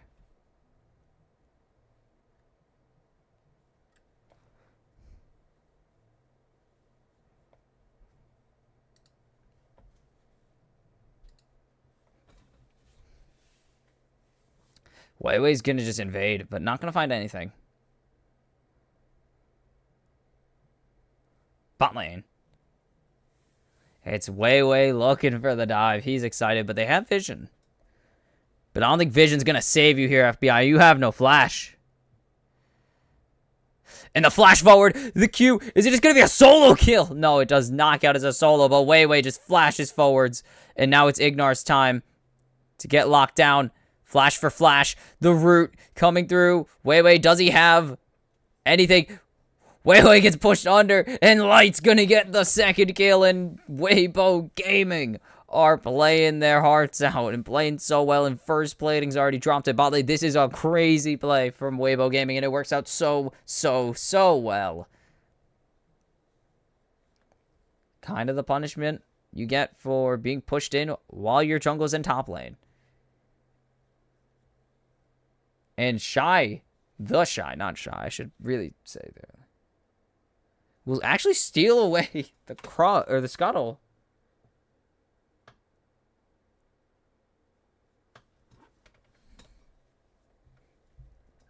And Weibo Gaming are taking full advantage early.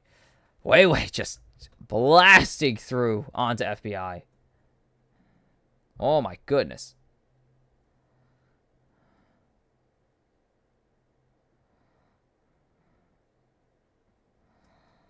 Just Light will get a nice lead in this bot lane now.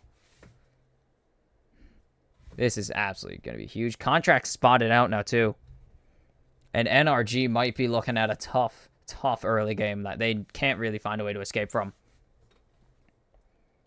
Hex flashing over the wall. Is he going to find contracts? He's going to be spotted out here.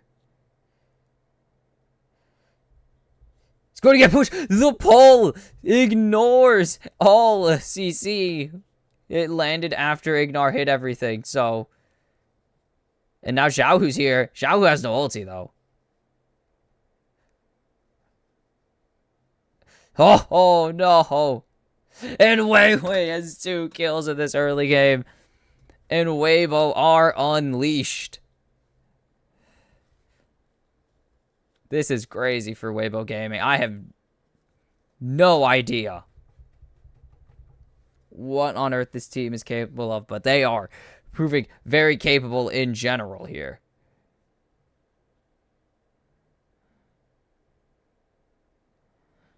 Oh.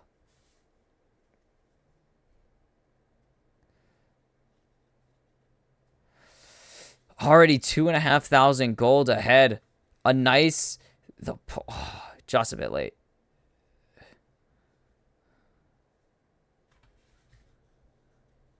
The contract just leaves.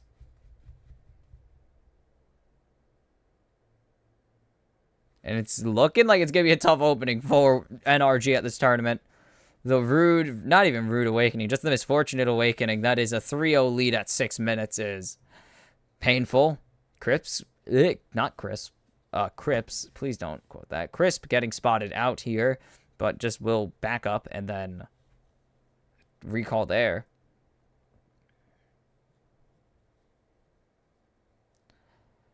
Oof.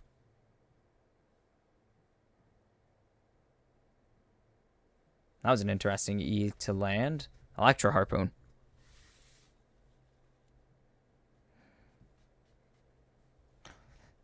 They did blow the third sea. That is true. They did blow the third sea, but honestly, I think you would have been better off in the second pool than you were in the first. Or you would have been better off in this fourth pool with a chance to pull the LCS or, well, actually, I don't know. Would they have beaten G2? We'll never know. Dokla just has to back up, though. Knowing he's on Vision and seeing Weiwei, it's got to back up. Contract's now on Vision.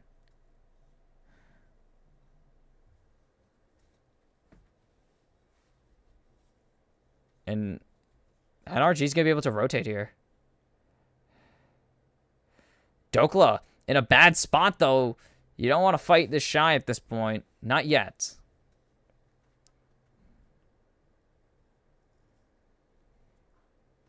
Yeah, there's no.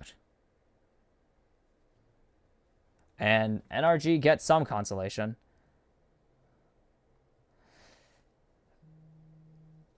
This matchup's not working at all for Weibo, or for NRG.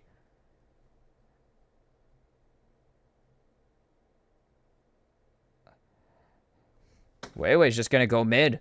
This is such a bad move for NRG. I mean, Dokla doesn't really matter. He doesn't really want to trade. He just wants to ignore for as long as he can. His goal is just to kind of be there to make sure the Shy doesn't get too far ahead.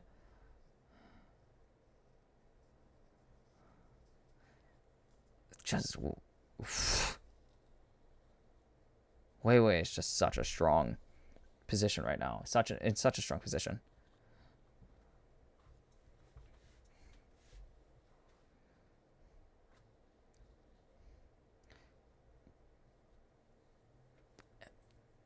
They have slight leads everywhere, really, it feels like. Slight lead in mid, massive lead in jungle, massive lead in top. Actually, I can't even say slight leads. They're pretty far ahead in most categories of gold. Gold spent, top lane is a bit more even. And ulti out of the Shy is an interesting strategy. Gonna try and keep this... Trying to keep this turret under siege. I do not see a way Dokla wins lane, but again, the goal is to not lose lane, not win it. Weibo, the Shy going to get a bit overzealous, but Dokla can't trade still. And now Ignar in a terrible position, getting jumped on by Chris, but a nice ulti to get him out. Ignar going to re-engage, but the jungle sent all the way back. And there's the Killer Instinct. A nice knockback from Ignar will keep Weibo Gaming off of NRG's bot laner. Contracts wants this ulti. Oh, but that's the wrong direction. You don't want to be going that way. Both of them are going to get grounded there. Weiwei. Going pretty low, but no vision. And this is just a fist fight.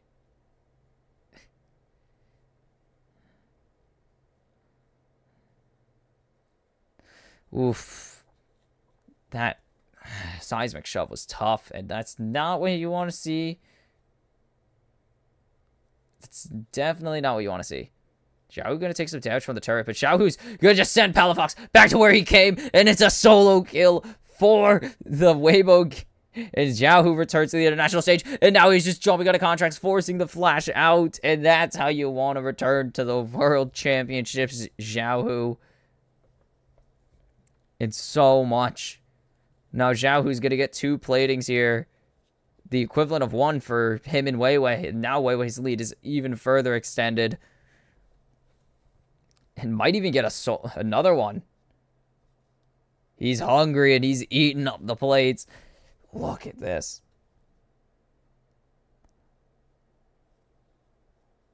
And then shuffles him away. Doesn't even let him get the first attack.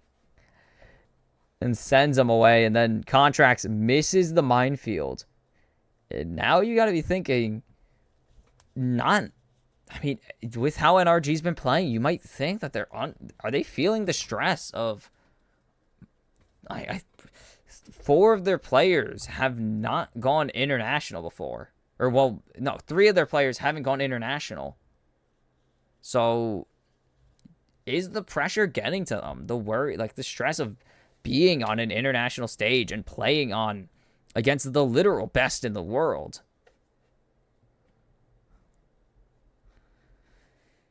Because it is so, like, they are hoping for anything, and you're gonna get Crisp, but Crisp's just gonna flash away, and now Weiwei's gonna return the favor.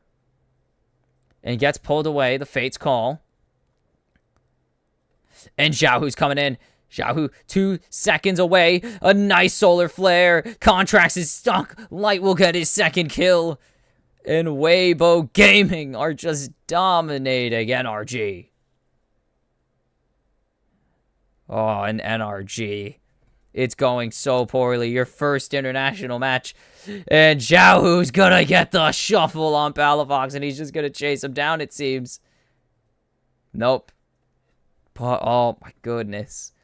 NRG, there's not a single play they can make that they live. Weibo Light is going to get a plating, and now they're gonna just go for the dragon.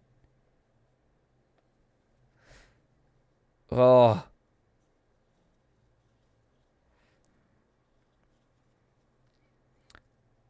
And NRG, this is where you got to take it. Your Alistar's sent back to the Shadow Realm, but you need to start fighting this. You get no dragon. And Xiaohu's just going to flash away. That terrain is freaking out. The wall was... What? Oh, is that a Talia wall? No. What the heck? That looked weird. And they're going to get the dragon... And what are they to do?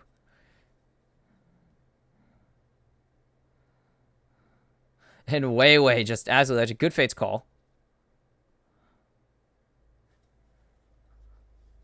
A nice ulti to lock down contracts. And now...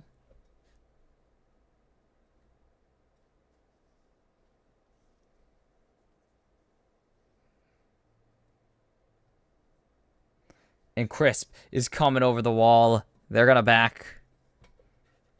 It's just so painful. NRG and everyone's ahead. It's 4,000 gold at 14 minutes. That's not what you want to see. Almost everyone up 1,000 gold.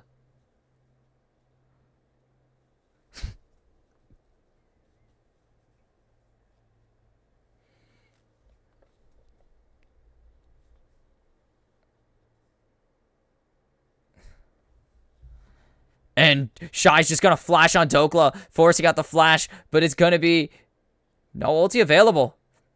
Nice Forge God call. It's so much spent to survive as Dokla. Is there a play that NRG can make to even steal this? I don't even know if it's worth stealing.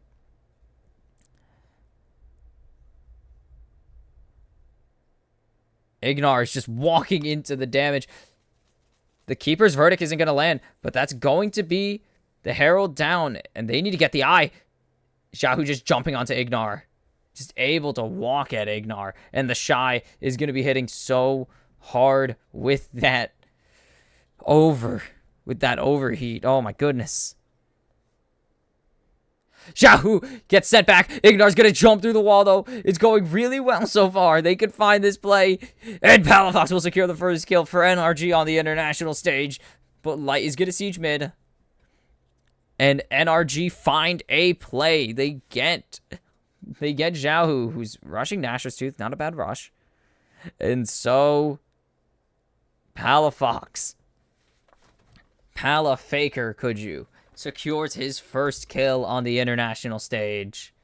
Secures NRG's first ever international kill. And Dokla's under turret. Dokla's getting dove.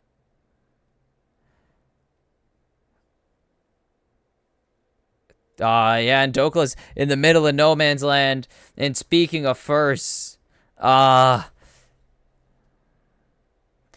it will be their first death. Dokla's first death on the international stage, to be very grim. Meanwhile, Light 3-0-2. He's looking like a star right now. 6-1 for Weibo Gaming. 5,500 gold ahead. Almost 6,000 gold ahead. They look so good. Weibo Gaming's first international event.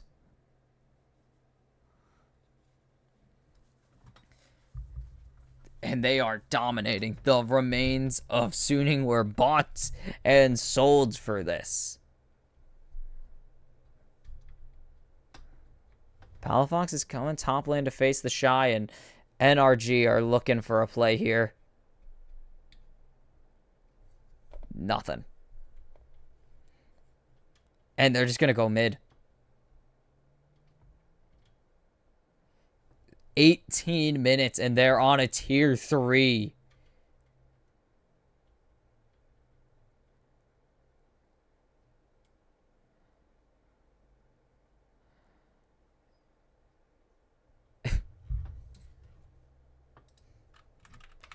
And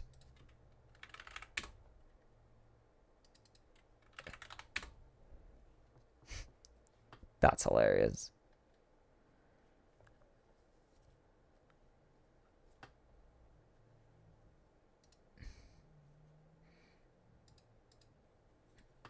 And now Weibo will get their second Drake, and NRG are just looking for anything. They're looking for scraps, to be honest.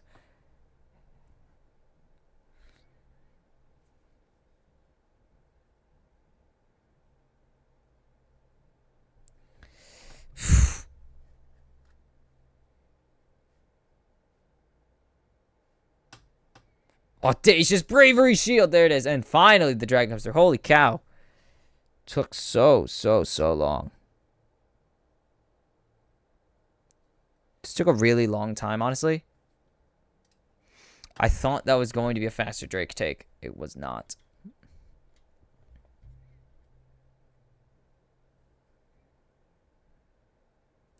And Light now almost done with... Is that... What is that?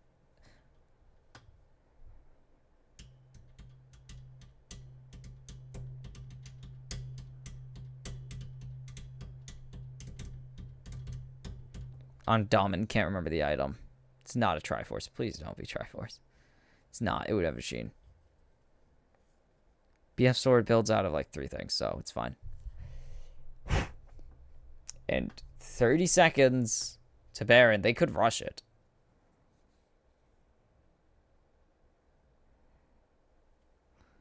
And it is Navari. I forgot Navari. I don't build Navari very often, if you couldn't tell.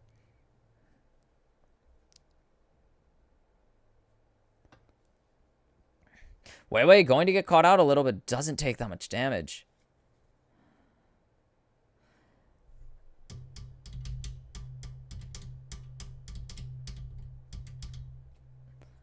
And Wavehorse setting up for Baron already. 20 minutes. Gen G have the fastest Baron of... Well, they started at 20 minutes. They finished almost immediately after that. Weaver's Wall. Flash out from the Shy. Contracts going to juggle him back in. This is their chance. A nice knock up onto the Shy. He's going to lay down the equalizer, but it's not going to matter. But Weiwei's just going to secure the Baron for Weibo Gaming. And now behind them, NRG are starting to collapse. But it's just a Baron at 20 minutes. 30-something seconds. And now they sent everything to stop that. And they got a singular kill onto the Shy. And Weiwei's just throwing up emotes. That's crazy. Weiwei's literally, NRG are getting absolutely smashed and Weiwei's laughing. That's crazy. They find a kill. Forcing the flash out of the Shy here. Probably should have waited.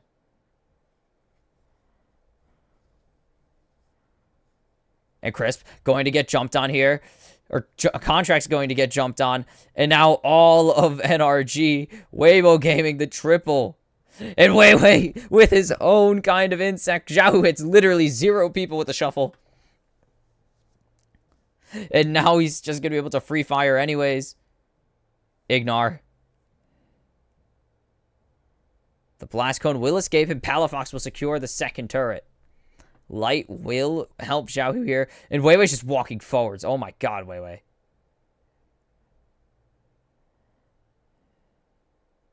And NRG just all the way back as top lane is falling at the hands of Xiaohu and Light. Oh my goodness. And that's going to be a second tier 2 already for Weibo Gaming. We are 22 minutes in. Not the fastest game of the World Championships just yet. 23 odd minutes or something like that.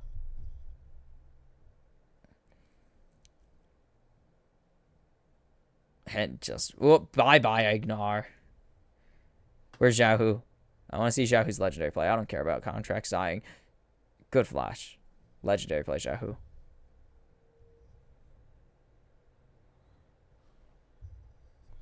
Legendary. And it's going to be a dragon. Crisp will be spotted out, but just sacrifices his life for 10, or sacrifices his vision for 10 gold. And now it is Drake time for Weibo Gaming. Absolutely, yeah.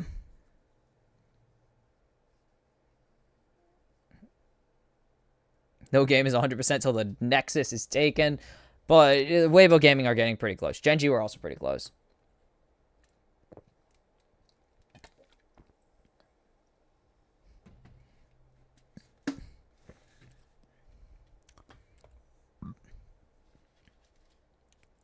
Oh, no. For NRG, I mean, oof, what do you say? NAJ's hasn't looked terrible today, at least, but the rest of the map hasn't been looking too spicy. So, it's not a great game.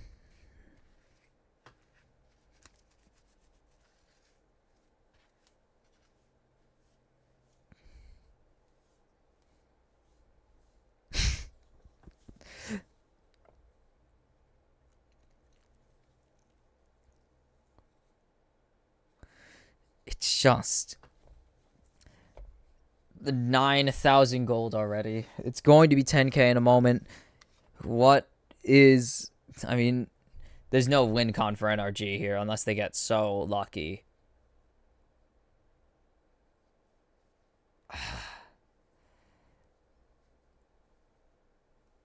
It is LPL. There's no... Some of these LPL teams are very good. And then there's the LPL teams where there's no lead they said they couldn't throw. There's definitely some LPL teams that said never a lead I couldn't throw, but there's also some very good LPL teams who are just like, yeah, this is over. And this is one of those games where it's just like, the team is not going to throw this. This game is over. There's no chance in hell Weibo throw this game.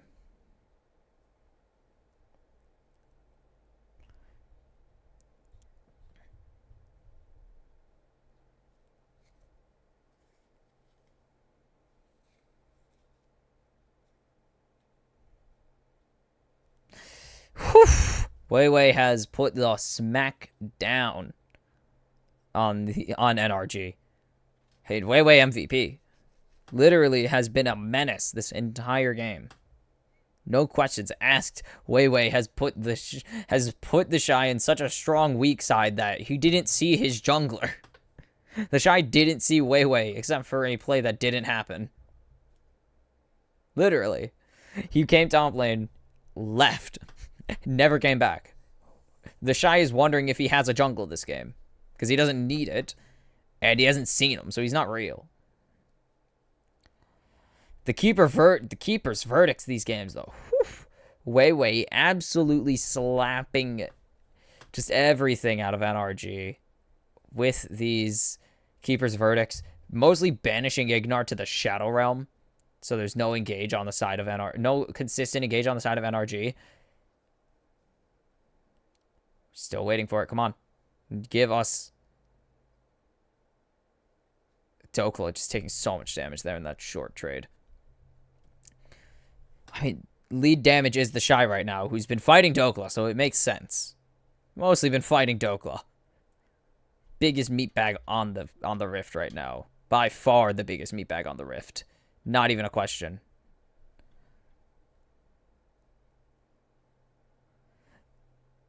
It's not gonna hit anybody, but everyone's slowed.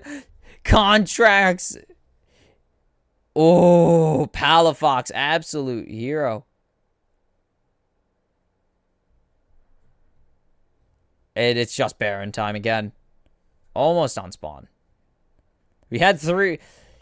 I mean, oh, and that's just the easiest Baron ever.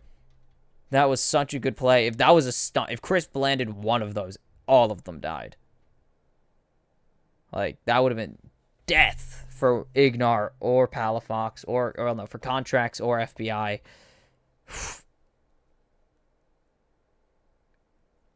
And there's the gold diff. It's officially hit 10k. It's 12k now.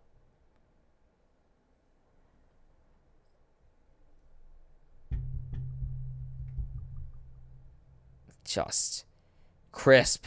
Absolutely massive ultimate here.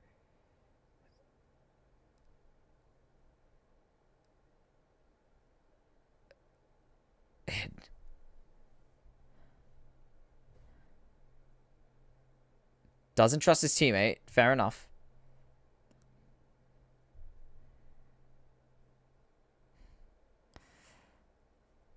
And here comes the Ornhorn. They're going to try and find anything. They're not even going to find the Shy. They're not even going to find a flash. They're going to get a flash out of the Shy. As the rest of Weibo are just going to end the game. The Shy is just going to throw his ulti out to everybody so no one can recall. Teleport coming out now from Dokla. He'll make it. They will give Crisp's life for this. Dokla's already dying, needs to turn around. Palafox has to flash the divide. Going to let Light go unstoppable. Flash through. Light gets no double kill. Contracts taken down by Xiaohu. Dokla's going solo. Big Dokes, the killer instinct. Light is dominating. Double kill for Weibo. Triple kill for Light. And this game is over. Weibo Gaming, the 4 seed, somehow will make the 1-0 pool. And it's absolutely massive on the side of Weibo Gaming. Wei started this off just invading level 3. Double 2 kills level 3. They had 3 kills by 5 minutes. And they never looked back. They lost 1 objective. They lost 1 dragon. They lost 2 turrets. 2 turrets all game. Otherwise, Weibo Gaming looked unbeatable there. And it was just dominant. For NRG, it's just, what do you do? Like, what on earth do you do there?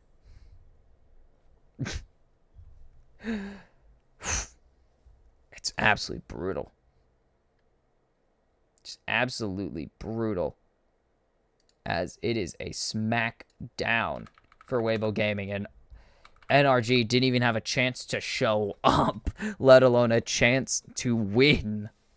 They didn't have a chance to show up in the game. They had like 1 or 2 plays, but that didn't mean anything. And so, in the end, they're sent to the 0-1 pool. The only 1 seed, I think, Gen G, G2, and JDG. The only 1 seed to fall today will be NRG, as the other 3 1 seeds will be packing themselves into the 1-0 pool, looking to go undefeated, as NRG are just gonna have to catch up, and they're 1 loss away from facing elimination for the rest of the tournament. Anyways, up next, LNG, very fun team to watch, versus Fnatic. Very team, but Humanoid has confidence, and so you should have confidence that this will be a good game. We'll be back for game 7. 7. I can't count.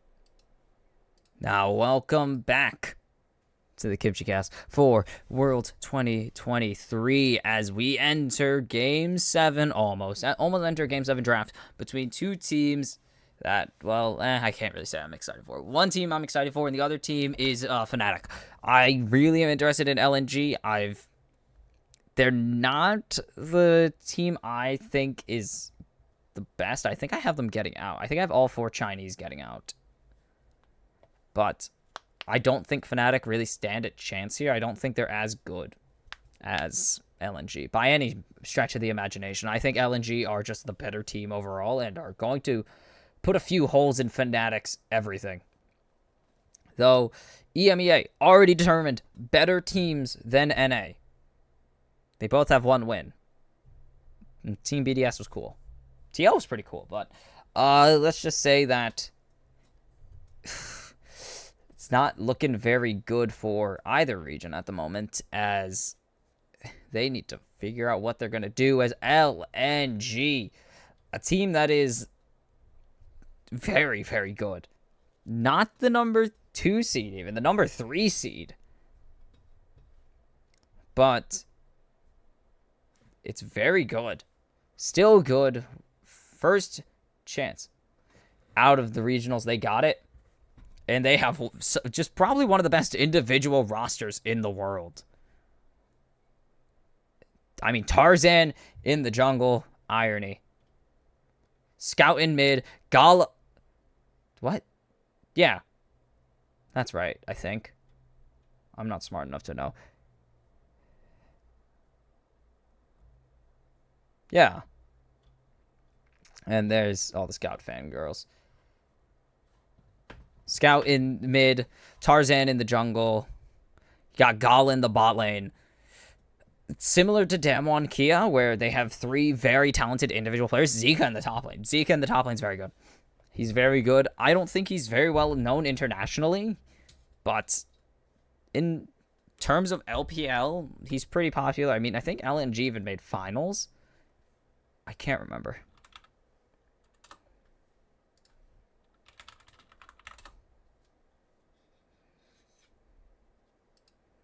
I believe LNG were finalists in playoffs, right?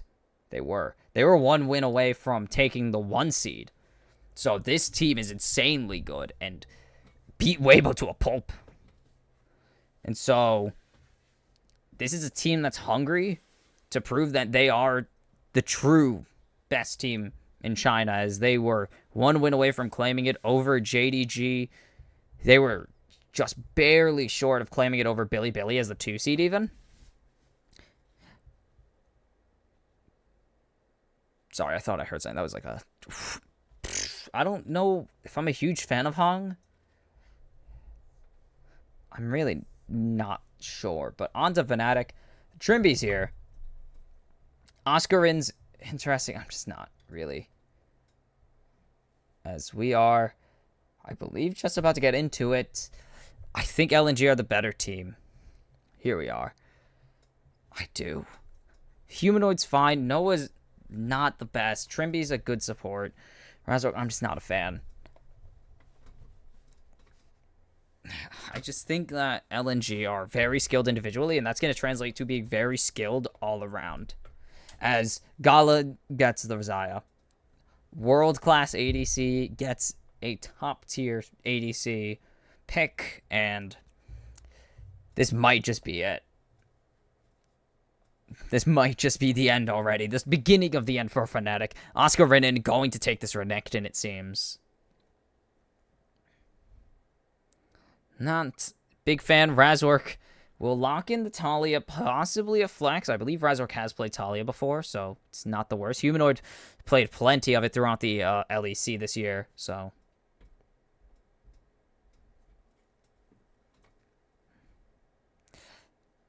The jungle's 1-1 right now. Tarzan's just going to take a better jungler. A second time we're seeing this matchup today. I think Tarzan's a bit better, though, than Elyoya. Scout will lock in the Zaira Khan for Galahong. That actually worked really well. And Humanoid. Not on Ezreal this time. Not his Ezreal. It's Noah's Ezreal. This is an insane lightning speed draft. These teams want to get in the game. They are eager to play. They probably planned not the drafts together, but they probably planned these drafts the whole time. They've been like, yeah, we're going to get these champions, and we're just going to go. It's like they know what each other are going to ban, and they're just going to get rid of the Syndra. It looks like it's going to be Humanoid on this Talia with those bans. I just think, I don't know, that ban just leads me to believe that this is already locked in for Fnatic. Alistar taken away from Trimby. He's played a lot of Alistar. I believe he actually won LEC on it. His first time winning, I think his only time winning LEC. When he won LEC Summer, he took it with the Alistar. I remember it. I remember a lot of Trimby on that rogue team, or I remember a lot of Alistar on that rogue team. And what is the final ban of this for Fnatic? Nico taken away. Again, just such a strong focus on mid. Makes me think that this Talia is going mid already. There's no way Razork's taking it. Just don't believe it, unless they're trying to bait, but they would have banned away way more of anything else. They would have banned away top laner. Or not top laners. Actually, they could have. Casante's up. Rumble is up. They could have banned away any of those. Viego taken away. They don't believe that they've locked in jungle, and I am on their side. And now double flex. It could go anywhere. It could go anywhere if they lock in Rel.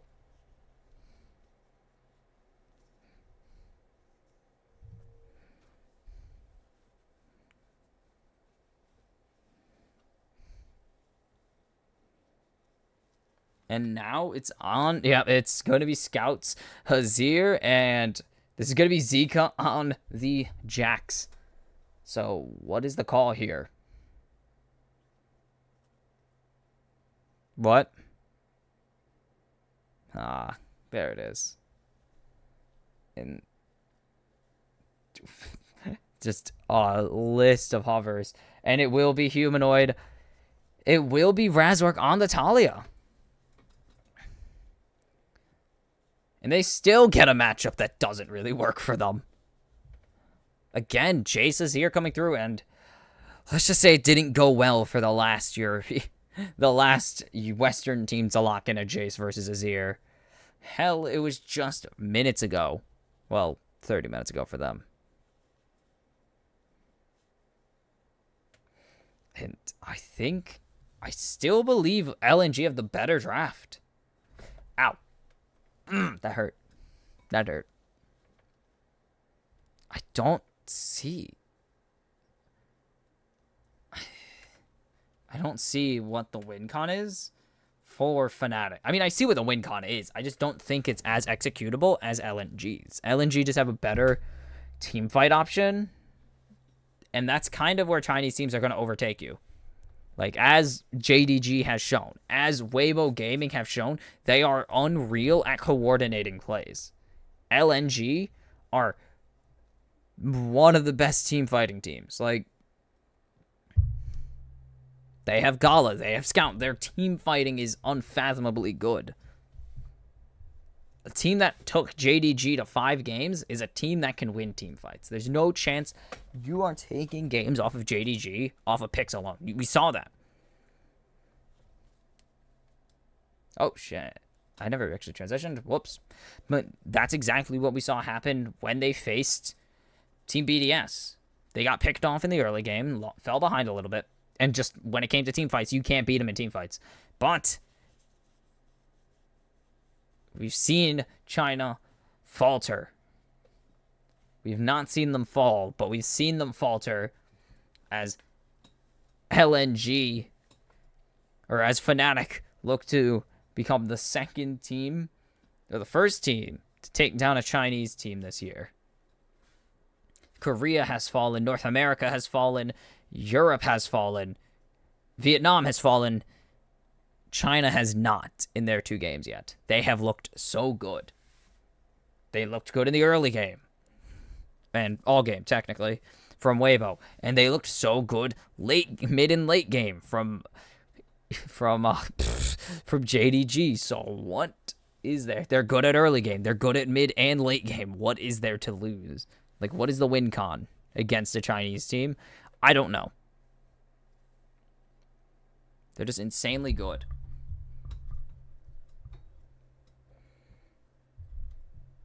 Ooh, that's actually good. And Zika and Oscar Renan. And Zika started E. Razork spotted out now. If Tarzan does try to go over there and get spotted out, it will be probably vertical jungle, which gives Oscar Renan a lot of advantage here.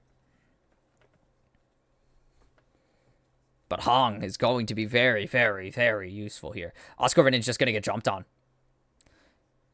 It's the matchup that Zika wants.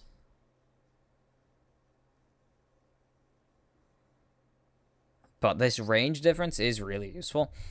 Ezreal's just such a good ranged champion compared to Xayah.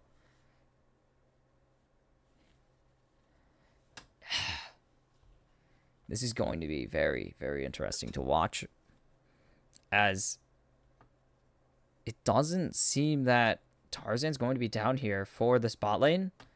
Did not go for a level 2, which is very abnormal for Jarvan sometimes. Feels like it's abnormal for Jarvan.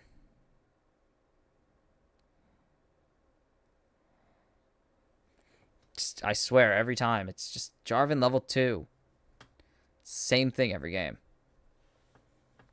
Humanoid's going to try and get a nice trade here, and he will. Scout's going to be able to trade it back a little bit, but that phase rush just allows him to run around a little bit and try and get out of those ranges a bit faster than normal.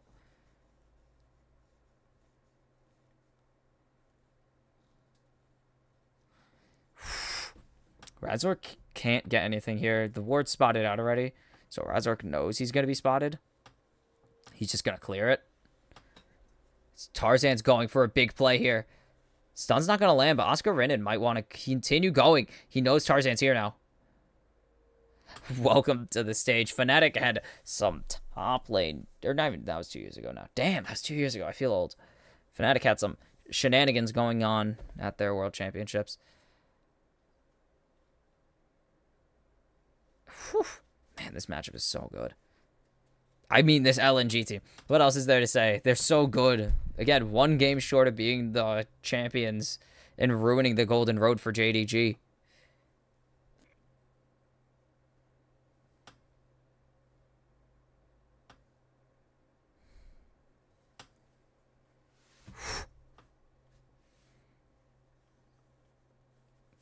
Razork looking for a play.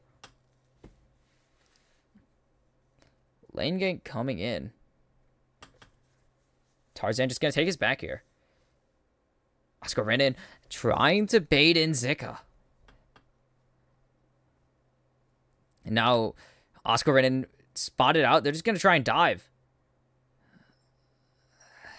Nice flash from Zika. And now Tarzan's here. And they're going to try and turn it back. First blood for Tarzan. Razork has to run. He's on the wrong side of the map. Flash for flash.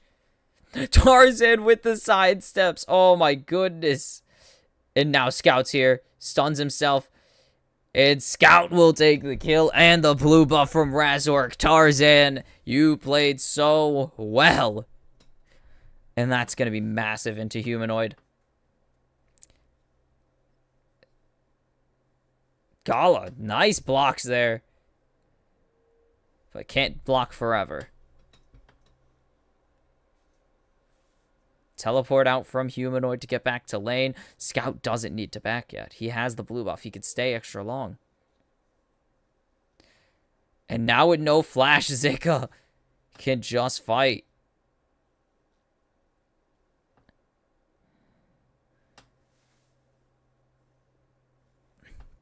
And this dive is so force.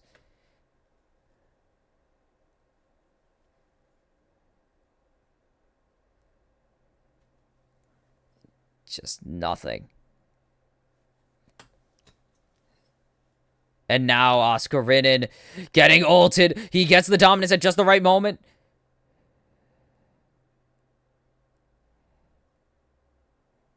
Whew.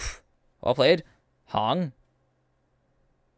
Not going to get much besides a Q, which doesn't really matter. Stops. Razork from stealing away most of the camps, and now Zika is just going to be able to pressure so hard. Forces TP out pretty much.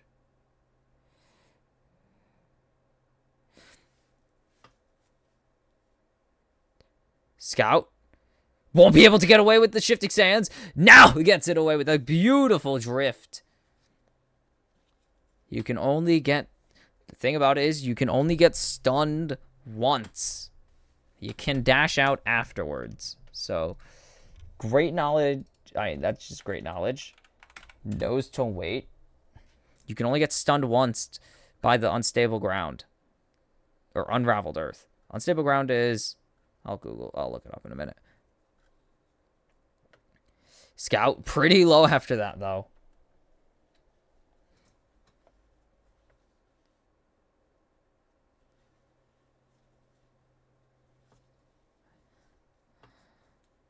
Whew. So there will be something traded back by Oscar Rinnan, but it is only a 400 gold lead, which is about a kill.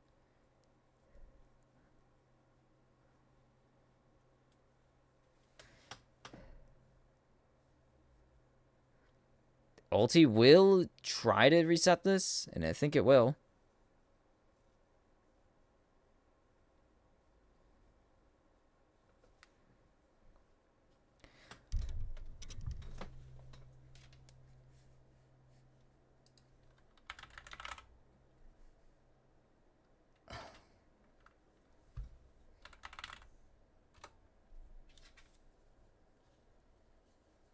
Nope, no clue. Anyways, yeah. That was all to say Scout is very smart for just letting him, just eating the stun instead of trying to run away there.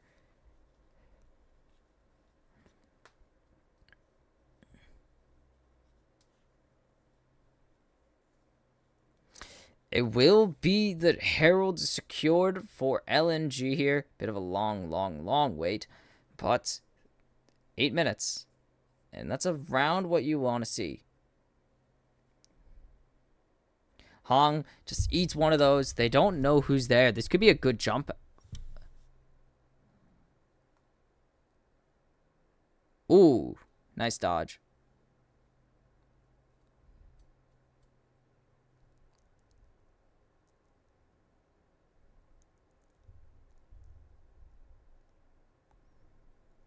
And this continues to be a mostly even gold game through CS. Oh, yeah, that's right. It doesn't do that. I need to get a better boom arm.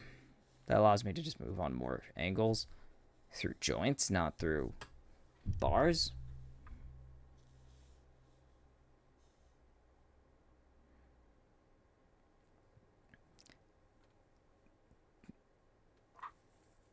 Oscar Rinnan gonna get a nice trade here.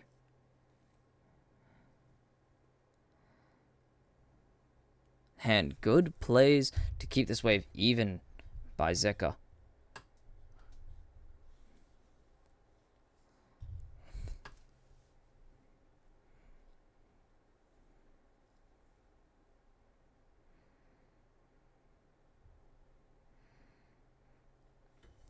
Scout even in gold, so that or even in CS, which means he's usually ahead.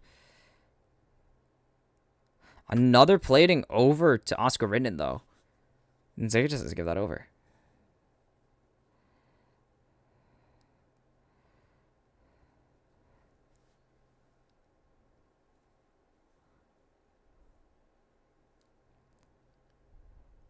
And whatever that's called. I call it the hex jump.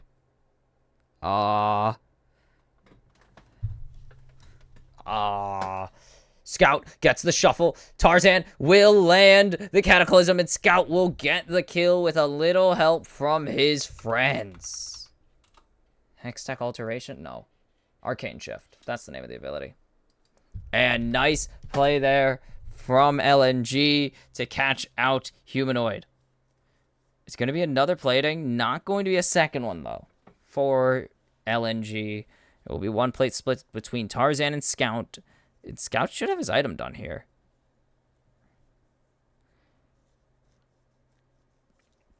Actually, no, he has the Lost Chapter first. Never mind. Good. Not even really a shuffle. Just put a soldier up.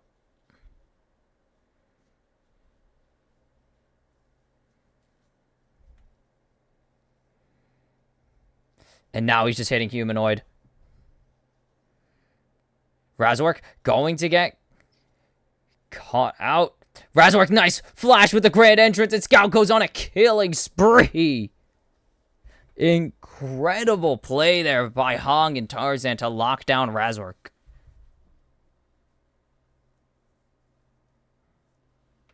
And Scout, incredibly played. And now it's actually going to be in the thousands.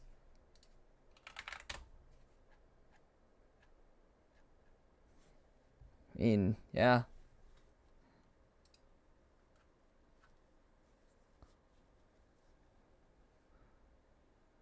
Oh, this is not the right time, I guess.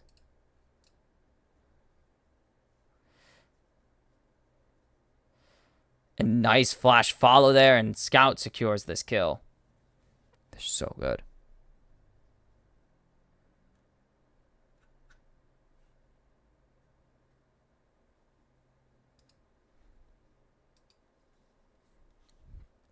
And now...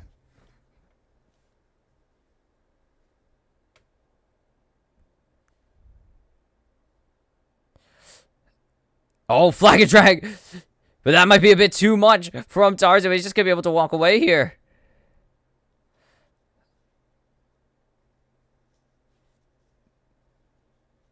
Tarzan should be able to steal this away. No ulti available for Scout, but there it is! The Emperor's divided. Scout goes onto a rampage. Nice drift to stall out Oscar Ridden. Zika might just get it. The solo. No, they're just going to focus onto Trimby here. And now Trimby needs to run. They're so far away from turret. Humanoid's going to look for Gala.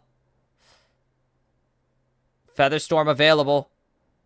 No! Featherstorm used. They're just going to give Gala over, and it's a kill for Trimby. And Fnatic get another one. Even though it's Zeka just dying to the turret. Trimby gets traded. Well played. 5-0 for Scout.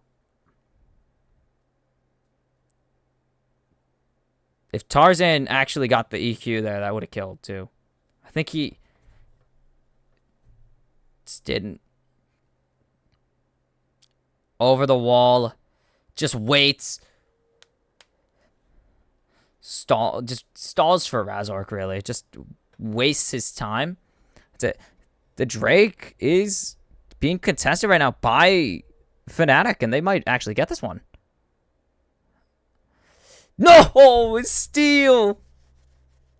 And now Razork just in so much danger. Tarzan just chasing away a cataclysm. And it's a dump. It's 2 kills there. Red team destroys the first. Fnatic's Oscar Rinnan will get the first turret. But oh my goodness, and you see that gold. Zika doesn't give a damn that he's behind 1,000. He knows his whole team is getting ahead everywhere else on this map. And 3 separate kills secured by 3 separate players. And now Scout is 6-0.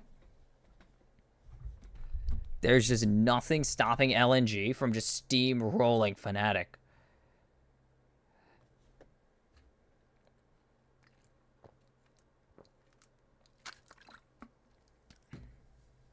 Oof.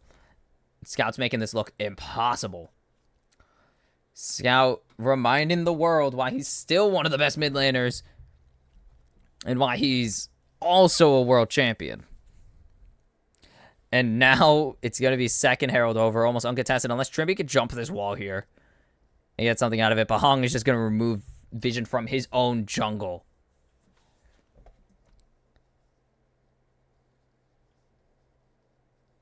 Oh, wait, no. Trimby, I'm just used to... Rel was jungle last game, or 2 games ago. Well, Canyon was jungle on Rel. And I was like, oh, no, it's Razork. I don't know why. And, I think the Jace Azir matchup isn't going well again. I think it might not be going well again. Might. Has LNG 7 kills ahead, only 4,000 gold ahead somehow. Pretty much because of Oscar Rinnan just getting first turret and having so many plates put into him. But now, going to be the first crash. Trimby will land the stun. But Oscar Rinnan just taking so much damage there. And Crown taken by Scout this time. Humanoid is going to get the second turret. More than okay to trade it away as red turret falls in mid. And Hong is in a bad position and will escape with the battle dance.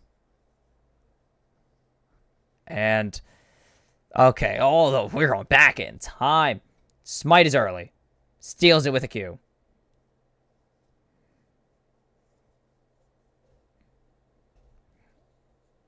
And just turns around. Scout finds this guy named Humanoid in the bot lane. Meanwhile, Trimby and Razork get absolutely dropped by a cataclysm in their own jungle entrance. Scout just backing up Oscar Rinnan, making him leave. Tarzan's here, but didn't spot him out in the end. Hong is spotted, though.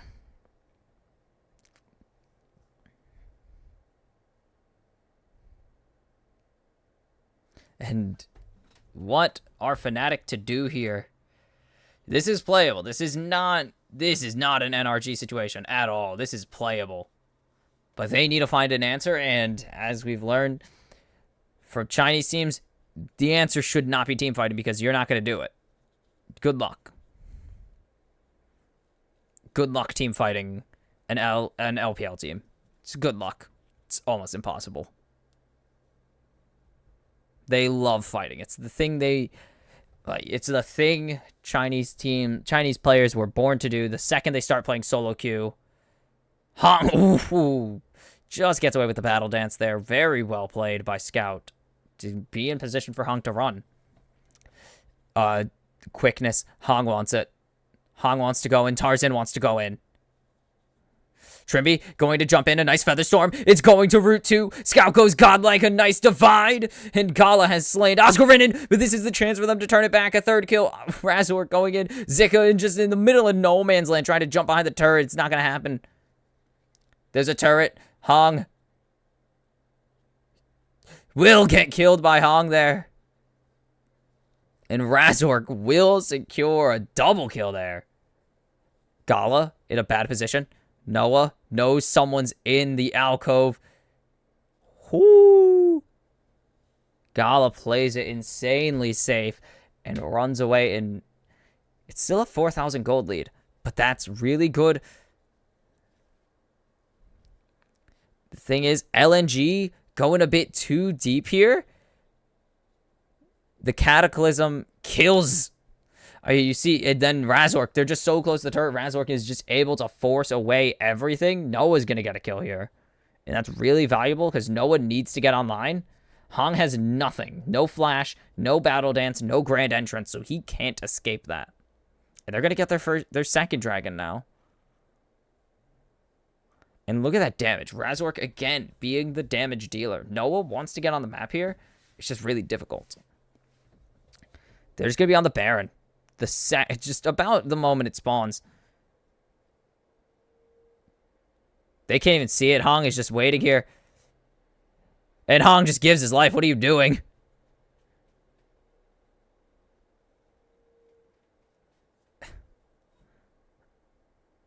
Just, they're prepared.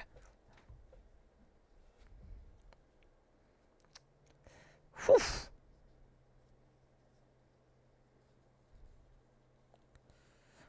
And Fnatic have found ways to stay in this game. They have answers. Noah's not super far behind. Razor can do things. It's just really difficult. It just needs a lot of coordination and a couple mistakes, which shouldn't be impossible. We've seen LNG kind of overreach here on some picks.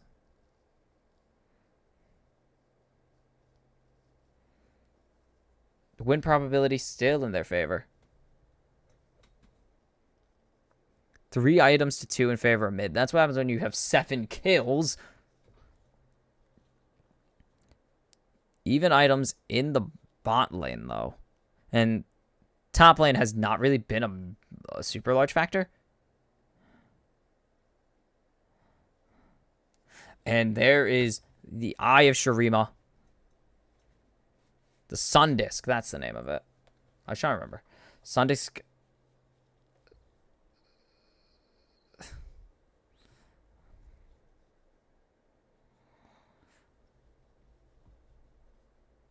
And Hex Flash over the wall. Humanoid going to trade a tier 2 for a tier 2.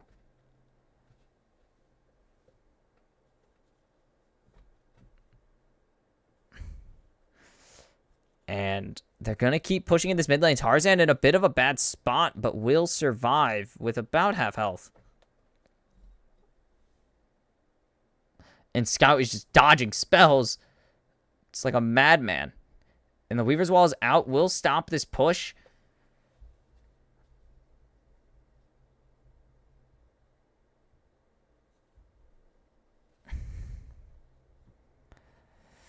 But this is the chance. A good shuffle finds Humanoid. Trimby's going to jump in, though, with the Magnet Storm. Humanoid's going to kill Hong here. But Zika finally finds it. Zika finds his first kill of the tournament. Trimby going so low. Oscar Renin wants to find an answer, but Gala will get jumped on. Cleanse out immediately. Noah needs to hit the spells. Featherstorm forced out of Gala. And... whoo! Gala with the flash. Just in time. In the nick of time, Gala gets it. And now it is... looking good for LNG. Humanoid gets a nice kill here. But...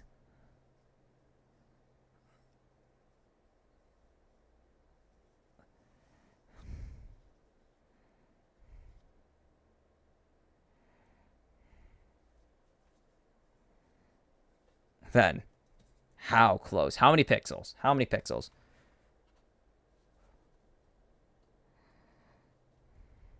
Just, oh my god. Not stressful enough for Gala, he says. That will find the mid-wave, though. But Drake is up. And this doesn't seem like it's going to be a soul game for any team.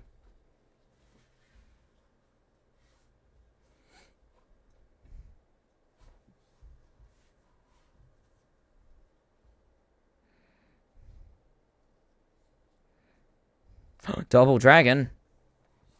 But Scout is kind of the ultimate bodyguard here. 7-0. Most items in the game. Most gold in the game.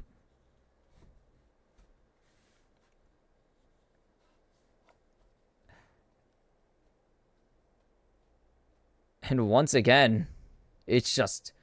they can't even walk. They just have to take this mid lane. But now they have to fight.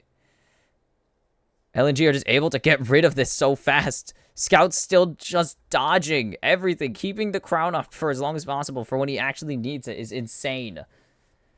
And Hong is here. Finally gonna go down. And it's just gonna be a 2-2 soul or dragon game. The wall can stop him here. It's gonna let Zigga just jump onto Oscar Renin, though. That's gonna be a good chunk of damage now that Scout doesn't have the crown of the Shattered Queen. They're going to try and get this turret down. Not going to get a ton. Tarzan's going to get stunned up by the not the worked ground. The threaded volley. Not threaded volley. Scout. Gala's going on a rampage. Zika jumps forward. Oscar Renin. And now Scout with a chance. Oh, he kills his ADC almost. And then he actually dies for it. Scout goes legendary. Razor gets... instantly popped. And now he's unstoppable. Scout jumps forward, and Scout goes legendary. And Humanoid once again escapes with just as the only man. 7,000 gold lead. The Baron's spawning, and this is the time to strike.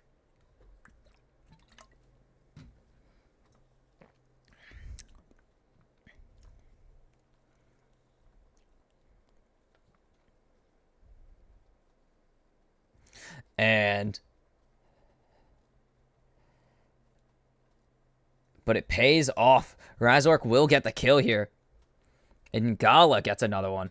Oscar Rinnan just survives. Good use of the Ruthless Predator.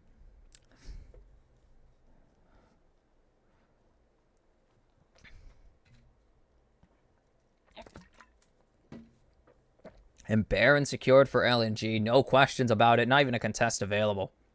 And look at the damage. Scout is just so much.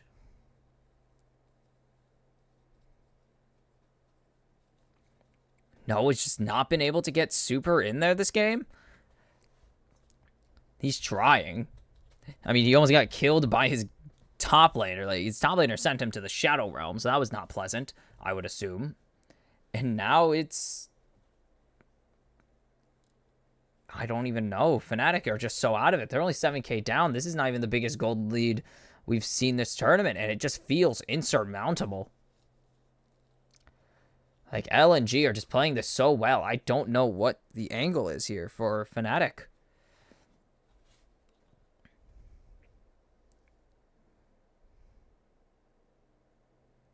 Stunned up, but Hong is just going to be able to not deal with that. Not have to deal with it for too long.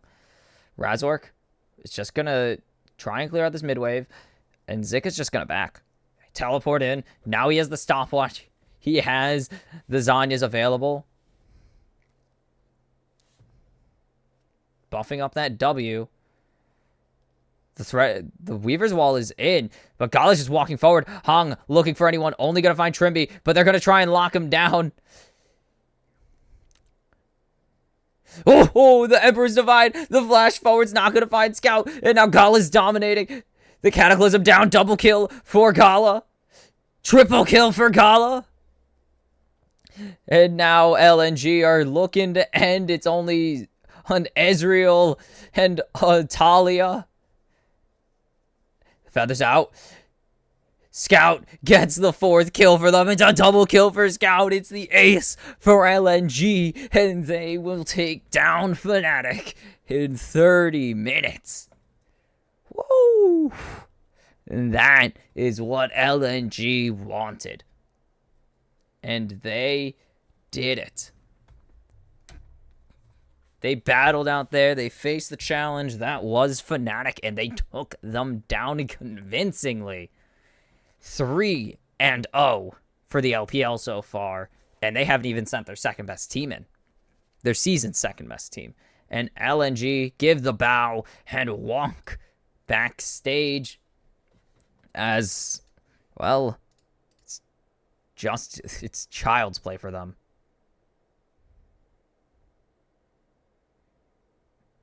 Just not really much to worry about.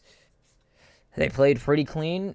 Fnatic did not play as cleanly, sadly. It's just how it went down in the end.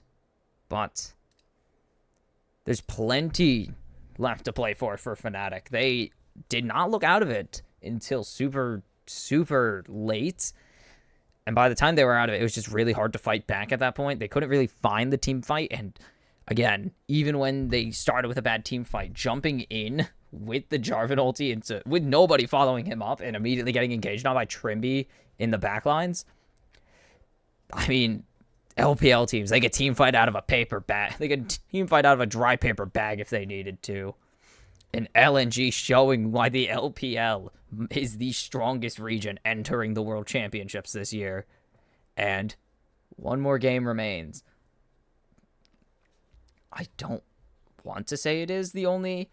I think it is. Can't be. No way. There's no way. There had to be one. There had to be one, right?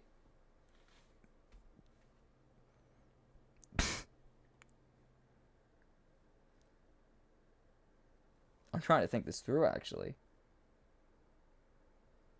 Who did Weibo play? Oh, Weibo played NRG. Yeah, so this is the first of hopefully many LPL LCK matches as the second-seeded Billy Gaming and MSI finalists, may I remind you, Billy Gaming, up against third-seeded Koreans, KT Rolster in the last game of the day.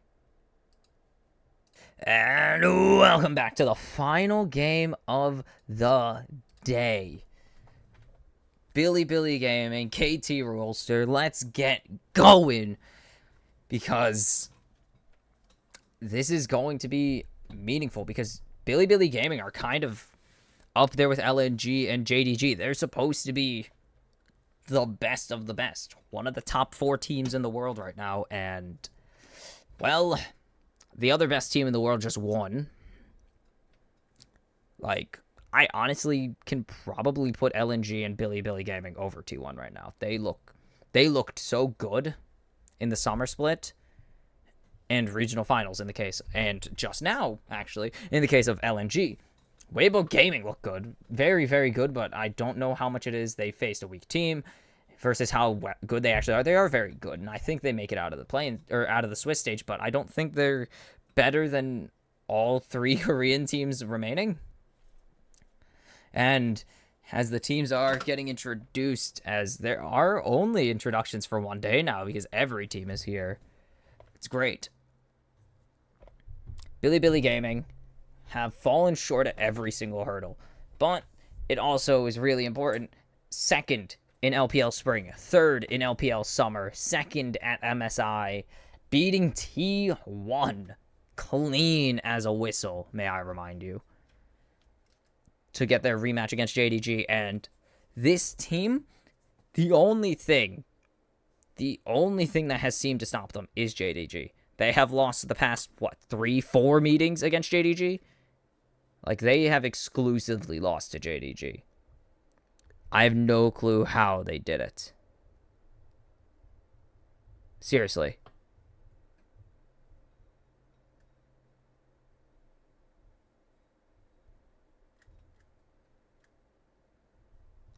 KT Rolster, their first appearance since 2015. They have been gone for a long time. It's not looking terrible. Like, KT Rolster, this is probably the best they've looked in a while, but in the words of KT Rolster, never get excited. Or in the words of KT Rolster fans and LCK fans everywhere, don't get excited. They look good. Don't get excited. Because the moment you get excited about KT Rolster is the moment they fall apart. 2018, fall apart. 2018 was the last time they were here, and they were the 1 seed, and they looked awful at the end. Falling to the eventual world champions, no less, but that hurt because that could have been them. With how easily IG cruised to their championship in the end, that easily could have been KT Rolster had they taken Game 5 or taken Game 4. It's just misfortunate. But now KT are back, and they're looking good. Keen's pretty good. Aiming Lahens is a pretty solid bot lane. Yeah, KT's playoffs. Less said about their playoff run, the better for KT Rolster, but they made it in through the regional finals and would qualify for the World Championships as the 3 seed pretty easily. But, I mean, VLG, Bin, Elk, Yagao. I can't remember the rest. I'm sorry, guys. I'm sorry.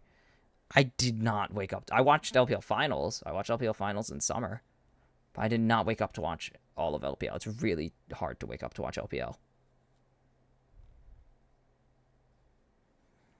And these are 3-0 region versus a 2-1 region right now, as BLG look to be the reassuring hope that there's a chance that all 4 Chinese teams make it out. Meanwhile, KT Rolster need to prove themselves as internationally capable, because this is an org, not a roster. This roster actually has a few not world champions, but a lot of players who have been to a few players that have been to worlds. Keen, Lahens, Aiming has not. I'm very impressed. Aiming has not been to the World Championships. I feel like Aiming has. But we enter the draft. Oh, Zun and On, yeah. Cuz BDD both have been to the World Championships before, but not as a member of KT or Ulster. But this organization never really does much at the World internationally. I think they've only been to like 2 World Championships. It's really, really hard. Like, seriously. 2018, 2015. That is it. Both times they ran to the eventual finalists. They would run into the Coup Tigers in 2015, and in 2018 they would run into IG in the quarterfinals. They have not advanced past the quarterfinals of the World Championships. They won the Caspa Cup a long time ago, but that's not really anything else. 2 losses to T1 solidified them as the Tier 2 team in the LCK, or as a Tier 2 team in LCK, sadly. They won regional finals against a very good HLE team, but seriously, 2 losses to T1 dropped them to regional finals. And now Elk will get Zaya. Massive, massive pick, obviously.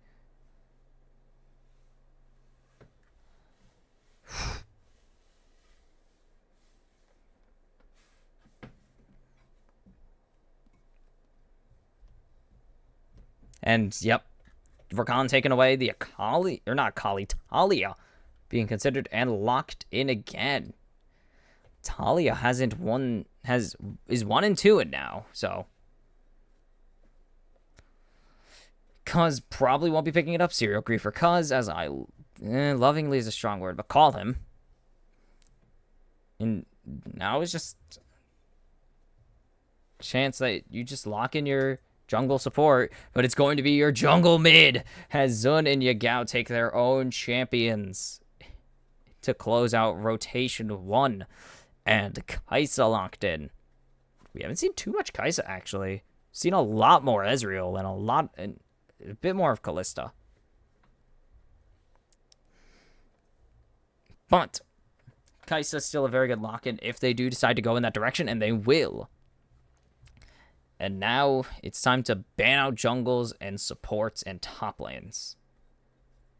For BLG, top lanes, jungles. For KT, supports, top lanes.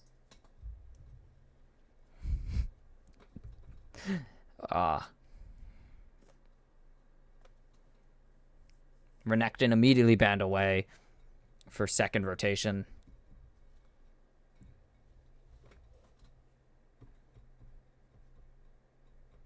And what will be the final?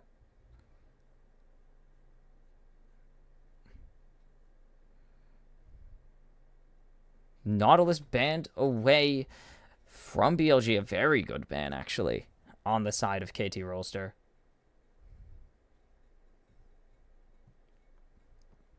And what is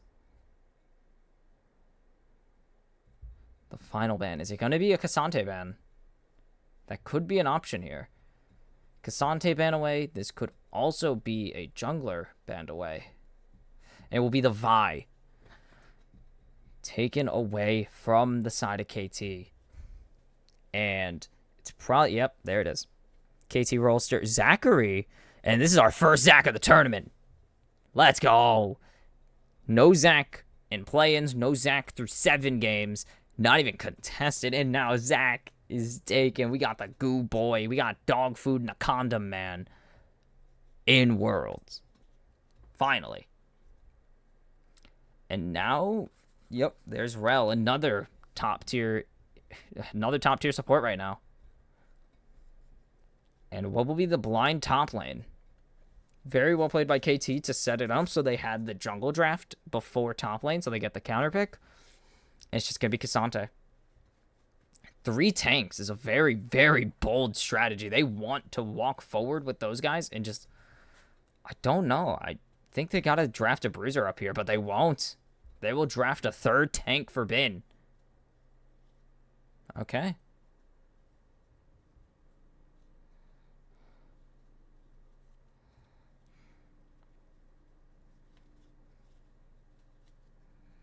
I really do think they should have took a bruiser here, as they will actually take the Aatrox for Keen, and this is going to be interesting. This is going to be two teams with a lot to prove. Like, these are the teams that need to prove something. BLG need to prove they're not just the second best, and honestly might even be third best. And KT need to prove that they can do stuff. Like, KT as an org need to prove they can do stuff internationally, and this is a huge, huge game they need to win. There's glue here.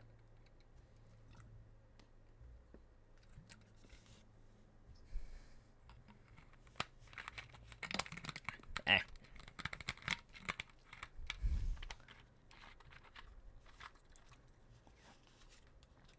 Oh boy.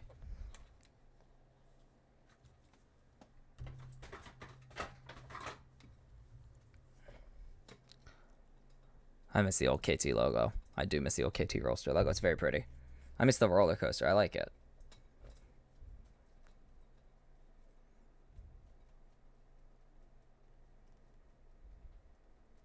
Too fittingly named, though. It's time for the last game of the day already. It's like, wow. Swiss day one, and we're going to have two groups firmly set. Korea can go 2-2, 3-1, and match China. As BLG and KT Rolster open up the last game of the day.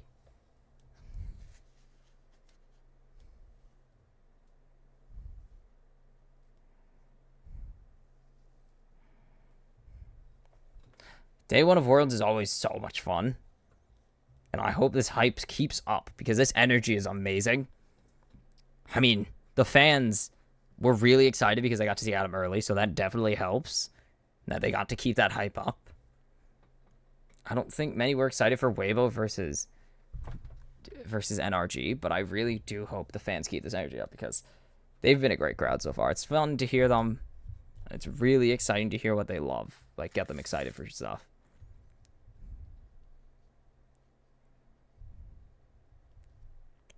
It's not wrong. BLG have to prove something. They got smacked by LNG in the lower bracket finals.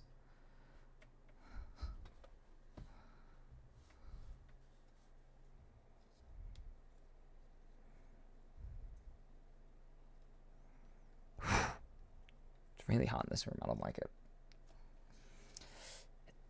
Good Rel over the wall. Good Maokai sitting on the camp and able to tank a lot here.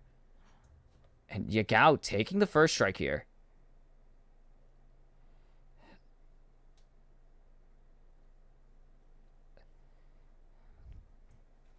Oh boy, are they right.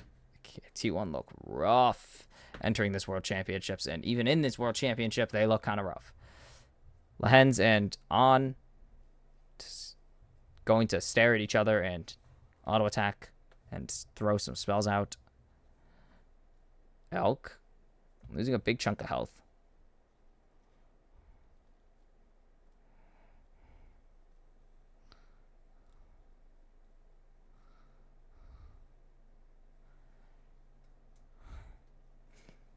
Very chill laning phase, as there's a big advantage here for BLG.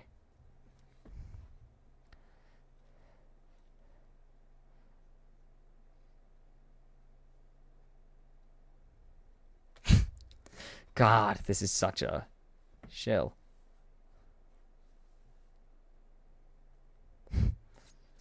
Not much going to happen just yet.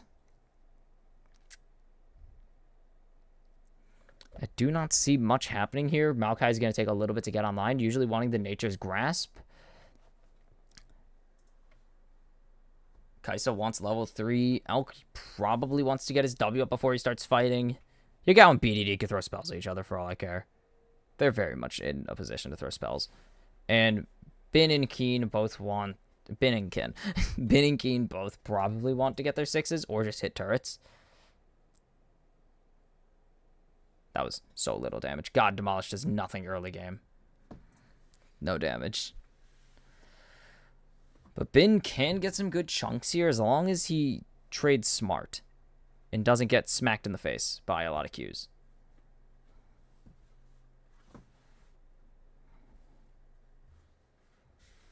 Cuz going to go for an invade, going to find a whole pit of nothing. And Cuz is going to come over the wall here. Yagao going to get thrown in, going to get a nice seismic shove, but not going to be able to push over the wall.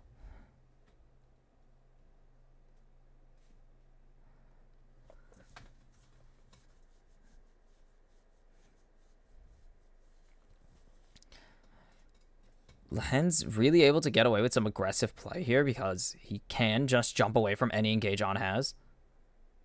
And there you go, minion demat trade.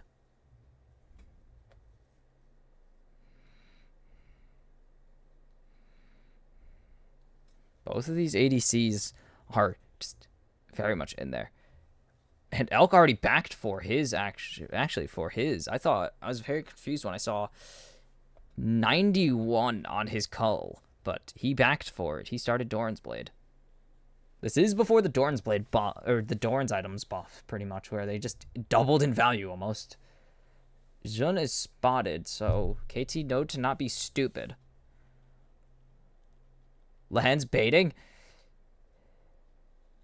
But Lehen's oversteps. A bit too much disrespect. I think he walked a bit further than he planned.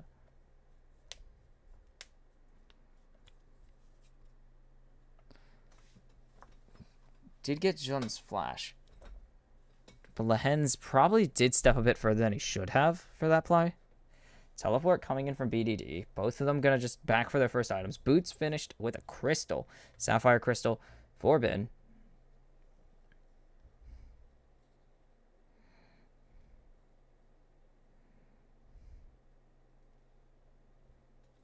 Cuz going to go for invade 2.0. And no way. And flash out from Yagao. And Cuz proving the definition of, I don't know, that's not really insanity more than his persistence. As it does work out. He gets the play. He got the flash out of Yagao this time. It took 2 tries, but he got the flash out of it. Elk gonna try and rotate here. But KT are in a good position, actually. BDD also has the wall available. Cuz just gonna jump over the wall here.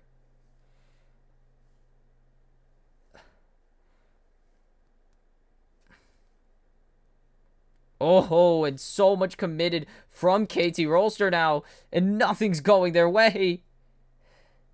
Cuz just able to escape. And they're going to just trade a plate.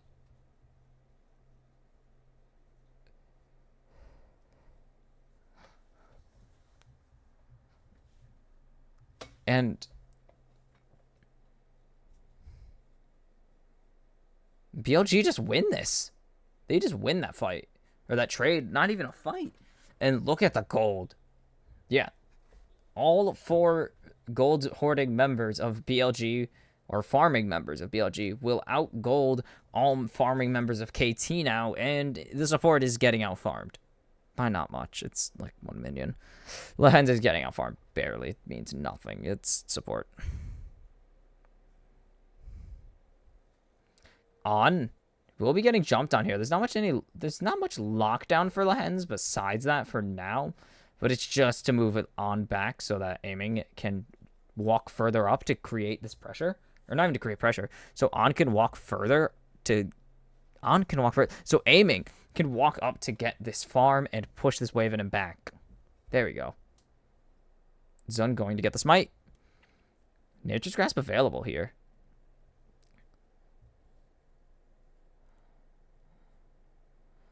And On. Lehen's W's away.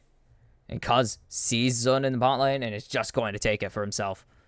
Very well played by BLG, but KT are prepared. And KT are playing pretty well. Oh, nice damage onto Zun. That's going to be a lot of damage, and they got to walk in now. But Elk is all alone, aiming. Is just going to jump on him with the killer instinct. And the plasma procs gets first blood for KT Rolster. No level 6 for Elk. That wave would have leveled him up.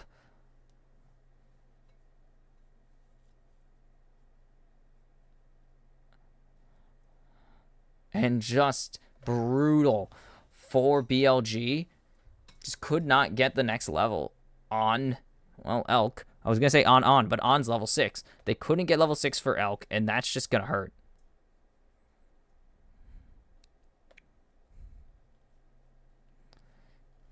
And KT Rolster, now if they did not grab the Herald in the end, they just had to back out. There's no way they survived Bin just jumping on them.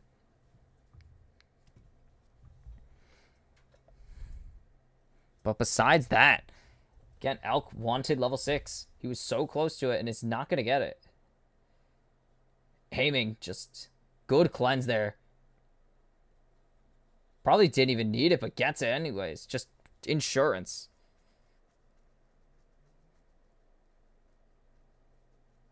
Yeah. So no Herald in the end. Good job by BLG to make sure no one jumps it and gets there. But KT still win this trade. And they get the kill gold for it, which is very important. Gets the flip. It's not going to go anywhere.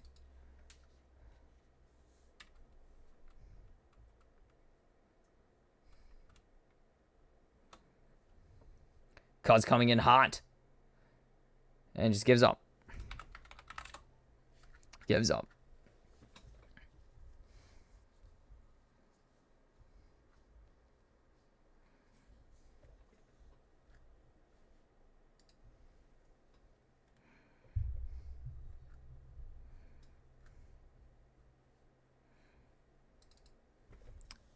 Just BLG have full control here, but they need to get this.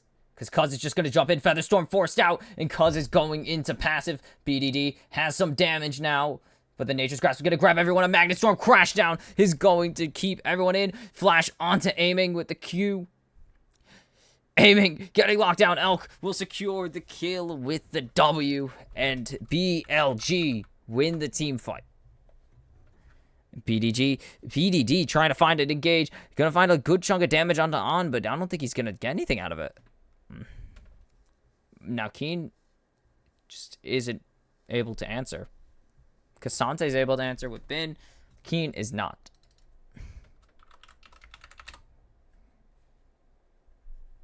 Just tough.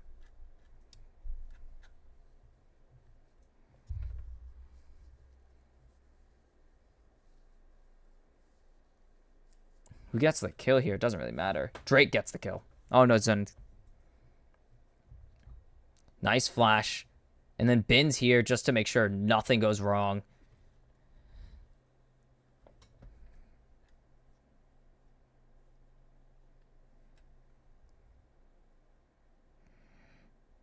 And On just gonna have to run away here.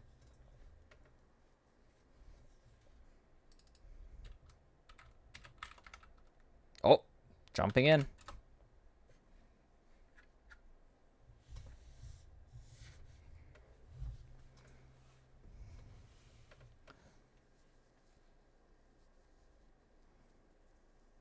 They don't know Cuz is here. Cuz is going to jump in, but there's nothing for him. Oh, and a nice cancel on the crash down. And there's On, jumped on by the killer instinct from aiming, and it's going to be another kill onto the KT bot laner. That sounded very good. Zun going in. Nature's Grasp is going to land, but BDD is so much damage now. And now Elk is going to be in risk of getting dove on, or at risk of getting dove on. He needs to answer this wave. Yagao going to land a good chunk. Cuz just jumps in. He doesn't give a damn. BDD lands so much damage onto the Yagao in return. And Keen is going to take this turret.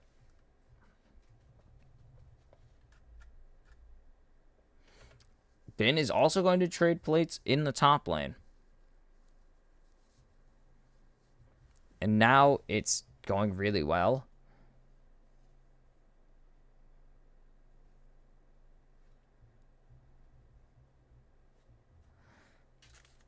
Cuz is getting in there.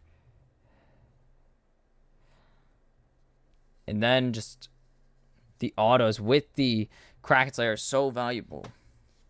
And then they're just going to jump onto Jun.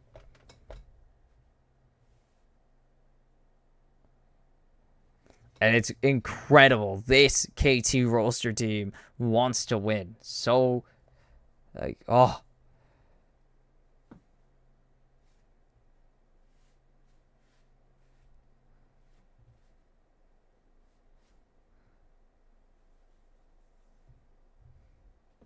And look at that gold on aiming. 1,200. The entire gold diff is aiming. Plates for plates. Aiming's a menace. And Valk is just going to keep catching these waves. Doesn't have a choice. Zach going to start up the Baron. Spot it out.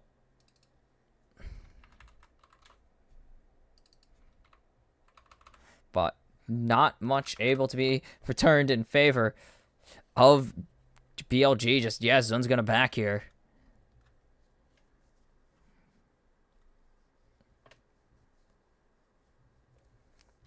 And now it's just going to be held on for a little bit because might just send this mid.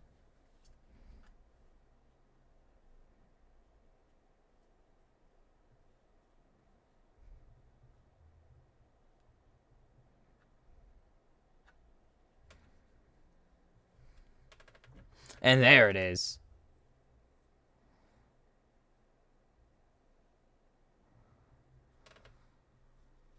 And Herald will charge to secure the turret kill.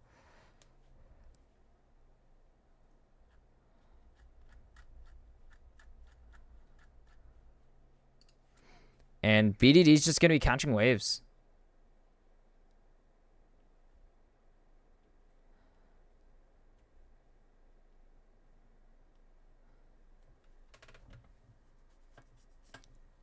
And Elk going to just catch these waves mid, trying to make up the goal difference right now from BLG.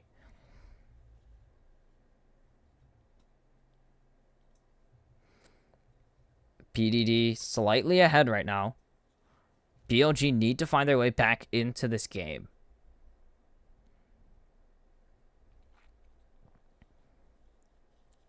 Just. Ooh. Teleport coming in. There's Drake available.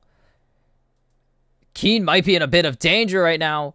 Going to dash away. Flash out. Zach is just jumping in because let's bounce, baby. Keen has the first kill onto Zun. On running backwards. And the killer instinct comes in. Almost kills aiming. Or almost kills on. And now they are running away.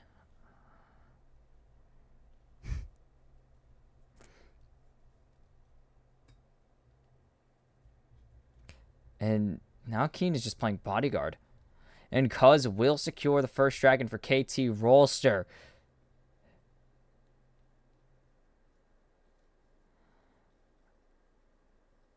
And this will be a tier 1 for KT Rolster.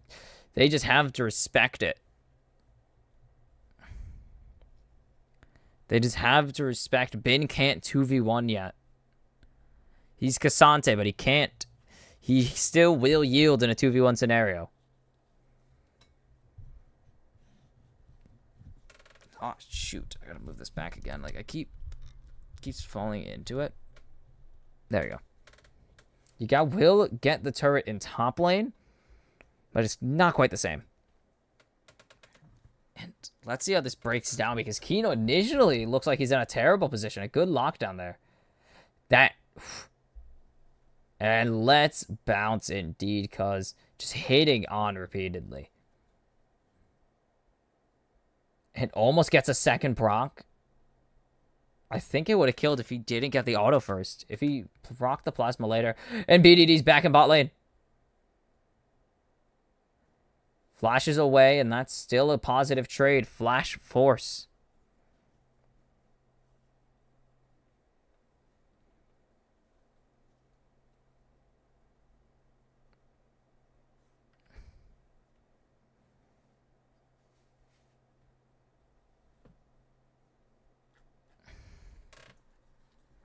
It's just pretty tough.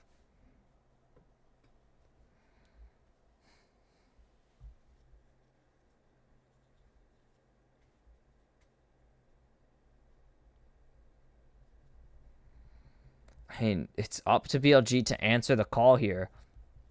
Only 2,000 gold behind, so it's still very playable, but KT Rolster are just in such an advantageous position with the Kaisa on her second item already. And Kassan and Aatrox ahead with Kuz already on an item. It's going to be very good. The second item is already finished for Yagao, just isn't fully stacked. Meanwhile, I believe this is... Ooh, tough miscannon there. That's tough.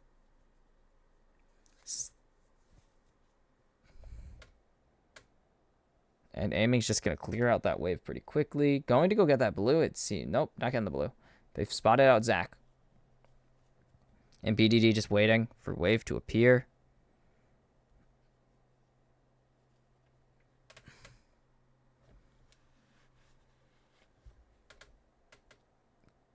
Because not going to be able to jump that wall really effectively because of the turret.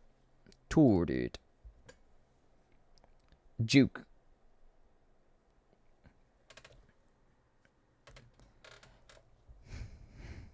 And Baron's available. No team is really looking at it yet. No team in a real good position to take it yet.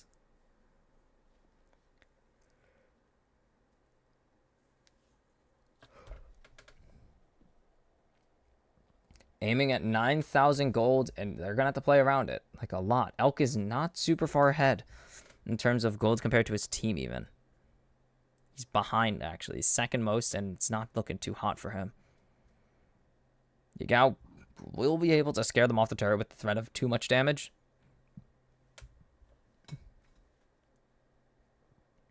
Lens, get that. Supportal combat. And jukes it barely.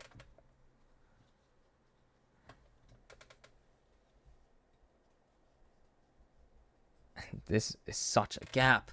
1,400 gold ahead. Same CS, 1 kill. On canceling. Got his recall canceled. That's tough.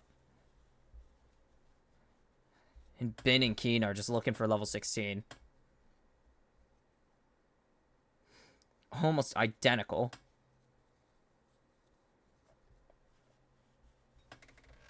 And again, besides the bot lane and mid, these teams are pretty even right now.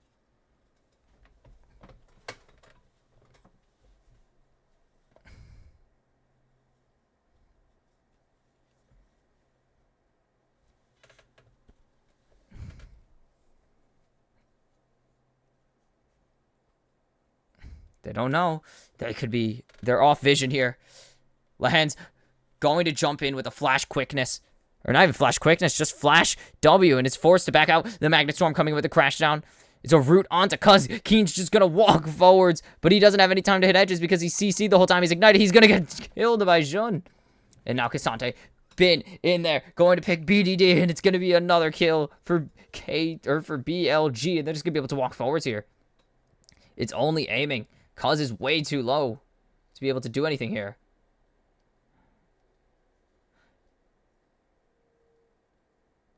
And aiming, going super low. They should give this over.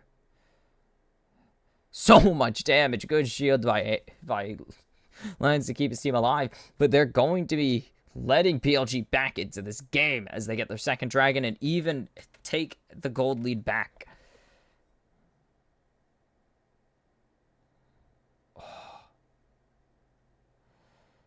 So much.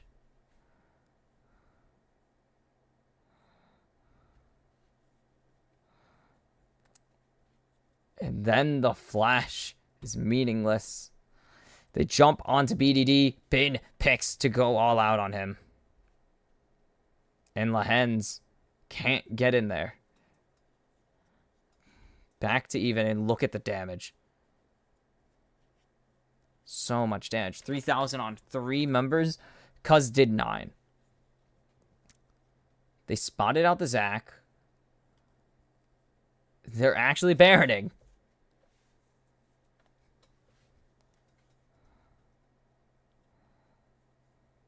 because it's going to be out of here. And now BLG is going to twitch it.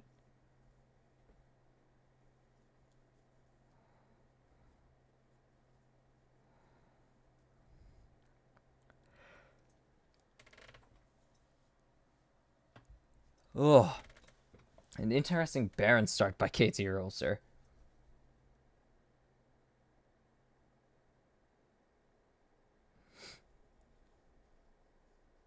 Does not. Walks away.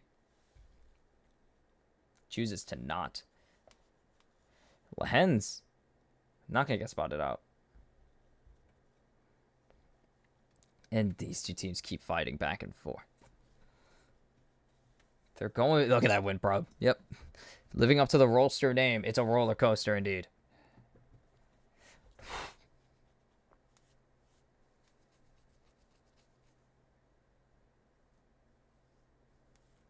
And now it's on... I mean, KT Rolster really need to figure out how to stay in this game and keep their advantages, because they had such a good lead to build off of, and they just didn't do anything with it. The Hen's going to get blasted to again.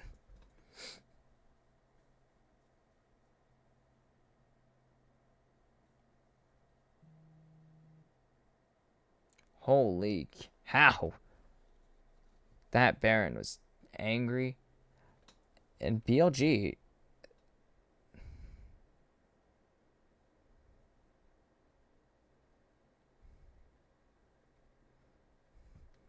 There's just nothing to do right now. They can't get the Baron. Both teams are in such a position where the Baron's almost impossible to even confirm. Or not even to confirm, but to contest without dying. Bin, just the ability to remove one person from the fight every time is so powerful. Lehens is just waiting for his flash to come back up. Pretty much, if just Lehens waits for flash, they are in such a strong position to engage here. Same with On, but On has Hex Flash, so he's been abusing that power.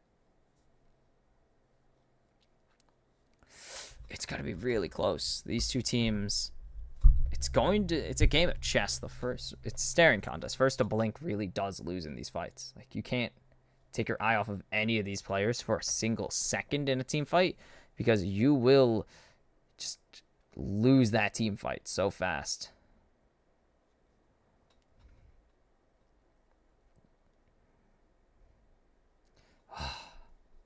Do love this Zac pick.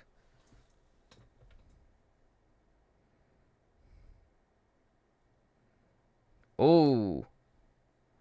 And Bin and Keen are fighting here, and Keen's not hitting any of the edges that he needs. And now Aiming's coming in. Aiming, looking to turn the tides for KT Rolster. And now Bin has to just bail out of the all-out, as Bin is getting solo, and it's going to be a kill for Amazing. Yagao needs to be stopped. And Keen will get it, but Elk is here to save the day.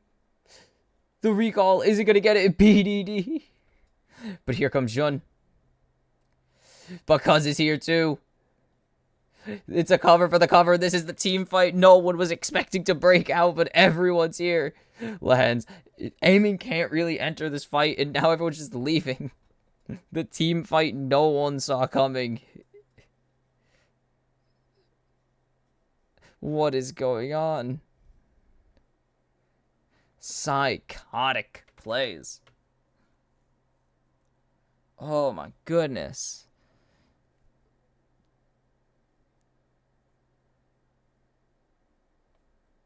What on earth? Just everything went down to that one fight. Not even everything went down to that one fight. Everyone went down to that one fight somehow. And they're just going to Baron.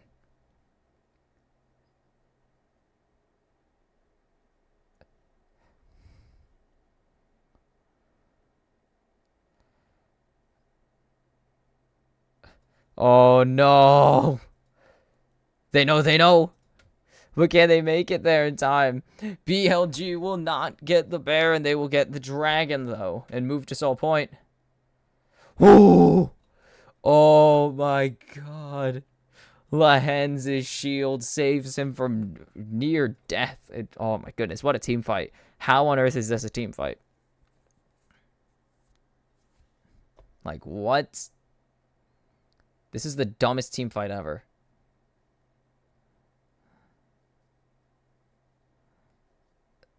Haming still lives, too. That's the problem here.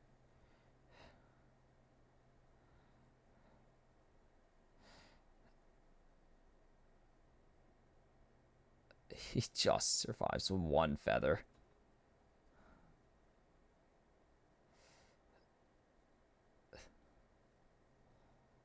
And then just everything. VDD goes down. Aiming's just walking away because he's going to drop dead if he doesn't.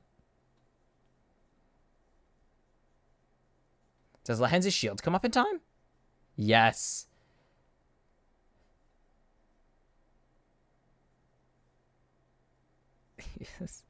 That guy is such a lucky player. Sometimes you just got to be lucky to be good. And KT Rolster just have the luckiest guy on the Rift, baby.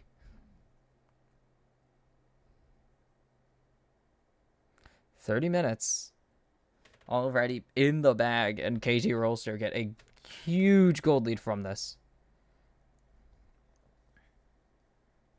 Patient as a tree. And Cuz going to get spotted out by On. And they will get the tier 2 in top lane. And this is going to be a lot. 3 channels, but only 2 of them are recalls. The rest are going top. Oh, where are they going? PDD's going top.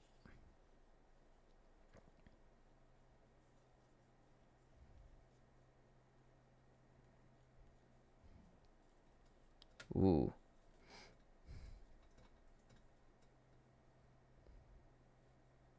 There's the gold. Another roster of its own.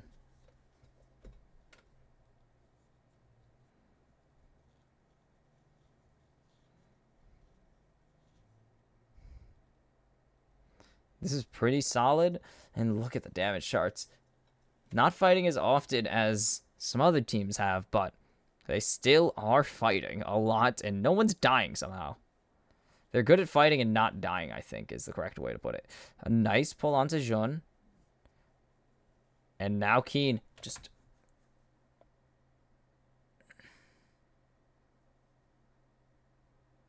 On. Not going to get jumped on too.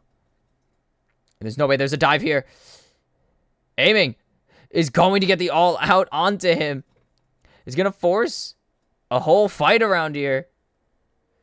The GA forced out of Aiming, and it's going to be a shutdown. Elk and Jun goes onto a killing spree, and Bin will take down Cuz, and this is the swing that BLG are looking for. Again, can't outfight an LPL team. It's their job to team fight.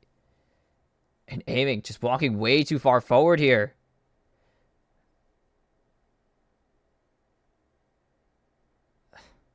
Just can't get out of the Magnet Storm there. And Aiming is like the guy to pay attention to. And he's down.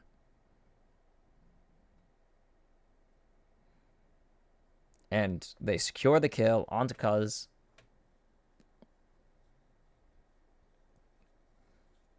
And 46 seconds on the Drake Soul now. This is such an important fight for VLG to take that they should win. And oh my god. And we're calling back up. 30 seconds.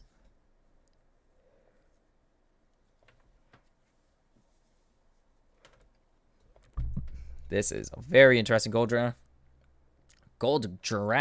graph. As what?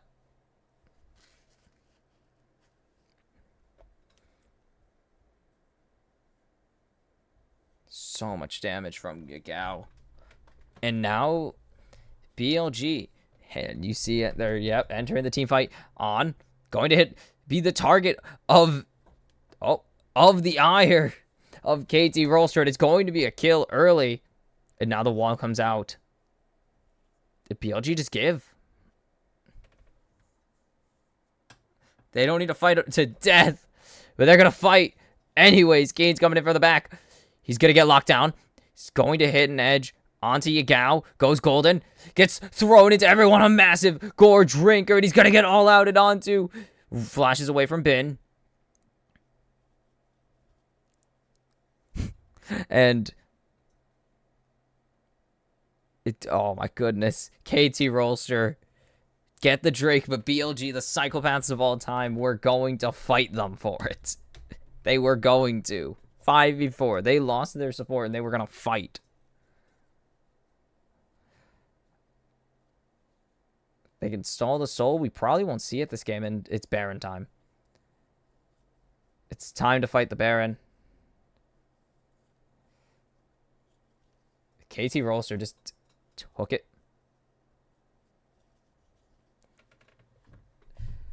And now we're on to the second Baron. Only 2. Not going to pass the 3 and 4 spawn.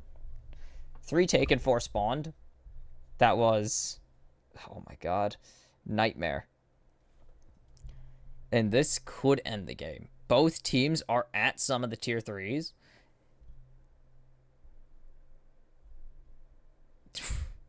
This is going to be a nightmare. Elk is so strong right now. Aiming is also so strong. Lehens is just getting gunned down, though.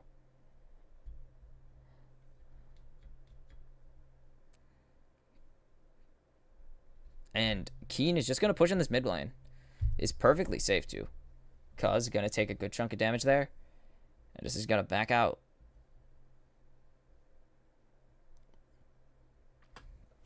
This is psychotic League of Legends. It's only a 1,000 gold lead. Not even. It's a 700 gold lead. These guys are psychos playing this game. BLG literally do not care for their lives. They will fight any fight that they feel like. KT Rolster are just in here. And now with the Bloodthirster, they're going to wait for the GAs to come back up. At least...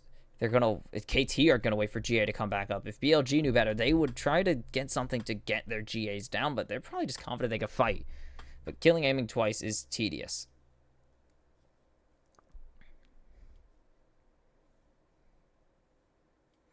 And that's something KT need to, like, actually base their fight around. Cuz is going to be stopped on his recall. Probably going to get a Giant's Belt or Thornmail, just straight up. Elk positioning aggressively for the Baron. Not going to go for it, though. Keen all alone. That's where BLG want to turn their ire to, as it's going to be a flash pathmaker onto him. Knocked out of the chains. BDD's here, but Keen isn't going to be anywhere. Aiming can't hit Yagao. He's going to get Yagao and go into Guardian Angel. As Elk is going to have to Featherstorm away. Aiming is in the middle of everybody. And Zun goes on a rampage. Cuz will get the Guardian Angel out of Elk. And they need to find a way to run away. Bin has picked Lehens as the target of his desire. And BLG will catch out KT Rolster. And this will be the Baron. The fight of all time. KT are going for bot lane. No, they're just going to take the red buff and back. And Keen so far away from his team here. Just does not care. Doesn't even need the all out to kill him.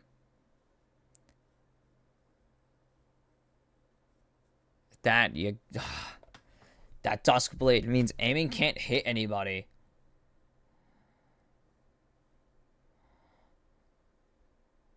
And Cuz just has to run away now.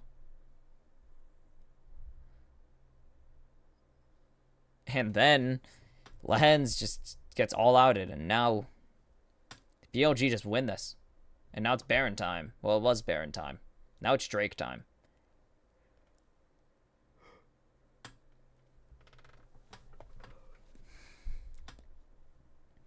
KT need to try and stop this. They have no Guardian Angel on their carry. And Keen is caught out again. Are you kidding me, Keen? In the middle of no man's land. Aiming will find Yagao. But he needs to flash out of there. And they find the fight. Elk is going down. Shunt down for BDD.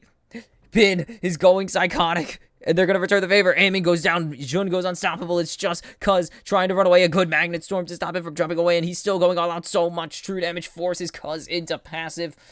And this is going to be the soul for BLG. 30 seconds before anyone's up. They could try and go for it, but it might just be Bin. Jun knows to just go for the Drake instead. And they can do both. We're about to surpass the longest game of the tournament, which is 42 minutes.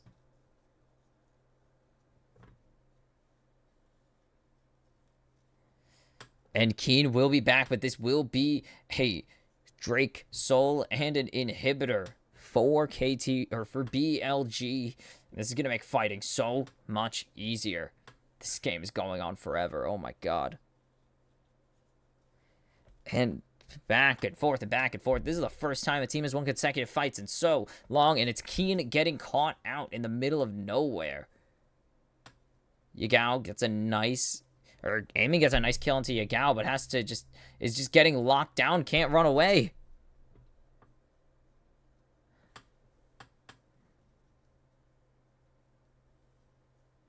And then and now it's over. And this just feels impossible for for KT Rolster. BLG are just winning these fights now. Look at the damage. That's Cassante right there. That's a tank, baby. That's a tank.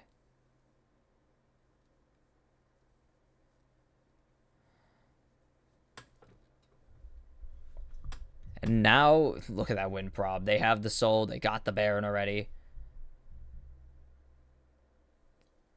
It's been going quite well for KT Rolster, but sometimes things just won't go your way. And KT Rolster are the example of that.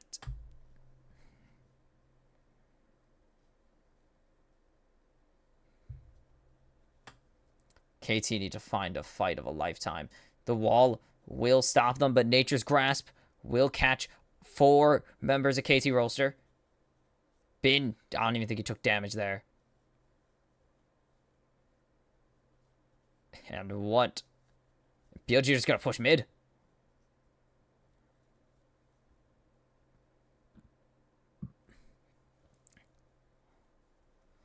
And they are just waiting for this bot wave to push in.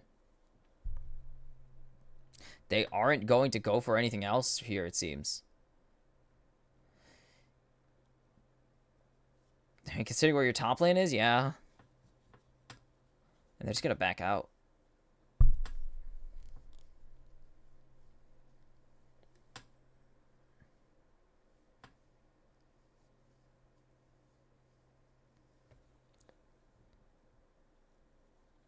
They were going to back, but they're just going to keep pushing here. On. Going to get jumped onto. Bin takes so much damage, but the rest of KT Rolster aren't really there to follow Cuz in.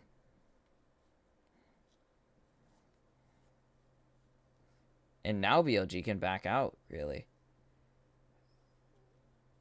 They don't really want to force this. It's a minute till Baron. They can just play around that. Inhib up in just under 2 minutes for KT Rolster.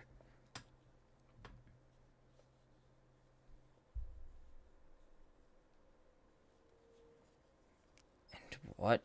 KT Rolster are going to gain slight advantage for now, but BLG should be able to beat them back just by pure threat alone into their jungle.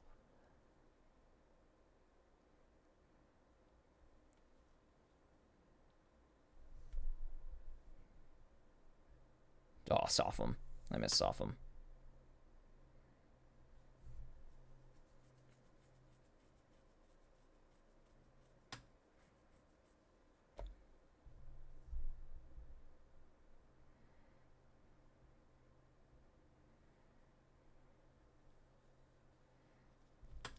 Where is the entry angle for KT Rolster?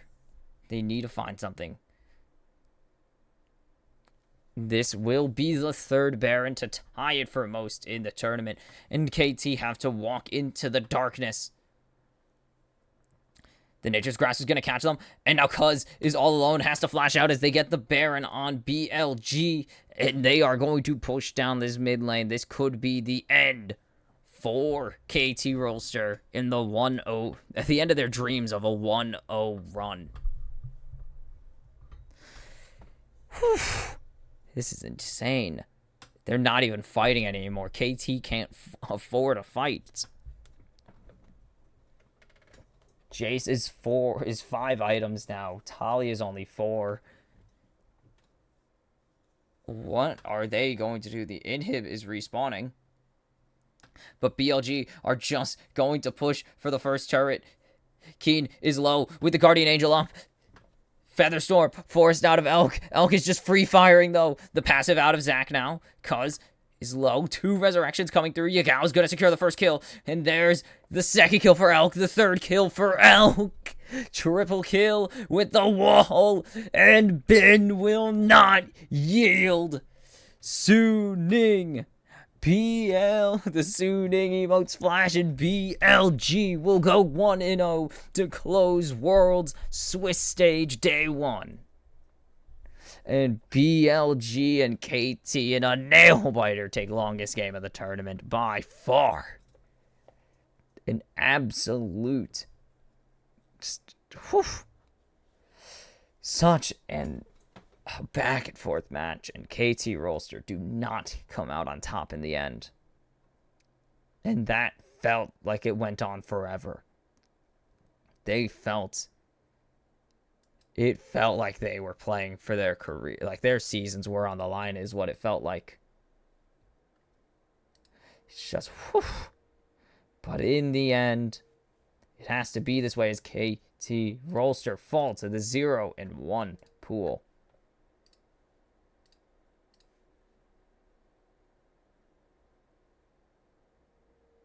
And for KT Rolster, that's tough.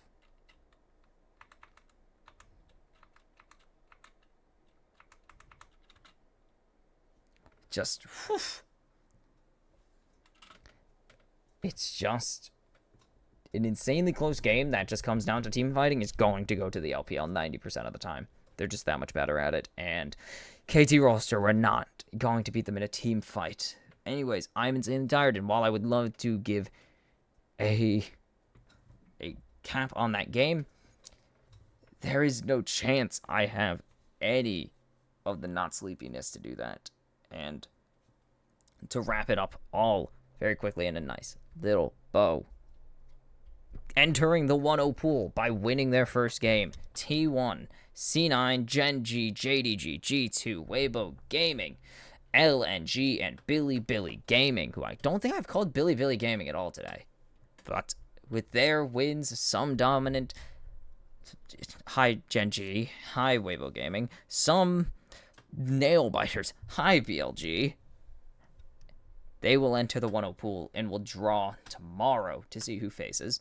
And in the 0-1 pool, losing their first games, and will face the chance of falling out of the tournament tomorrow. Not falling out, getting eliminated tomorrow, but will face the chance of possibly being eliminated. Team Liquid, Mad, Gam, BDS, Dam, Juan, D+, Kia, NRG, Fnatic, and KT Rolster.